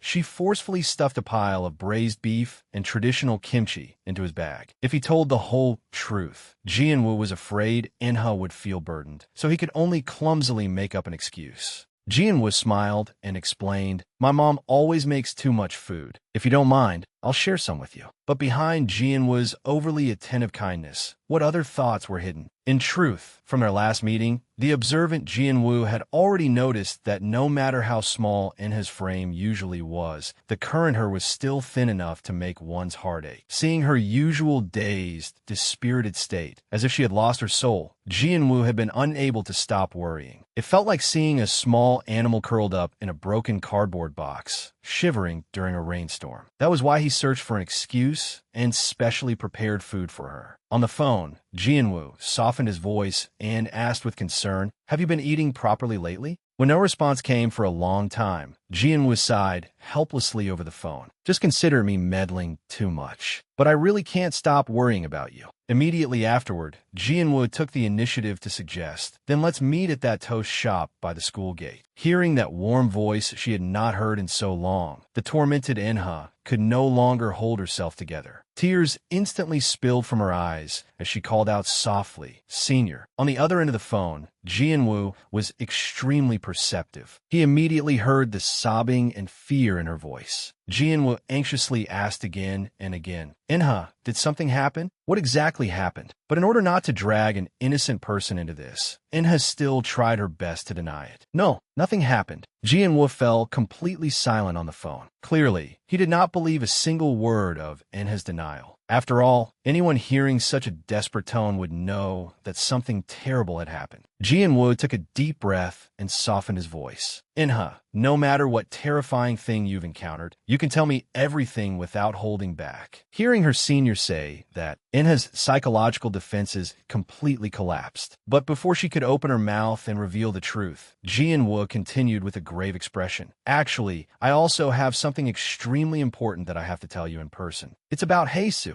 Hearing the name Heisu, Inha froze completely in place. At this life or death moment, that cold, slick voice abruptly exploded beside her ear again. "Answer him. This won't do you any good." Whether that warning voice just now was a manifestation of ghosts and gods, or a terrifying auditory hallucination split off from herself, there was one thing Inha understood more clearly than anyone. Senior Jianwoo was the kindest person she had ever met in this cold world. Precisely because of that, she absolutely absolutely could not drag this innocent son into the abyss of darkness. Biting her lower lip hard, she shouted heartlessly into the phone, "I'm sorry. Please don't continue investigating Heisu anymore. And from now on, please don't contact me again." In his voice carried a desperate sob. "I'm begging you. If you keep investigating like this, you really will die." On the other end of the phone, Jianwoo's expression changed drastically. He hurriedly shouted to stop Inha. "Wait, listen to me." But before he could finish speaking, only the cold, piercing busy tone remained in the phone. This hang-up seemed like a complete farewell between life and death. Inha stared fixedly at the screen, brought up Jianwoo's number, and pressed delete without hesitation. This time, she truly intended to sever herself cleanly from every bright part of her past life. With the decisive sound of the button press, Inha completely cut off her last connection to salvation. Immediately afterward, that indescribable voice came from the empty air beside her ear, praising her with a smile in its tone. "Well done." Then, in the darkness at the end of the hallway, a hand faintly reached out and beckoned to her, ordering her to come over. By now, she had completely run out of paths of retreat. She could only resign herself to fate and let that clump of viscous black shadow swallow her small body whole. Meanwhile, on the other end of the phone, Jianwoo looked at the completely darkened phone screen and shouted hysterically, "No," on the deserted street. Jianwoo roared anxiously at the busy tone. "That guy's been lying from the very beginning. Inha, don't believe him no matter what." It turned out that to help Inha, Jianwoo had used his connections and searched through all of the school's top secret files from the year it was founded onward. In the end, he discovered an astonishing secret that made one's hair stand on end. Starting in 1998, and even counting from the very year the school was founded, there had never been any student named Heisu in the school's enrollment records. Now the logic completely collapsed. If there had never been such a person in the school since its founding, then what terrifying thing was the Heisu who had always followed Inha like a shadow and stayed by her side? The scene instantly returned to the setting sun of 1998. The lonely figure sitting in the empty classroom seemed to be gnawing at the ultimate answer to all these bizarre questions. It turned out that in that old classroom in 1998, the most despairing secret of the birth of the name Heisu was hidden. Under the sunset, the boy sighed helplessly, tilted his head, and asked, how could anyone want this thing so badly? Then he handed over a green name tag that gave off the smell of plastic. The boy shrugged and said, "Here, this is the name I specially picked for you." A clear steel-stamped name was printed on the green name tag, Heisu. The mysterious boy who received the name tag looked completely confused and subconsciously asked, "Huh?" The other person merely waved his hand indifferently and replied, "Who knows, Brad?" It turned out that the name Heisu had been obtained in such a careless way. Jiango could not help smiling as he explained, "This name actually belongs to the son of the owner of the stationery shop by the school gate. I thought it sounded nice, so I casually borrowed it." Then Jiango put away his smile and looked at the mysterious boy before him. "Do you also want to have an official name in this world just like me? Since that's the case, then starting from this very second, this name belongs completely to you. Lee Heisu, a symbol that would carry countless future sins and curses, was formally handed into his hands by Jiango, just like that. The mysterious boy who had received his new name slowly opened his mouth and said in a low voice, "Thank you, Jiango." With his stolen legal identity, he could finally stay in the school openly and legitimately. The boy turned his head and revealed an eerie smile. "Now I can become your classmate too." In the dead of night, a strange noise suddenly came from inside the room in the middle of the night. As soon as the sound rang out, Inha was startled awake. In this pitch-black room, it seemed as if something had quietly come in. After being swallowed by that mass of black shadow, the surrounding scene had completely changed. Looking at the familiar fluorescent light above her head, she immediately realized where she was. Was this the annex? What time was it now? In this place, time seemed to have completely lost all meaning. She had no idea what she would encounter next. This place was so quiet it made her panic, and the colors around her were becoming more and more wrong. Looking toward the light, she saw that the entire window was actually glowing with a piercing red light. The red light was truly too strange. What exactly was hidden behind it? She could not help reaching out, wanting to investigate. These windows should originally have been sealed shut with wooden boards, but now they were all exposed, glowing with an eerie red light. At that moment, the previous warning rang beside her ear again. Back then, the The other person had been frantic, questioning whether she had entered the central courtyard. Could it be that the thing behind this window was the central courtyard? Inha leaned closer to take a look, but outside was nothing but a red blur, and she could not see anything clearly. In the expanse of crimson haze, a large tree seemed to stand faintly. But when she leaned forward a little more, things became wrong. Under that tree, there seemed to be a black figure standing. There really was something standing there. The black figure in the red light actually moved, and it was walking toward this side step by step.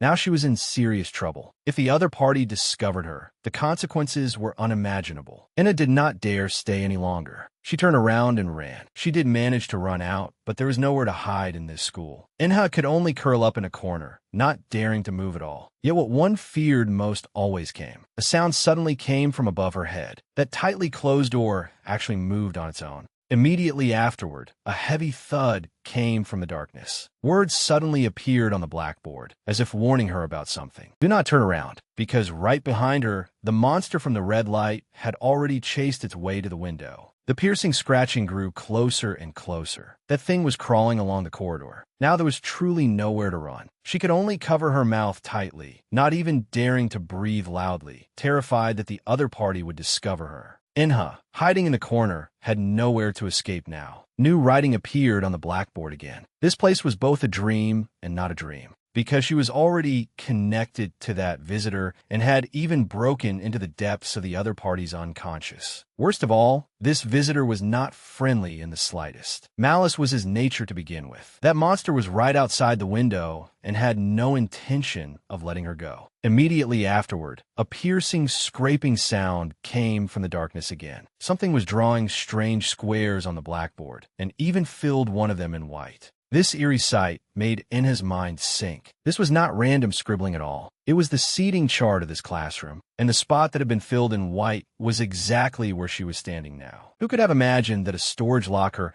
was hidden in this eerie classroom? When the cabinet door opened, the thing inside made Inha freeze. Inside the cabinet was actually an old portable cassette player with earphones plugged into it. What was this? Was she supposed to put it on and listen? Looking at this object of unknown origin, she subconsciously turned back and glanced at the classroom. The seating chart on the blackboard was still there. Although her heart was pounding, Inna always felt that she had to listen to what was inside. A label was still stuck on that old portable cassette player. Class 1, Year 3, Lost and Found. This feeling was as if someone had deliberately left this thing here, specifically waiting for her to discover it. After putting on the earphones, however, there was only dead silence inside. Inna was somewhat puzzled. Why was there no sound at all? This deathly quiet did not last long. A piercing static suddenly came from the earphones. The noise grew louder and louder, and even carried intermittent voices mixed in. The instant she heard that voice, Inha froze completely. The static in the earphones gradually dispersed, replaced by a puzzling question. That voice asked, "Do you know me?"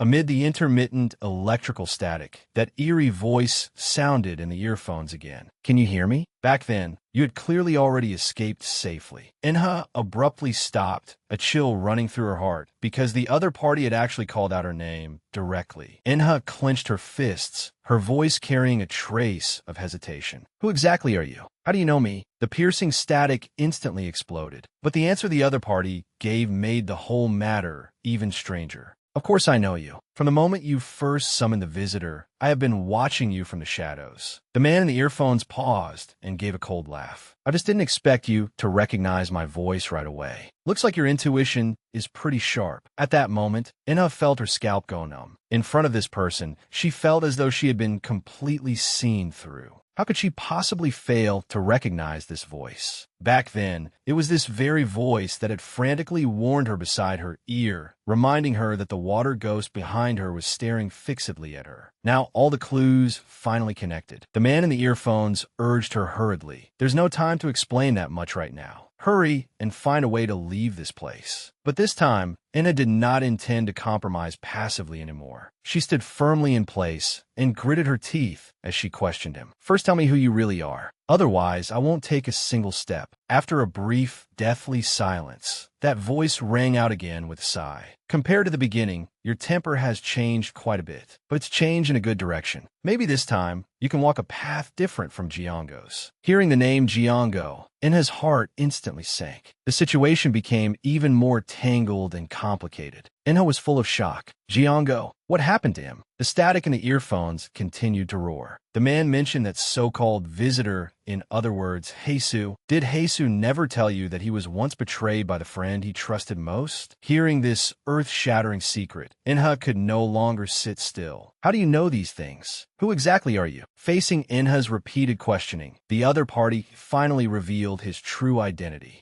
Jiango was once my student. That was in 1998. I had just transferred to this high school, and he was the first student I met. Not only that, Jiango was also the only survivor that year who successfully escaped from Heisu. As for me, his teacher, I was not so lucky. The man took a deep breath and said in a heavy voice, "The cassette player in your hand is what Jiango left behind in the school back then. Inside it is recorded the only truth of that day." The man quickly explained through the earphones, "The cassette player you're holding is only a copy used for communication. If you want to wake up from this bizarre, ghostly place, you must find the real original that was in the school back then." Hearing this, Inna fell into a dilemma. Find the original cassette player? But I don't have any special abilities at all. Before she could finish speaking, the voice in the earphones suddenly became extremely frightened. "Wait, stop talking. Leave the classroom you're in right now." The man's roar nearly shattered her eardrums, because just now, that terrifying monster outside seemed to have completely sensed her presence. With all retreat gone, Inna was now truly exposed. That twisted monster was staring at her from outside the window. All retreat had been sealed off. Inna could only grit her teeth and run wildly toward the corridor. But in the empty hallway, strange sounds of wooden boards scraping echoed everywhere, making it impossible to tell where that thing had chased to.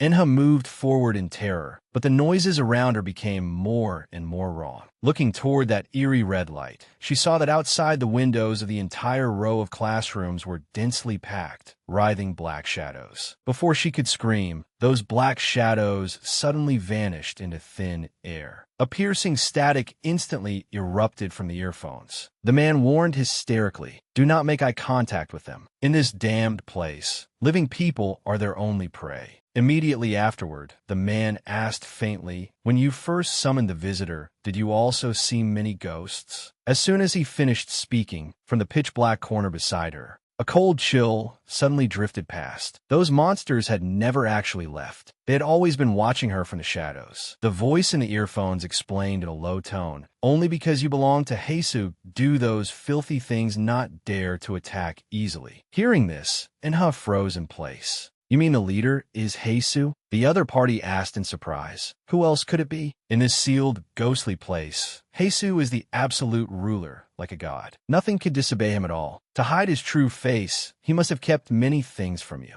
Inha felt more and more uncertain. She asked in a trembling voice, "Teacher, did Heisu kill you too?" A deathly silence instantly enveloped the corridor. After a long while, the man's hateful answer came through the earphones. "That's right, and what he did back then was far more than simply killing me." The voice in the earphones continued on its own. "Actually, I couldn't really be considered a proper teacher. Back then, I was only a substitute music teacher who had signed a one-year contract. Because I didn't get along with the school's official faculty, I could only treat the storage room as my refuge. In that narrow, oppressive space, I was suspicious and paranoid all day, even covering the door with all kinds of talismans just to guard against the filthy things outside." Hearing the other party's miserable past, Inha could not help comforting him softly. "No matter what, back then, you became like this because you were trying to help a student." The other party let out a self-mocking, bitter laugh. "From now on, just call me Teacher Wangdo." Hearing this strange name, Inna felt a little puzzled. Wangdo? How could someone have a name that sounded like canned yellow peaches? However, before she could fully figure it out, an eerie, bloodthirsty red light suddenly lit up in the ventilation opening above her head. It turned out that terrifying monster had already fixed its gaze on her. A cold liquid suddenly dripped onto her head. Inha subconsciously raised her hand to wipe it away and looked up in confusion. Her gaze instantly froze. What was this? With just one look, she was so frightened that she nearly collapsed to the ground. Above her head was not a ceiling at all, but a huge,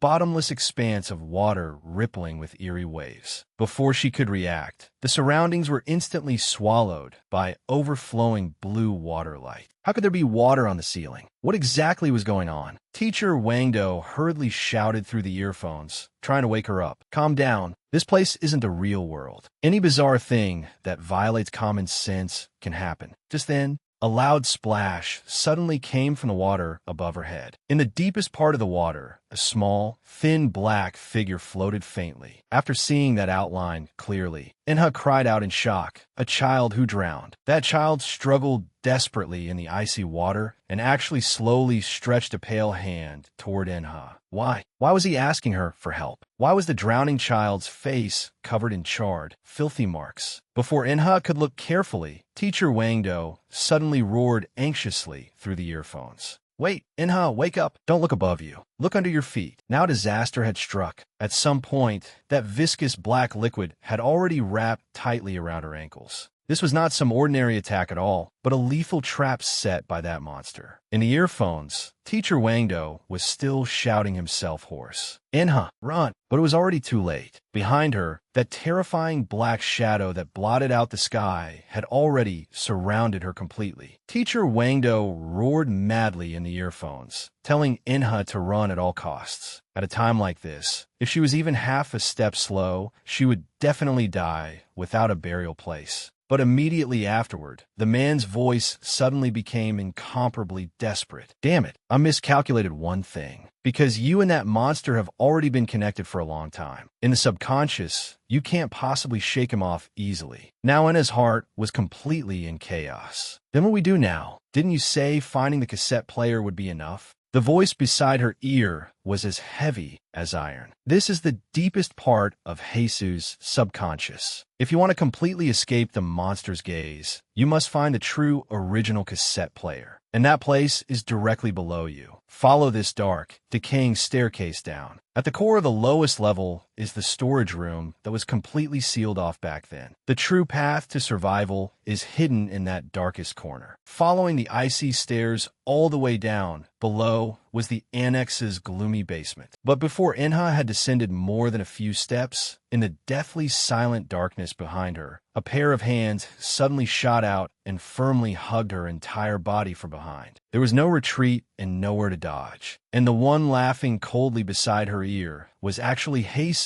who should not have been here. Jesus leaned close to her ear, his voice cold enough to pierce bone. Did you think I was playing hide-and-seek with you? The earphones instantly erupted with extremely piercing electrical static, along with Teacher Wangdo's final despairing scream. Even her last line of communication for survival was completely cut off. Immediately afterward, a dull, heavy sound came from the darkness. Only rough breathing remained, echoing constantly in the empty corridor. In the boundless darkness, there was only that breathing, heavy as an ox's. Before Inha could recover from despair, she was already pressed hard against the icy wall by a tremendous force. The eyes of the man before her were violent and manic, completely different from before. Was this Jesus' true face hidden in the deepest place? Looking at the terrified Inha, the man suddenly let out a cold laugh of unclear meaning. Do you think I'm going to kill you here? Seeing the other party's oppressive, rough hands slowly approaching, Inha screamed in terror. Inha hurriedly shouted, "Wait!" But the other party had no intention of stopping. Instead, he moved even closer. Her clothing buttons were yanked open in one motion. Now she was truly panicking. "What are you doing?" Inha cried weakly, "Stop." But Jesus seemed not to hear her at all and pressed his whole body closer. The situation was completely out of control. The distance between the two of them narrowed to the limit. All she could hear beside her ear was the pounding sound of a heartbeat. Jesus leaned close to her ear and whispered, "Your heart is beating so fast. It's like it's about to burst." Looking at the girl, trapped in his arms, he pulled the corner of his mouth into a playful smile. "Is it because you're nervous, Or because you're afraid? The Heisu before her was completely different from the Heisu at school. She could not predict his next move at all. If this dragged on any longer, the consequences were unimaginable. The initiative had already fallen completely into the other party's hands. If this continued, sooner or later, she would be devoured by him completely. The moment the other party's hand touched her, she froze in place and did not dare move recklessly. What exactly was she afraid of? Looking at her terrified appearance, Heisu continued asking, "Do you think I went to all this trouble to chase you here because I wanted your life?" He sat down directly. "Living people cannot enter this place at all, yet you barged in anyway.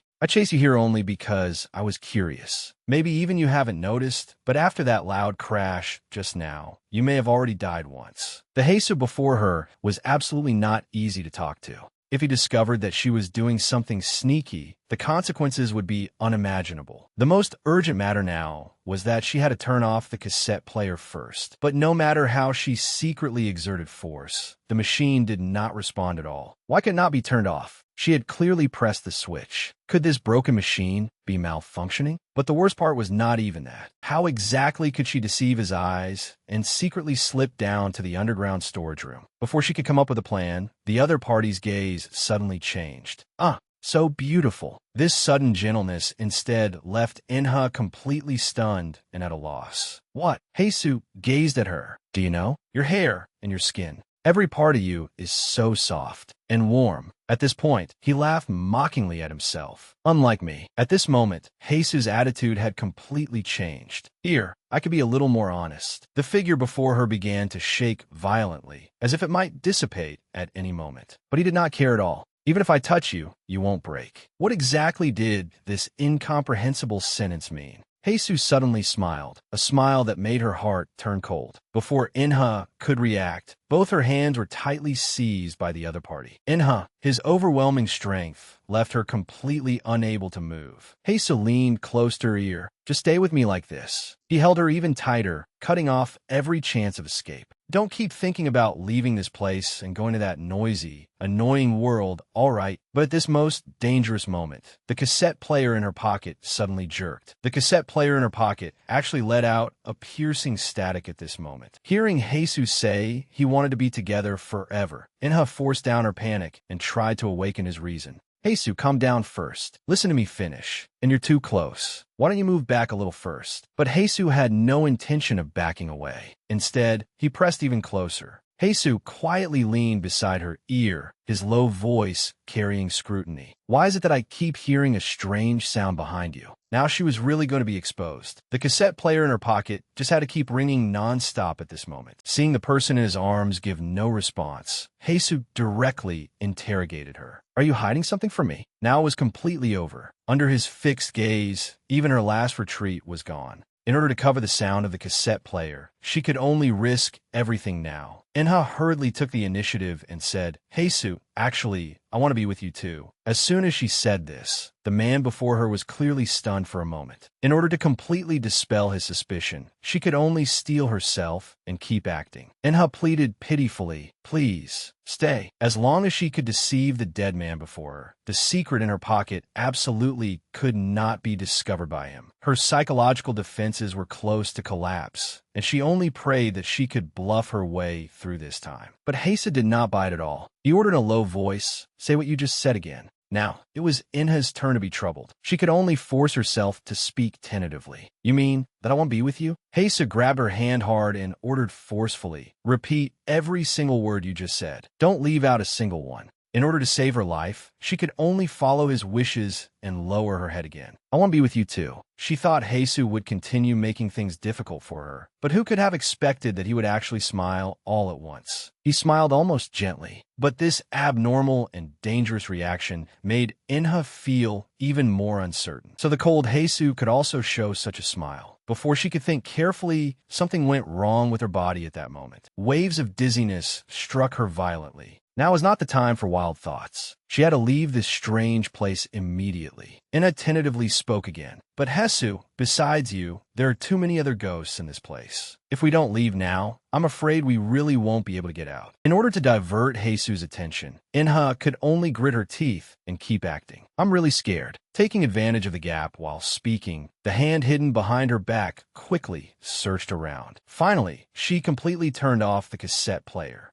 Hearing this, Hesu's guard instantly lowered. Don't worry, I'll protect you. I absolutely won't let anything come near you. But before he could finish speaking, Inha directly interrupted him. No, she had to invent a more reasonable lie and completely gloss this matter over. Even at this very moment, they're still watching us from the shadows. To make the lies sound more realistic, she casually pointed toward a dark corner not far away. Over there, Inha pointed at a red door in the distance and said anxiously, behind that door. This time, even Hesu was fooled. He stared ahead and murmured in a low voice, that place. I actually didn't notice it at all before. In order to prevent him from becoming suspicious again, Inha could only act this scene to the end. It's true. I'm not lying to you. I really saw it just now. The thing hidden behind the door has actually been watching us from the shadows this whole time. As soon as she finished speaking, a loud crash suddenly came from ahead. Now Hesu's attention was instantly drawn over. He subconsciously loosened his hand and walked straight toward the direction of the sound. It seemed that this tactic of creating a distraction really worked. Hesu did not hesitate at all and directly pushed open that red door and walked out. Watching his gradually departing back, Inha knew her chance to escape had come. She had to take advantage of this opening and quickly put the earphones back on. At last, a voice came from the earphones again. Good. Now don't talk. Just listen.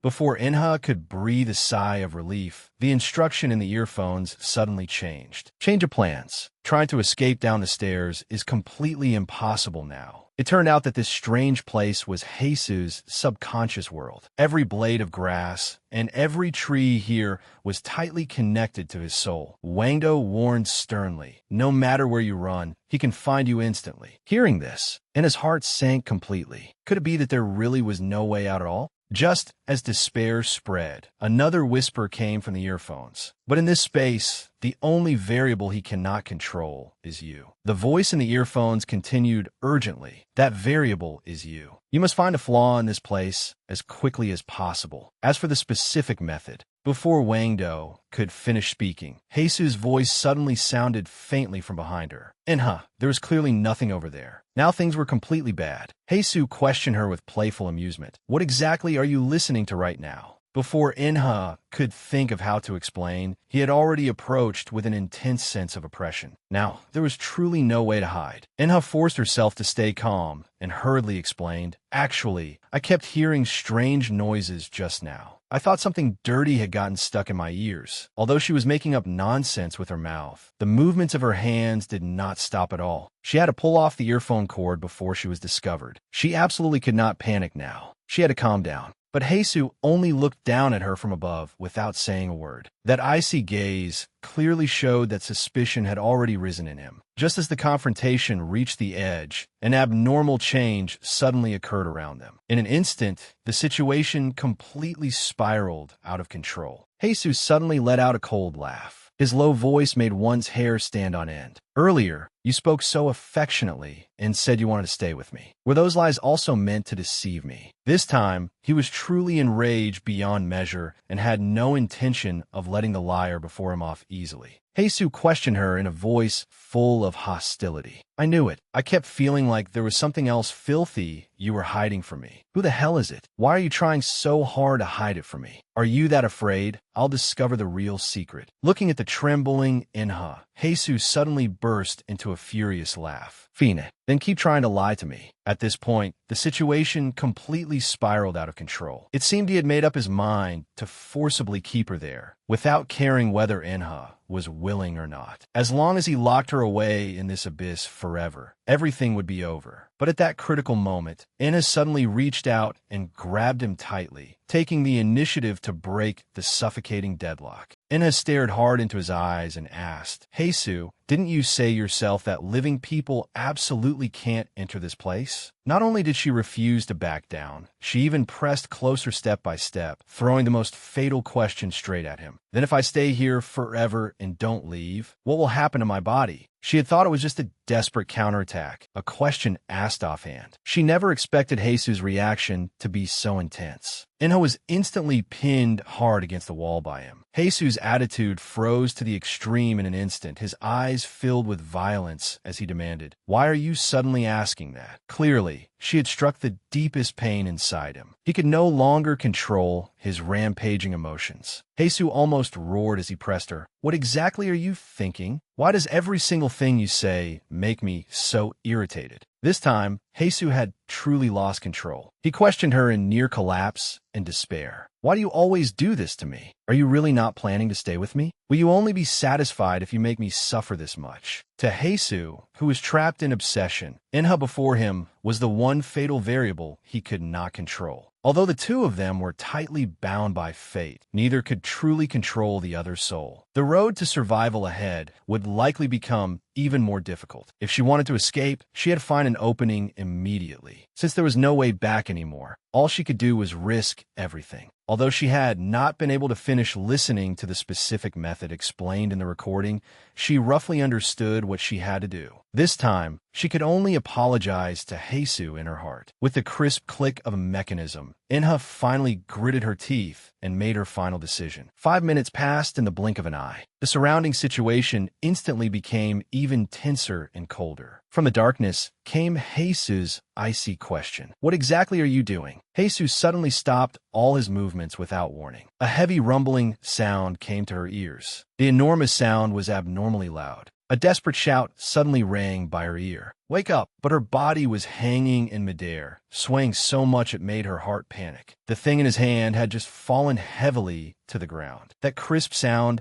made the relationship between the two of them instantly drop to freezing point. Jesus' attitude turned completely cold. "Why are you asking that? Are you really not planning to leave?" Faced with the man who was about to lose control, Inha appeared unusually calm. "Thinking about it carefully, even if I really get out, no one outside will welcome me anyway. But here, at least you're still here." Hearing these words, the man's defenses instantly collapsed. Jesus asked in a trembling voice, "Do you really mean that? I can't believe you." He said he did not believe her, but the strength in his hands suddenly weakened. His whole body practically collapsed. "You have no idea how I think of you. You absolutely can't know. Because if you knew, you would definitely run away. At first, it was actually very simple. I gave you what you wanted. But who could have expected it to turn into this in the end?" Jesus had once sworn to help her solve all her suffering, even if it meant getting rid of everyone for her. As long as he obtained that thing, she could be completely freed. But now, even he himself had begun to waver. The man weakly rested his head on Enha's shoulder. "Now, I suddenly don't know anymore." Whenever Enha tried to understand him, his heart fell into chaos, both excited and afraid, terrified that his truest self would be completely seen through. He clearly no longer needed to breathe, yet this feeling of suffocation grew more and more real. "I really wish," Jesus spoke almost pleadingly. "Please don't say those words. Please don't say you'll never leave me. And don't go."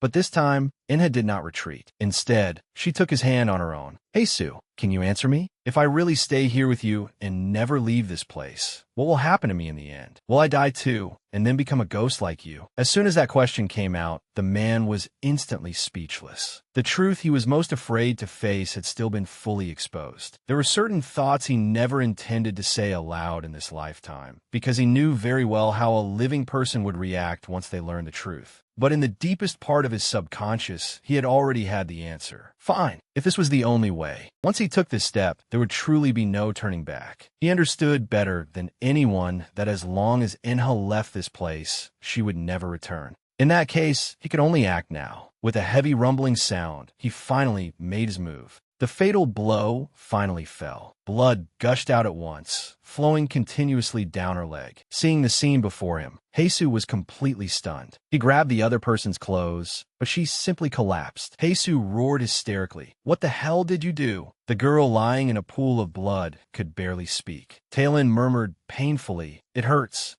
This time, she had truly been ruthless. But could this stab really help her escape this nightmare? Although she knew this place was only an illusion, the pain in her body was extremely real. But if she did not go this far, she truly would have no chance to get out. Looking at her covered in blood, Heisu completely panicked. "Are you insane? Why would you hurt yourself like this?" Inha gently touched his face. "Heisu, I'm sorry. I would rather die than ever become a ghost here." As soon as those words came out, Heisu looked as if he had been struck by lightning. His final fantasy was utterly shattered at that moment. Heisu questioned her in a low voice. "Did you mean what you just said?" This time, the mask had completely slipped. This person before her, who kept claiming to be Heisu, was not some ordinary boy at all. He was nothing but an evil ghost wearing a human mask. As his subconscious completely lost control, everything around them began to collapse madly. The disguise had been thoroughly torn apart. What she had to face next was the real monster. With an earth-shattering crash, the entire world caved in completely. Now, even the last place to stand was gone. Seeing her keep falling downward, Heisu completely panicked and shouted hysterically, "Inha!" But the fall could not be stopped. Looking up at the figure growing farther and farther away, Inha quietly said goodbye. "Heisu, I'm sorry." In the dark abyss, only Heisu's desperate shout remained. "Inha!"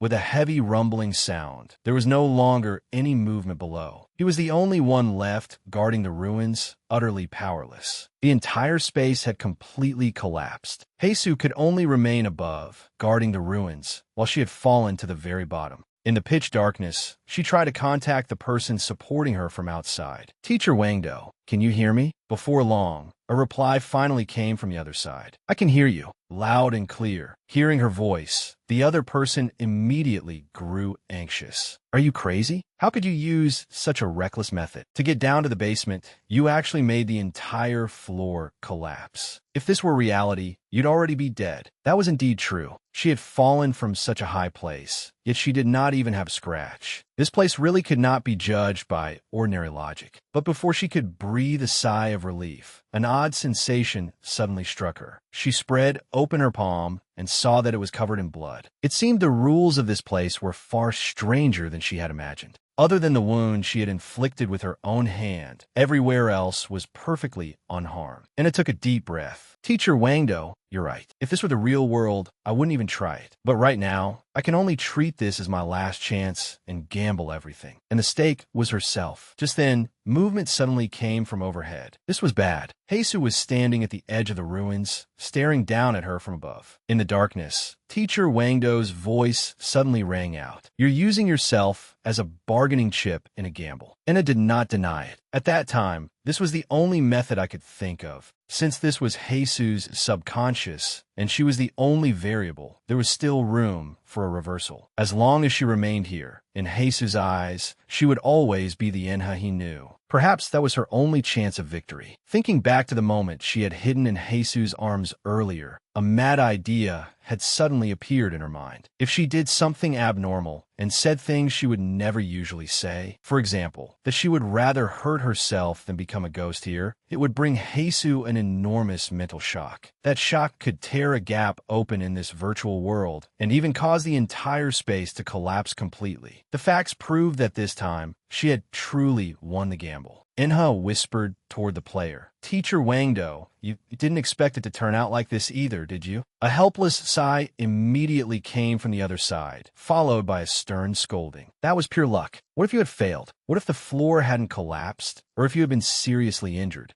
Listening to that reproachful tone, Enha realized the other person truly was a responsible teacher. But then again, if she had not taken that risk, none of them would have made it this far. Enha carefully walked forward while confirming the route with the communicator. "The underground storage room is at the end, right?" Teacher Wangdo answered firmly. "That's right." She had to leave this place quickly before Heisu caught up. But after only a couple of steps, she suddenly stopped. Some memories, once they surfaced, could no longer be suppressed. Back then, she had also been forced into a dead end and had no choice but to say sorry to that person. After all, no matter what, she wanted to survive. The scene changed, and her memories returned to that helpless past. She could only curl up despairingly in the corner, while a dark shadow floated coldly behind her. It asked her in an icy voice, "Are you really planning to jump?" Since this life had been saved by that person, she had to survive and walk out, then stand before that person again. But before she could finish speaking, a piercing static suddenly came from the communicator. Their only connection was completely cut off. Who could have imagined that every step Enha took would completely exceed Heisu's expectations? Heisu could not help suspecting it. Had she seen through everything long ago and known that ordinary attacks were useless against a monster? Was that why she had been so ruthless toward herself? Had Enha deliberately injured herself for that reason? Or had she simply long since grown used to not cherishing herself? Now, all that could be hoped was that this risky move would not go wrong again. At this moment, Heisu was looking down at her from above. "Is that really what you think?" Hearing that Enha would rather die than stay, he completely lost control. Heisu laughed coldly. "You'd rather die than be with me. Do you hate me that much?" This time, he did not even want the last of his disguise. He directly revealed his most hideous true face. Aisu murmured darkly, "Fine. Then hate me." As soon as he finished speaking, the mutation on his body could no longer be hidden. "Enha, you can hate me however you want." It seemed he had made up his mind to imprison her here forever. The situation instantly became extremely difficult. Even her final escape route had been cut off. That terrifying black shadow pressed straight down from above. Heisu had completely torn away his human disguise. The current him was nothing but a monster. "Even so, I'm still going to make you mine." He had truly gone completely mad and had no intention of letting her go. Just then, the voice that suddenly came through the earpiece slowed her steps. Teacher Wangdo asked in a low voice, "Enha, you've actually sensed it too, haven't you? That Heisu who has been clinging to you was never an ordinary ghost. Both his name and his identity were borrowed." Teacher Wangdo continued, 10 years ago, this was my classroom." The voice in the earpiece went on. "The form you see is not actually his real appearance. That clean school uniform is only a mask he put on specifically for you to see. That pitch-black shadow is his true body. He has always believed he belongs to this school, and he even wants to force you to stay as well." Hearing this, Enha completely understood. So everything that person had said back then was true. The analysis from the recording continued. Ghosts always reveal their true faces when you are most relaxed. But she still could not understand it. Why had Heisu gone to so much trouble to pretend to be a student in front of her? Why did he insist on doing this to her? Just then, movement ahead made her stop instantly. Enha hurriedly shouted into the communicator, "Teacher Wangdo, there's something up ahead." Behind that dust-covered door was probably the source of all these abnormalities. As long as she could find the original player, perhaps she could put an end to everything. Enha stared at that storage room and sprinted straight toward it at full speed. But before she could get close to the door, an urgent shout suddenly came from the earpiece. Teacher Wangdo shouted, "Enha, dodge left." Fatal danger instantly came right before her eyes. Hearing the warning in the earpiece, Enha had no time to think. She instinctively dodged to the side. Immediately afterward, a loud crash rang by her ear. A heavy object slammed viciously into the spot where she had just been standing. Looking closely, she saw that the thing rolling on the ground was actually an iron rod. This time, she had truly been targeted. An icy voice suddenly came from the darkness. Heisu asked coldly, "Why did you dodge? I could have pierced your heart in one strike. What a pity. From now on, I'll never hear your heartbeat again." But that voice was far too familiar. Enha's face turned deathly pale. Heisu, the black shadow in the darkness, kept approaching. The other party answered without any emotion, "It will be over soon." This time, she truly had nowhere to retreat. That hair-raising voice echoed through the darkness. Heisu said in a low voice, "Endure it a little longer. Then we can be together forever." Before Enha could sort out her thoughts, piercing static suddenly came from the earpiece. Immediately afterward, Teacher Wangdo's voice rang out again. "Enha, listen carefully. His loneliness and emptiness are not things an ordinary person could bear. Heisu has always wanted to find someone who can stay with him forever. But what happened in the end? Every time, it can only end in destruction. The more he treasures you, the more he will think of every possible way to ruin you." Hearing the teacher's warning, Inha's situation had become dangerous to the extreme. The voice in the earpiece continued urgently. It's like a child who likes butterflies killing one with his own hands just to keep it. But this time, I also intend to gamble everything. Along with even sharper static, Teacher Wangdo continued shouting, "He can't control you." Hearing this, Inha clenched her teeth and said nothing. The other person continued instructing her, "So maybe you really can cut these chains." The critical moment of life and death had arrived. Teacher Wangdo warned sternly, "As soon as my signal sounds, throw away the player immediately." The voice in the earpiece continued, "Don't worry. As long as Heisu is still here, I absolutely won't disappear." Immediately after that, the other person gave one final firm instruction. "But you must remember, run forward and do not look back." As soon as the words fell, the red light on the player flashed at once. This was the signal they had agreed on. Life or death depended on this attempt. The instant danger descended, Inha did not even turn her head. She threw down the player and ran forward with all her might. The player, abandoned in place, suddenly began to emit a strange red glow. This powerful aura that suddenly burst out directly alerted the monster hidden in the darkness. Heisu questioned angrily, What is that disgusting aura beside Inha?" Looking at the player emitting that unusual energy, the monster in the darkness sneered. "So it was you. You're the teacher who was with that traitor 10 years ago. You actually disguised yourself as an object. Looks like you don't dare show your true face at all." Heisu mocked him with a strange laugh. After all, that girl is terribly timid. But a retort immediately came from the player. "Aren't you the one who's afraid?" Teacher Wangdo pointed out sharply. "You're the one afraid of being hated by her, so you desperately don't dare let her see your true face, aren't you?" Those words struck directly at his pain. Heisu instantly flew into embarrassed rage. What nonsense are you spouting? Since his thoughts had been completely exposed, there was no need to hold back anymore. Ha-zu roaret di.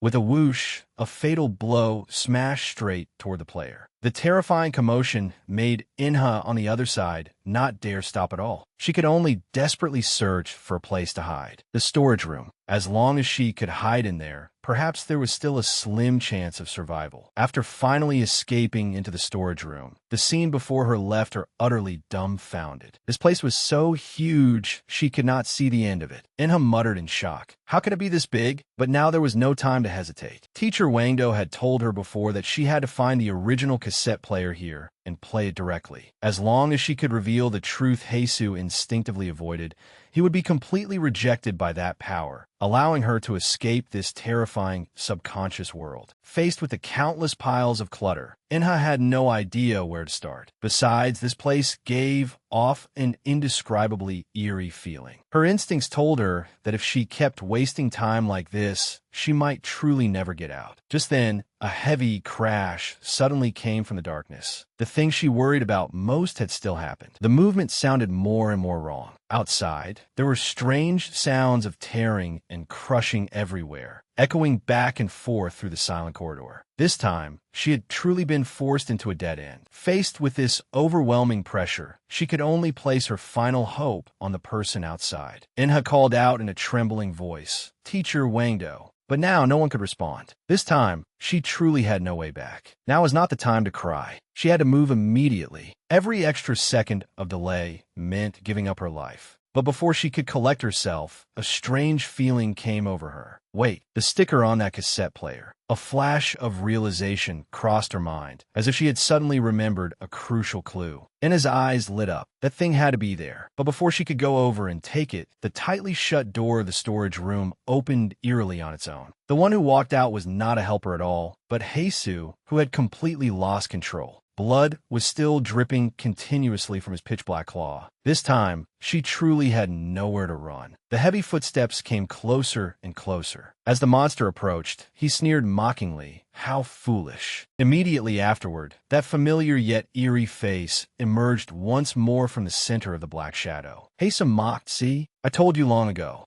You only destroy everything around you." Heisu continued to press her. "Friends? How laughable. Do you think someone like you deserves such things?" Her ears were filled with grating laughter. Heisu announced mockingly, "Congratulations. You failed again. Immediately afterward, piercing cracking sounds came from all around her. The space began to collapse, and even her final path of retreat was gone. The enormous pitch-black figure approached step by step, giving her no chance to escape. Suddenly, the monster stopped and turned its head, revealing that bizarre face. Inha had been completely forced into a dead end. The monster tracked her all the way over and finally stopped in front of the lost and found shelf. Inha, hiding inside, was completely exposed. Listening to the movement right beside her, her entire body tensed. If she was discovered, the consequences were unimaginable. With a harsh scraping sound, that thing still approached. Heavy footsteps echoed through the room, each step seeming to stomp directly on her nerves. She could only cover her mouth tightly and desperately shrink into the deepest part of the shelf. But in a place this small, how long could she hide? The shelf where she was hiding was flipped open in one motion. There was no hiding anymore. Jesus sneered. "So you really were here?" He looked down at Inha curled in the corner and spoke coldly. "Enough."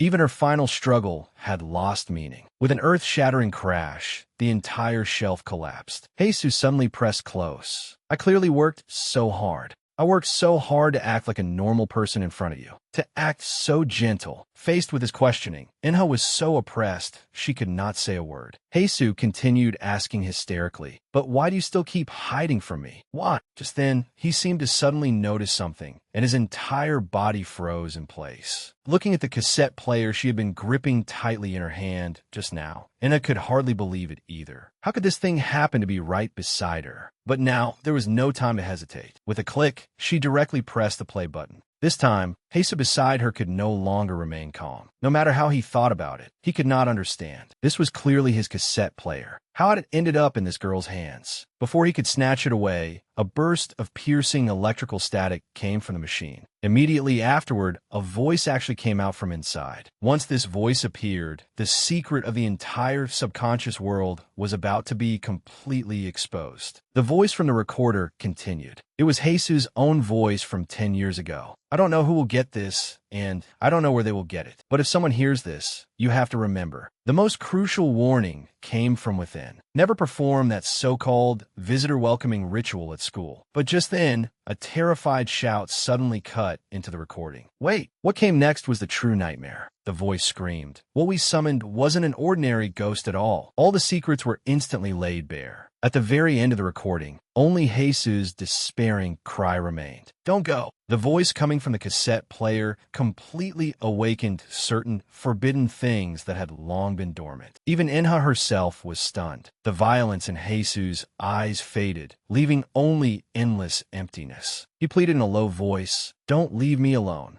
Inha thought she had already escaped that nightmare, but some voices could not be shaken off at all. That icy voice still echoed by her ear. "Why did you dodge? I could have pierced your heart in one strike." That curse of being together forever still echoed by her ear. The next second, she suddenly woke up completely. Looking at the familiar furnishings around her, this place was clearly her own bedroom. Inha whispered, "I'm home." Before she could breathe a sigh of relief, movement suddenly came from the doorway. Her heart, which had finally settled, rose again. Inha hurriedly checked the wounds on her body, only to find that they had all disappeared. Even she herself began to wonder whether she had really woken up. But when she looked carefully, a faint mark still remained on her waist. It seemed everything she had just experienced had not been a dream at all. Inha sighed. Things had become even more complicated. Before she could think further, her hand had already touched something beside her. Even Inha herself was stunned. What she held in her hand was actually that cassette player. That thing should clearly have been in the storage room. How had it suddenly appeared in her hand? The whole situation had become utterly bizarre. Could it be that she had never escaped in the first place? No, she had clearly been in the storage room just now. And at that time, Jesus had still been gripping her tightly and refusing to let go. But in the blink of an eye, how had she returned to her room? This could not be explained at all. Could everything she had just experienced really have been only a dream? What exactly was going on? Wait, could Jesus really have kissed her? How is that possible? Her mind became a complete mess. If that had not been a dream, then things really could not be explained clearly. No. This was definitely because she had been overthinking too much lately. How could she have such an absurd thought? She had only seen that strange hallucination yesterday, and now she could not even escape it in her dreams. Looking at the cassette player in her hand, she had nothing left to say. So it really had not been a dream at all. Everything that had happened was real. If that was the case, then teacher Wangdo must also, before she could think it through, a strange feeling surged up directly. This abnormal sensation came too suddenly. Her body simply cannot bear it, and I only wanted to leave this room as quickly as possible. But could this door really lead her away from danger? Before she could walk out, her whole body completely gave out. Just then, strange movement suddenly came from outside the door. Whatever was outside had probably already found her. Who could have expected that the price of forcibly staying behind would come for her so quickly? This was simply not a place where the living should remain. If this continued, Inha might truly lose her life here. Looking at the scene before him, Heisu appeared unusually calm. Heisu said in a low voice, "Living people were never supposed to enter this place, so I can't stay in contact with a living person for too long. I told you that before. You didn't forget, did you?" This rejection reaction came far too violently. The pain made her unable to stand. Inha groaned in agony. "It hurts." This was not something a living person could endure. It felt as if her entire body was about to be torn apart. Inha cried out in pain. "It really hurts." But at the most painful moment, the name she murmured was still that one. Heisu. The surroundings suddenly fell silent, as if everything that had just happened had only been an illusion. Heisu murmured in a low voice. Before he could recover, he was pulled straight back to reality. Where exactly had he returned to? Was everything before his eyes real? What had just happened? This feeling was unfamiliar, yet also seemed like something he had experienced long ago. It was like falling into a very, very deep dream. And at the end of the dream shattering, Inha's figure had actually appeared. The scenes flashing through those fragments were all the past he most wanted to escape. But when he returned to reality, what met him was only endless pain. His whole body collapsed to the ground. Heisu cried out in pain, "Stop talking." But that voice had no intention of letting him go. "Are you having this kind of daydream again? How long are you going to keep clinging to your obsession?" Heisu knew he could not escape it all. The other person continued, "In any case, all of this is meaningless. You should understand that by now, shouldn't you?" Hearing the voice from the recording, Heisu became completely abnormal. And murmured softly. Those memories that had been forcibly suppressed were now all surging outward. He could only warn himself again and again not to think about it anymore, not to hold any expectations, and not even to imagine it. In order to stop himself from continuing to think, he was truly ruthless toward himself. With that strike, was he really trying to take his own life? That voice coldly threw down one sentence. Forget it. Heisu looked as if he had been struck directly in his vital point. The disguise he had painstakingly maintained began peeling away in large pieces at that moment. The human face was slowly turning into black smoke. In the end, he still turned back into that faceless monster wandering the school. That voice continued echoing by his ear, warning him to keep his eyes on the target. The scene changed and returned to the campus of the past. The school gate was still filled with familiar noise. Late students were being loudly scolded by teachers. On the steps, girls gathered together, chatting and gossiping about who had secretly slipped out again during lunchtime. On the field after school, everyone carried basketballs and went to play together. But behind that lively crowd, Heisu merely walked past alone in silence, appearing so out of place. Everyone laughed and said goodbye. "Be careful on the way home. See you tomorrow." As the car started and drove away, the lively atmosphere instantly scattered cleanly. No matter how hard he tried, he was still left in place. He could never blend into this world. He asked himself over and over, why? Why did it have to be him? Late at night, Heisu sat alone on the high wall, looking at the empty school field. He muttered, "Did Inna not come to school today? Today isn't a holiday. Is she sick? Wait, something seemed wrong." That pink-haired one had not appeared for a long time. And today, even that blonde one had not come. Why were there fewer and fewer people at school? Back then, Inha could never have imagined that things would turn out like this. Inha said quietly, "Don't tell me this is real." At that time, Heisu had simply watched Tailin leave. But who could have imagined that once she left, she would never return? In the end,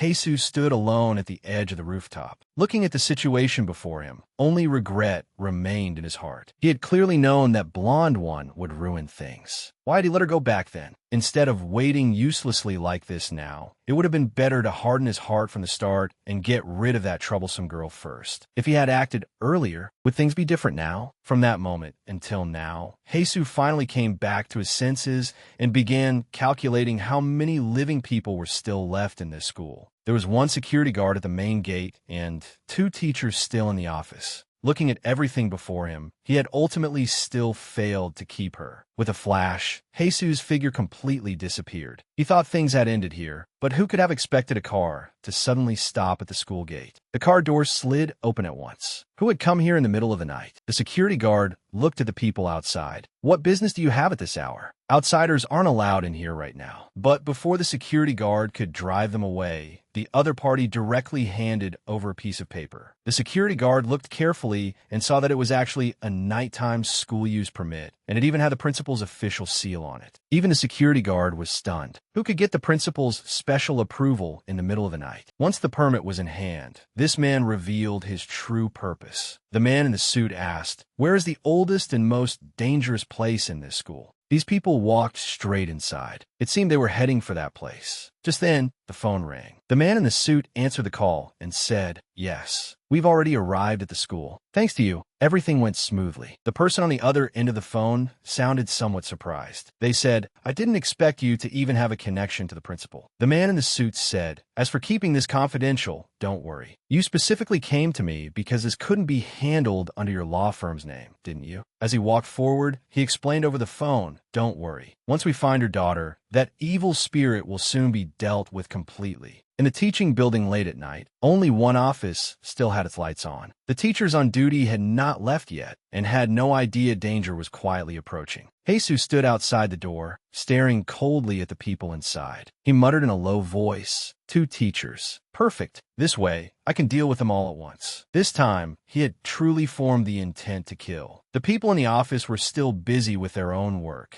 completely unaware that death was already standing behind them. Looking at the 2 people in the room, Heisu felt that the opportunity had come. They had nowhere to run. But just as he was about to act, that voice rang out in his mind again. The other person begged him bitterly not to kill anymore. This struck directly at his weakness. He hesitated, and in the end, he still could not bring himself to do it. The male teacher in the room suddenly felt something was wrong and asked suspiciously, "Was there someone outside just now?" The female teacher thought he was being ridiculous. "This is the 4th floor. How could someone be standing outside?" The male teacher still muttered quietly, "I'm serious. Did we just see a ghost?" The female teacher complained impatiently, "Can you not say such scary things in the middle of the night?" This made Heisu outside the door extremely irritated. Since they were such obstacles, he might as well deal with them all. There was no need to take those words, trying to dissuade him seriously. But just then, he suddenly sensed something wrong. Someone had broken in, and their direction was toward the annex. Who could be so bold in the middle of the night? The weather was so muggy it made people uneasy. The man in the suit walked forward while flipping through the invitation in his hand. This was nothing more than a child's prank and was not worth mentioning. But who could blame the other party for paying so much? An entire trunk of cash. The deposit alone was frighteningly large.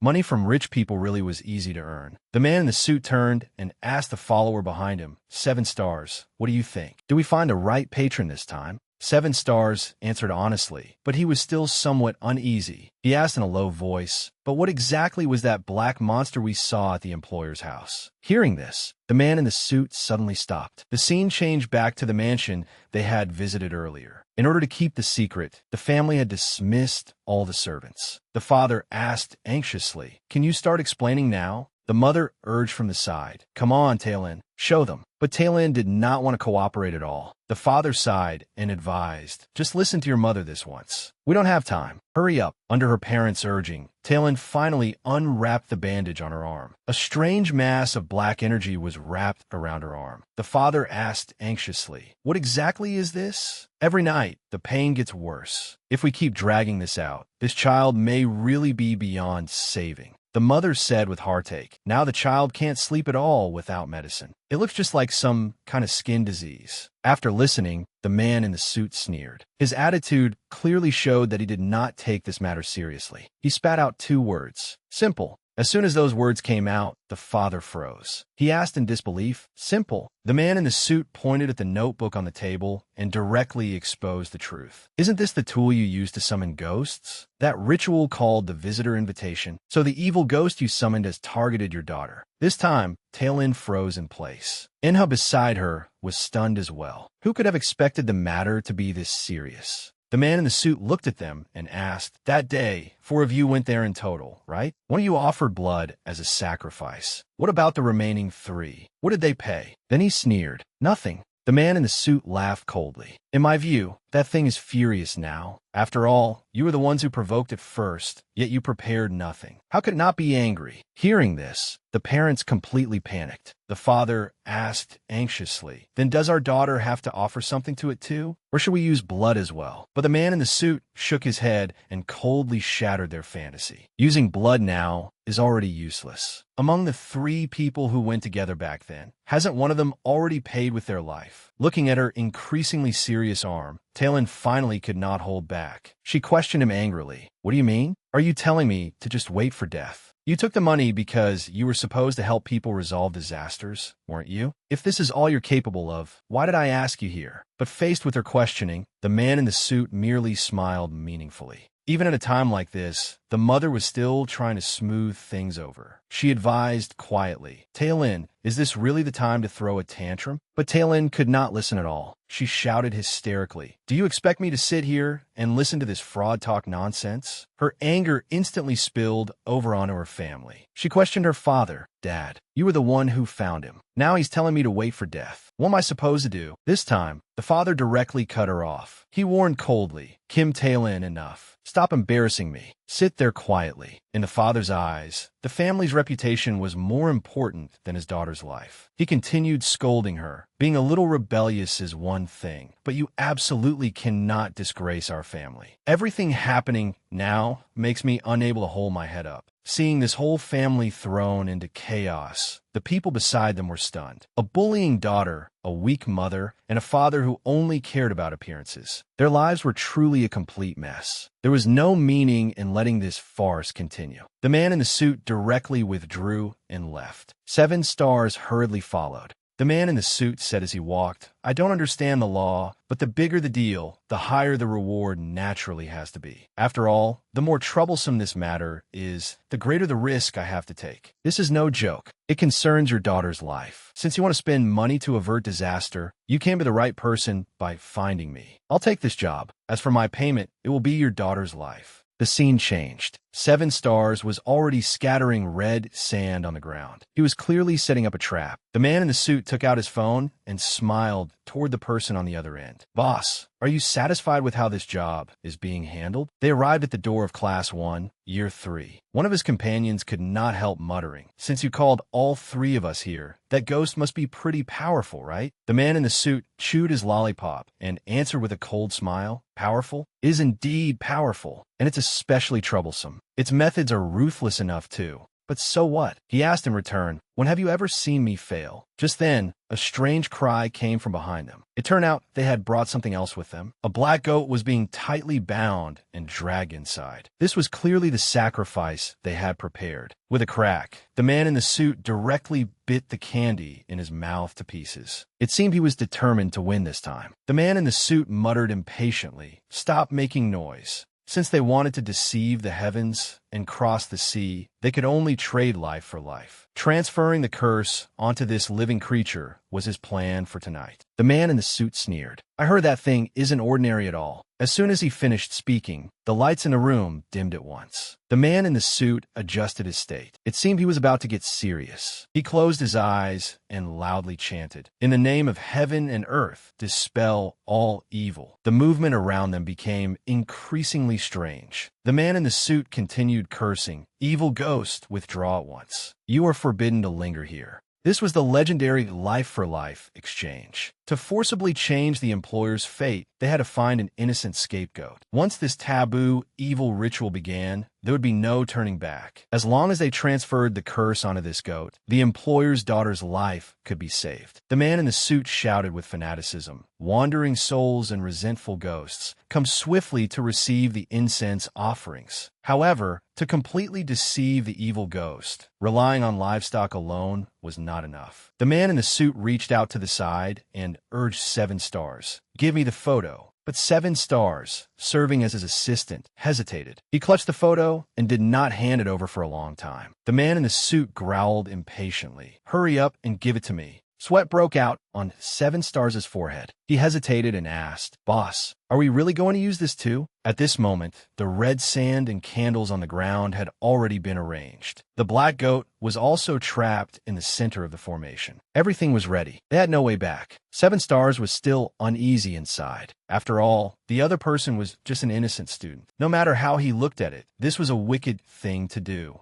But before he could finish struggling with it, the man in the suit silently leaned close. The man in the suit smiled darkly. We've worked together for so many years, and you still get nervous? Those words sounded like a joke, but his tone was filled with deadly threat. The man in the suit stared at him and pressed. Do you think I'm joking with you? Give me the photo. Faced with the man in the suit's pressure, 7 Stars no longer dared to delay. He could only obediently hand over the photo. The girl in the photo was none other than Enha. She was wearing a clean school uniform and knew nothing of the fact that she had already become the scapegoat in this evil sorcerer's ritual. The man in the suit uncapped his pen and hummed thoughtfully twice, then began drawing viciously on the photo. Enha's fate might be completely rewritten. The man in suit wrote with his pen while gritting his teeth, muttering Enha's birth date and time. He had even dug up every detail about her. Then he crumpled Enha's photo into a ball, crouched directly in front of the black goat, and his eyes filled with malice. The goat cried out in terror, but the man in suit clamped its mouth shut with one hand and brutally stuffed the photo inside. Only after the goat convulsed and swallowed, it completely did the man in suit laugh sinisterly. What good girl, Enha. If they wanted to completely deceive that vicious evil ghost, using only a beast as a scapegoat would never be enough. Using a living person's birth fate to block the disaster would have the best effect. Poor Enha had become someone else's scapegoat from afar, just like that. The instant the evil ritual formation activated, the air around them suddenly turned bone-chillingly cold. A blood-red glow began gathering inside the formation. That meant the terrifying thing had already been lured over. 7 Stars, standing beside him, turned pale and whispered, "There's a reaction." Though ordinary eyes could not see that thing at all, the bursts of sinister wind around them could not be hidden. 7 Stars swallowed and muttered, "If only I could see it, but I can clearly feel it. That thing is inside this room right now."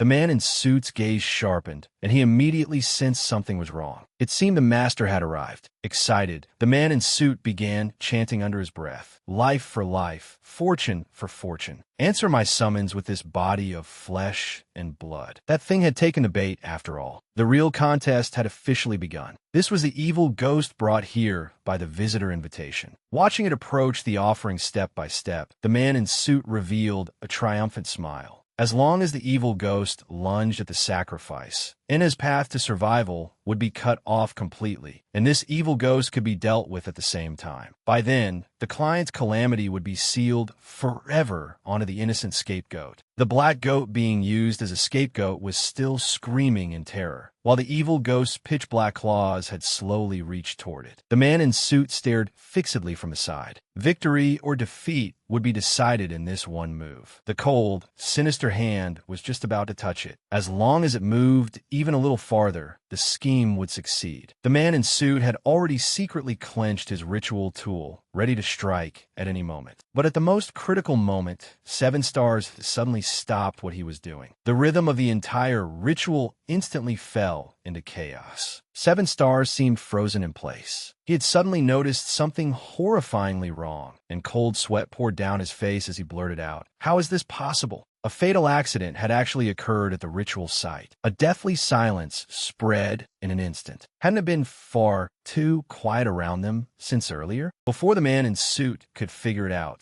the wooden mallet in Seven Stars' hand fell to the floor with a clatter. His whole body had gone stiff, unable to move at all. A strange, choking sound came from his companion's throat, and he could not even form a complete sentence. Everything had completely gone out of control. This eerie scene struck the man in suit dumb. The black goat on the floor had also gone completely still. It seemed this carefully planned scapegoat ritual had utterly failed. Terror surged over him like a tidal wave, and the man in suit was so frightened he could barely speak properly. He cried for help into the darkness in panic. "Help me. My hands have no strength." At some point, the evil ghost's hand, covered in deep grooves, had already wrapped tightly around the man in suit. Now he had no room to resist at all. The man in suit pleaded in despair. "Please, I'm already at my limit." Just then, from the icy darkness, a thin, bloodless voice suddenly sounded. "Do you want to live?" Before the man in suit could answer, the sharp knife he had been gripping for self-defense fell to the floor with a clang. His body had completely stopped obeying him. The man in suit collapsed to the ground, trembling all over as he frantically apologized again and again. "I'm sorry.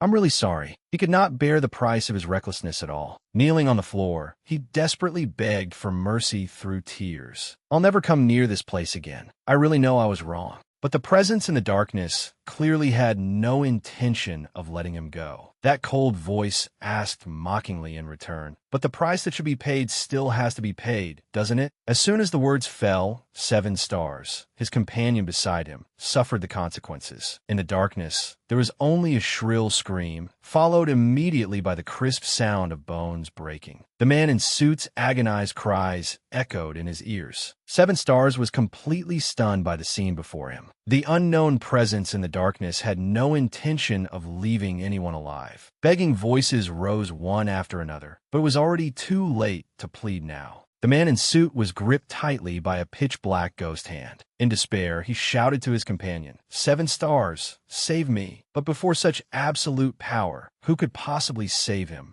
His body was dragged upward little by little. The man in suit made his final struggle, shouting, "Wait, wait a little longer." But the monster in the darkness gave him no chance at all. The man in suit begged wildly, pleading for that thing to spare his legs. Suddenly, a fierce wind swept through the room, and the candles inside went out in an instant. The last trace of light vanished completely. In the boundless darkness, only hair-raising screams remained. That terrifying power showed no intention of stopping. Then came the grating sound of bones snapping, followed by the heavy thud of something crashing hard to the floor. The surroundings fell into deathly silence. Seven Stars collapsed weakly where he was, both hands clutching the drum in his arms, not daring to breathe, because he knew very well that he would be the next one to be judged. The black goat, used as the scapegoat, was tossed casually aside. The final sacrifice was already useless. The monster in the darkness slowly approached and stopped in front of Seven Stars. The cold voice seemed to come from hell. "Who brought you here?" Faced with an existence he could never resist, Seven Stars did not dare hide anything and could only confess honestly. "We accepted a commission from a client. Their daughter Taylin goes to this school." In order to save his life, he tremblingly handed over the thing in his arms. "We only received this notebook." Before he finished speaking, that pitch-black ghost hand snatched the notebook away. Seven Stars explained with a deathly pale face, "We really didn't know Ming had contacted Enha in private, but the monster had no interest in listening to this nonsense. Its tone was cold, without the slightest warmth. Maybe I should just get rid of all of you." Seven Stars instantly fell into utter despair. But who would have thought the monster would suddenly change its mind? However, I have a better idea. You and him too. It seemed it did not intend to take their lives directly, but had another purpose. The monster ordered in a commanding tone, "Pass on every word I tell you without missing a single one." Not long afterward, the family members who received the message hurried to the hospital. Seven Stars had already been anxiously waiting at the entrance. By now, he had changed out of that conspicuous traditional Korean outfit. Seeing them arrive, he immediately went up to meet them. "You're finally here." Before the other party could ask anything, he brought them an extremely terrible piece of news. The other two people were now completely unconscious. 7 Stars explained with a defeated expression. "As for our boss, apart from his spine and neck, every joint in his body has been completely shattered. The doctor said that even if he has surgery, he'll never be able to stand again." Hearing this cruel news, Taelin's father hurriedly asked, "Can I go in and see for myself?" 7 Stars refused at once. "No, but before our boss lost consciousness, he said there was something he had to tell your daughter alone." To find out the truth, Taelin had no choice but to steel herself and walk into the hospital room. But the eerie atmosphere inside was even more frightening than she had imagined. 7 Stars pressed a hand on her shoulder and warned in a low voice, "Listen carefully. In a moment, the ghost will borrow our boss's mouth and personally pass the message to you." The man in suit lying on the hospital bed suddenly let out a vague murmur. The voice was cold and distorted, and it did not sound like his own at all. Borrowing the man in suit's body, that terrifying monster finally spoke. "I was not satisfied with that day's invitation at all." Then the voice came again. "If you want to send me away, you must return to the place where everything began. Go find that tree." With things said to this point, Taelin had no way out anymore. The monster issued an unquestionable command. "Offer the sacrifice again, according to the method in the book. When that time comes, I will naturally leave." Taelin stared fixedly at the notebook in her hand. She had no other choice now. Night gradually fell. Once people have hope, they become even more foolish. This was not a path to survival at all, but a bottomless abyss tailored specifically for her. The fatal bait had already been cast. Crows cawed endlessly along the street. The piercing sound made people's scalps prickle. Ever since Inha had inexplicably vomited blood yesterday, she had lain in bed for a whole day. Today, she had finally managed to recover a little. Could that place the living should never have gone have affected her body? If the situation continued to worsen, the consequences would be unimaginable. Looking at the clinic in front of her, she decided to go in and try her luck. Inha walked out of the clinic, but her mood had become even heavier.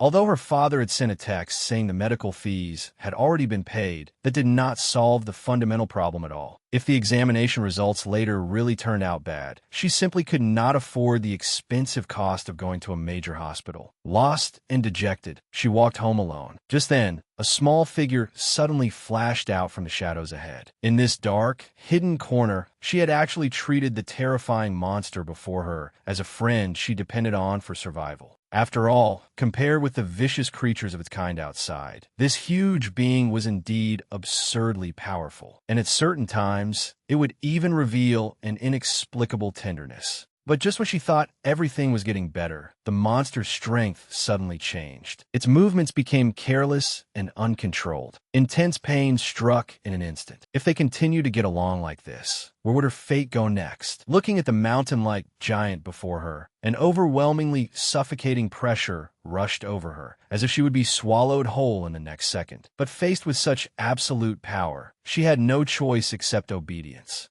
She thought what awaited her would be a one-sided bloody slaughter. Unexpectedly, what fell on her instead was a gentle touch filled with warmth. In an instant, the terrifying scene before her eyes faded away. That broad hand had truly landed on Enna's face. Enha woke from the dream with a start and looked toward her bedside, calling softly, "Heisu." So this endless nightmare that had been haunting her all along was actually Heisu? Looking at this person before her, both familiar and strange, Inha asked in a trembling voice, "Do you really want to kill me?" That cold hand was ultimately withdrawn. The dream shattered into pieces in an instant. Back in cruel reality, the cassette player she had brought out of the basement gave no response no matter how she pressed it. The crucial clue had completely broken off here. But what exactly had happened to Teacher Wangdo now? Although he had repeatedly promised before that as long as Heisu existed in this world, he would absolutely not disappear, could such a verbal promise really be trusted? Could the chains of fate he mentioned really be so easily severed?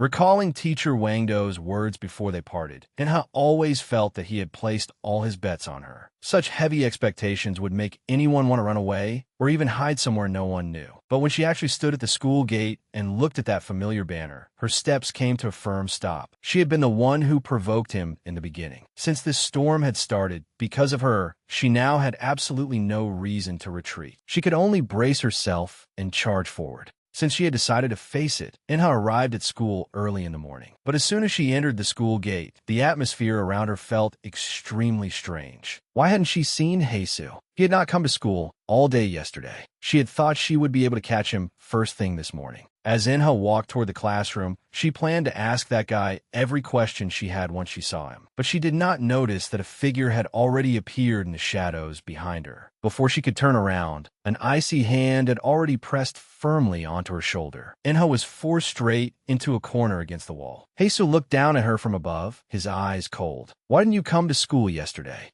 The powerful pressure made Inha's mind go blank. But in the next second, Heisu's tone suddenly softened. "Were you avoiding me? Did something happen?" Looking at the extremely abnormal Heisu before her, Inha was momentarily confused. Then Heisu drew closer again and questioned her in a low voice. "About what happened that day. Do you really not remember anything?" Inha suddenly reacted and asked back, "Remember what?" Heisu's reaction was extremely strange. He seemed to have completely forgotten his previous madness. Since this dangerous guy knew nothing, she absolutely could not let him become suspicious. Inha quickly waved her hands desperately and laughed it off. "If you don't remember, then forget it. It was actually nothing. Yesterday, my dad came home for once, so I went out to eat with him." Seeing that her lie was about to be exposed, she casually found an excuse and ran off. "I'm going to be late. I'll go first." Could it be that because he had lost consciousness at the time, he had forgotten the killing? No matter what the truth was, the only way to survive now was to pray that he would never remember. Only Heisu remained standing in the hallway. He stared fixedly at his own palm, and even he himself began to doubt whether his memories were real. Since Inha looked completely unharmed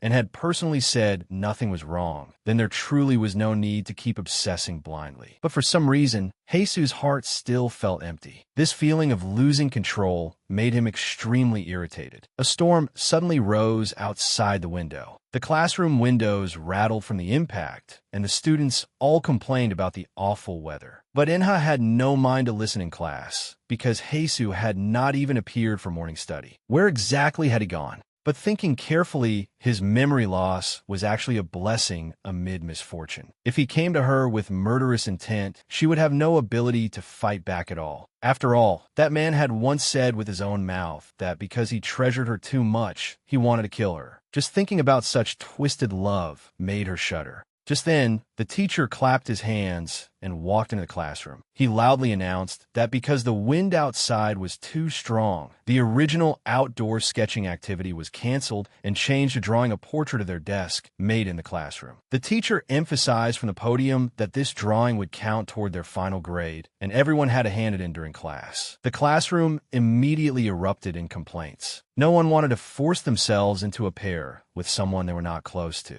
But for Inha, the biggest crisis was not who she would work with. It was that she had no desk made in this class at all. Watching the surrounding classmates pair up one after another, she could only sit awkwardly in her seat alone, almost drowned by the atmosphere of isolation. Just when she was at a loss, the teacher took the initiative to walk over. "Inha, do you want to pair with me?" That voice was like a savior descending from heaven. Inha hurriedly agreed at once. "Sure, thank you so much." The bell rang soon after. The teacher shouted from the podium, "Students who are finished, put your drawing paper on my desk. Then everyone can go eat lunch." Before the teacher could begin collecting the drawings, the phone in his pocket began ringing wildly. It seemed something serious had happened at the school exhibition hall. He hurriedly gave Inha a few instructions, telling her to collect the remaining drawings and lock the door on the way out. Then he ran off without looking back, giving Inha no chance to refuse. Looking at the messy stack of drawing papers on the podium and listening to the increasingly terrifying wind outside, Inha decided it would be safer to shut the windows first. But before she could reach the window, a gust of wind violently blew it completely open. The drawing papers on the podium were instantly blown all over the room. Seeing the papers scatter through the air, Inha shouted anxiously, "No!" If the secret in that drawing was seen by someone else, everything she had hidden would be exposed. And what she feared most happened. A pale hand slapped down in midair, pinning the drawing firmly. Seeing who had come, Inha's blood instantly froze. The person who had intercepted that drawing was actually Heisu.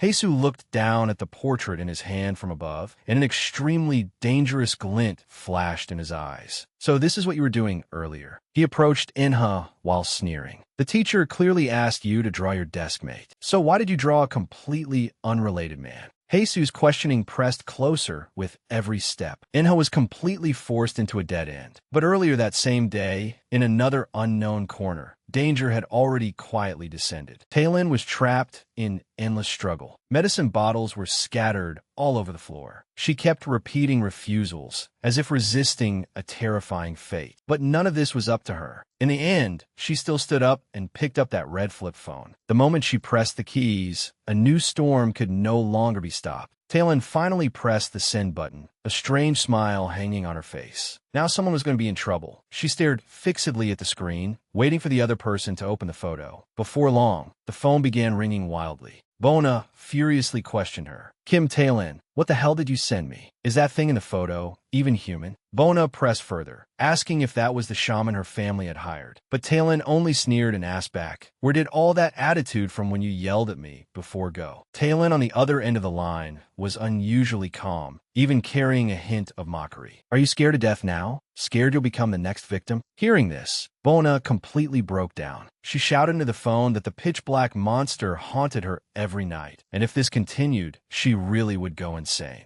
Taylin did not care about her breakdown at all. Instead, she warned in an extremely eerie tone. The shaman made it very clear. This is our last chance. If we can't seize it, the only thing waiting for us is death. Bona felt a chill run through her heart, while Taylin's thoughts returned to that moment with the mask. Back then, the shaman had given the only solution. To send that terrifying guest away, they had to return to the place where everything began. To completely break free from its entanglement, they had to find that great tree and offer a sacrifice according to the method in the book. Taylin looked at her arm, corroded by black shadows, and sneered into the phone. This time, the people who were there back then must do it themselves. As long as we send a sacrifice over, that monster will leave completely. Bona's heart pounded with fear. Half believing, half doubting, she asked, is it really that simple? Taylin's tone instantly turned sinister. Of course it's not that simple. This time, we have to use blood for the offering, just like Inha did before. We even have to offer more than she did.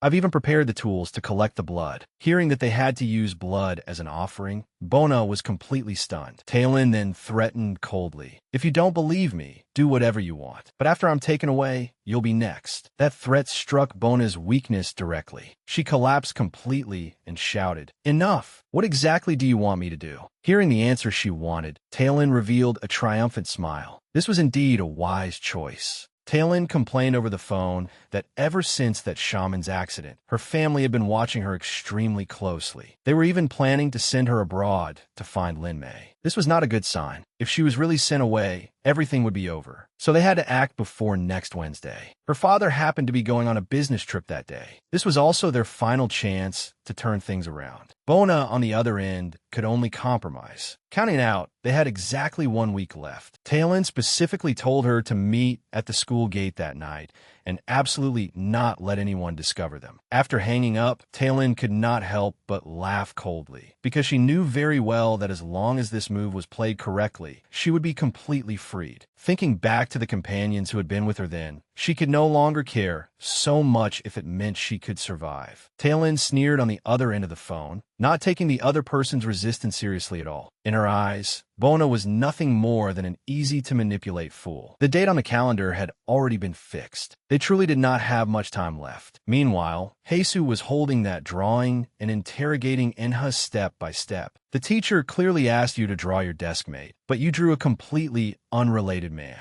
Heisu's gaze had turned completely cold. Inha was panicking badly and could only brace herself, telling him to return the drawing. But Heisu had no intention of letting go. He only stared fixedly at the man in the picture. It seemed her secret could no longer be kept. Heisu had no intention of discussing it properly. He directly crumpled the drawing paper into a ball and put it away. This guy was deliberately causing trouble again. He was always like this, doing everything he could to keep others firmly under his control. And Inha had no room to resist. Inha forced down the panic in her heart and called out his name. Lee Hae-soo. She stared at him and said word by word, "Give the drawing back to me. That is my assignment." Hae-soo smiled playfully and asked, "What did you say?" "Your voice was too quiet. I couldn't hear you." Inha felt a little guilty and asked tentatively, "Are you angry? Is it because I didn't draw you?" Hae-soo looked as if he had heard some kind of joke. "Do you think I'll get angry over a lousy piece of paper?" Inha felt somewhat helpless. "If you're not angry, then give it back to me. If you want, I could draw you again." Hearing this, Hae-soo's eyes changed at once. Not only did he have no intention of returning it, he gripped the drawing paper in his hand even more tightly. Fragments of images suddenly flashed through Hae-soo's mind. They were pieces of the past he did not remember at all. One girl was clutching his collar tightly, while another girl crouched in the corner, crying with her head in her arms. These sudden memories left him frozen in place. What exactly were those images just now? Before he could figure it out, a fierce wind suddenly blew outside the window. Inha instinctively raised her hand to block it, but the wind chose precisely that moment to lift the hem of her clothes. The shocking scar at her waist was exposed to the air, just like that. Inha was so frightened that she quickly pulled her clothes down. Now she was completely panicked. If Hae-soo saw this wound, all the lies she had told before would be exposed. But Hae-soo's eyes had already darkened completely. He stared fixedly at Inha and murmured in a low voice, "How could this be?" Hae-soo had no intention of letting her go and directly reached out to pull open her clothes.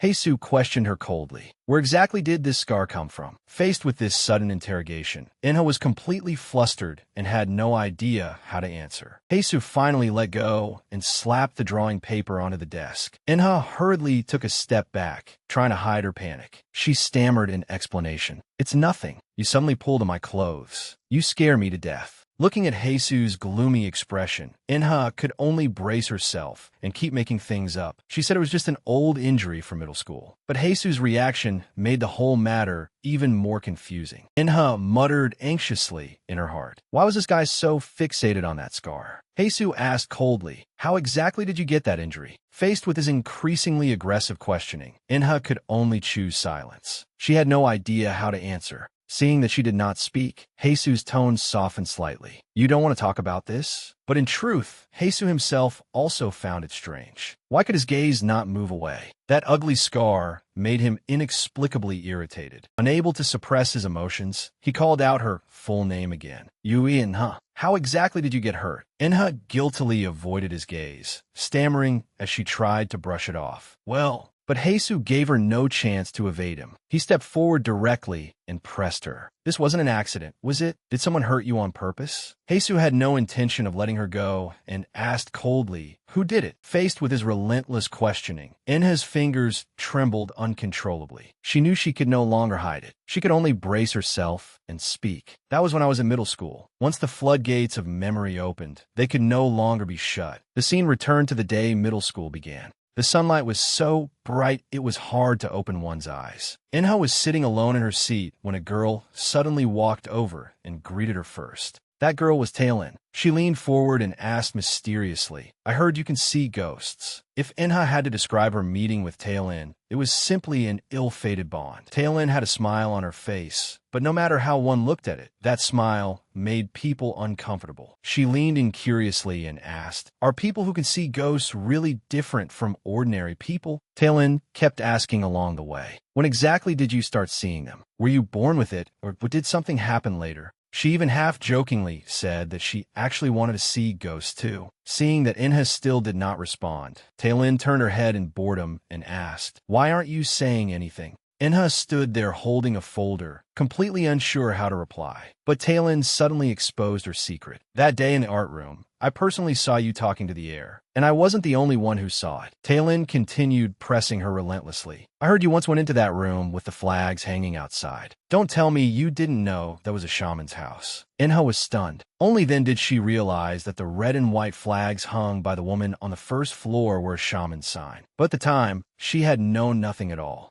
Even worse, that woman had already moved away long ago, and now everyone was spreading gossip about her. Now, Enna really could not clear her name no matter what. Just then, a boy behind them came over and shouted at Tailin, "Kim Tailin, what are you doing here?" Tailin did not even turn her head and snapped at him to get lost. But the boy did not take it seriously at all. Instead, he kept pestering her with a playful grin. Tailin shot back coldly. "Just seeing your face is annoying enough. Stop getting in my way." The boy was not angry even after being scolded. Instead, he turned his attention to Enha beside her and began asking about her identity with ill intent. The boy leaned in with a grin and teased Enha about her height. Tailin retorted with a disgusted expression, mocking them for not even recognizing a classmate from their own class. Then she wrapped an arm around Enha and took the initiative to help her out. Faced with this sudden closeness, Enha was so nervous she could barely speak properly. Stammering, she gave her name, "You Enha." Hearing that voice, Tailin could not help laughing out loud and exclaimed that she was really too cute. But Enha felt only awkward and uneasy. In truth, everyone had misunderstood. That day in the art room, she had not been talking to a ghost at all. She had been practicing speaking. Because she had gone too long without talking to people, she was truly afraid her voice would crack the moment she opened her mouth. After driving away those annoying boys, the hallway finally became quiet. Of all people to provoke, they had to provoke her. Now, they had kicked an iron plate. Before Enha could breathe a sigh of relief, Tailin suddenly called out to her and asked with a smile whether she could come over to Enha's house to play. This sudden request caught Enha off guard. Even so, she agreed to meet the next day. Tailin immediately beamed with joy. Since she had promised someone would come over, Enha spent the whole way thinking that she had to hurry home and clean the place properly. As Enha walked home, she also planned to buy some snacks. After all, she still had a little pocket money. Aside from her father, this was the first time she had ever brought a friend home. No wonder she took it so seriously. As soon as she got home, she cleaned everything inside and out. But when she lay down on the bed, she suddenly realized something. She had been so focused on being happy that she had completely forgotten the most important thing. She should have first clarified the rumor that she could not actually see ghosts. In the blink of an eye, the promised day arrived. Enha brought Tailin all the way to the door of her home. As the front door was slowly pushed open, Tailin followed her inside. But what exactly was waiting for them behind that door?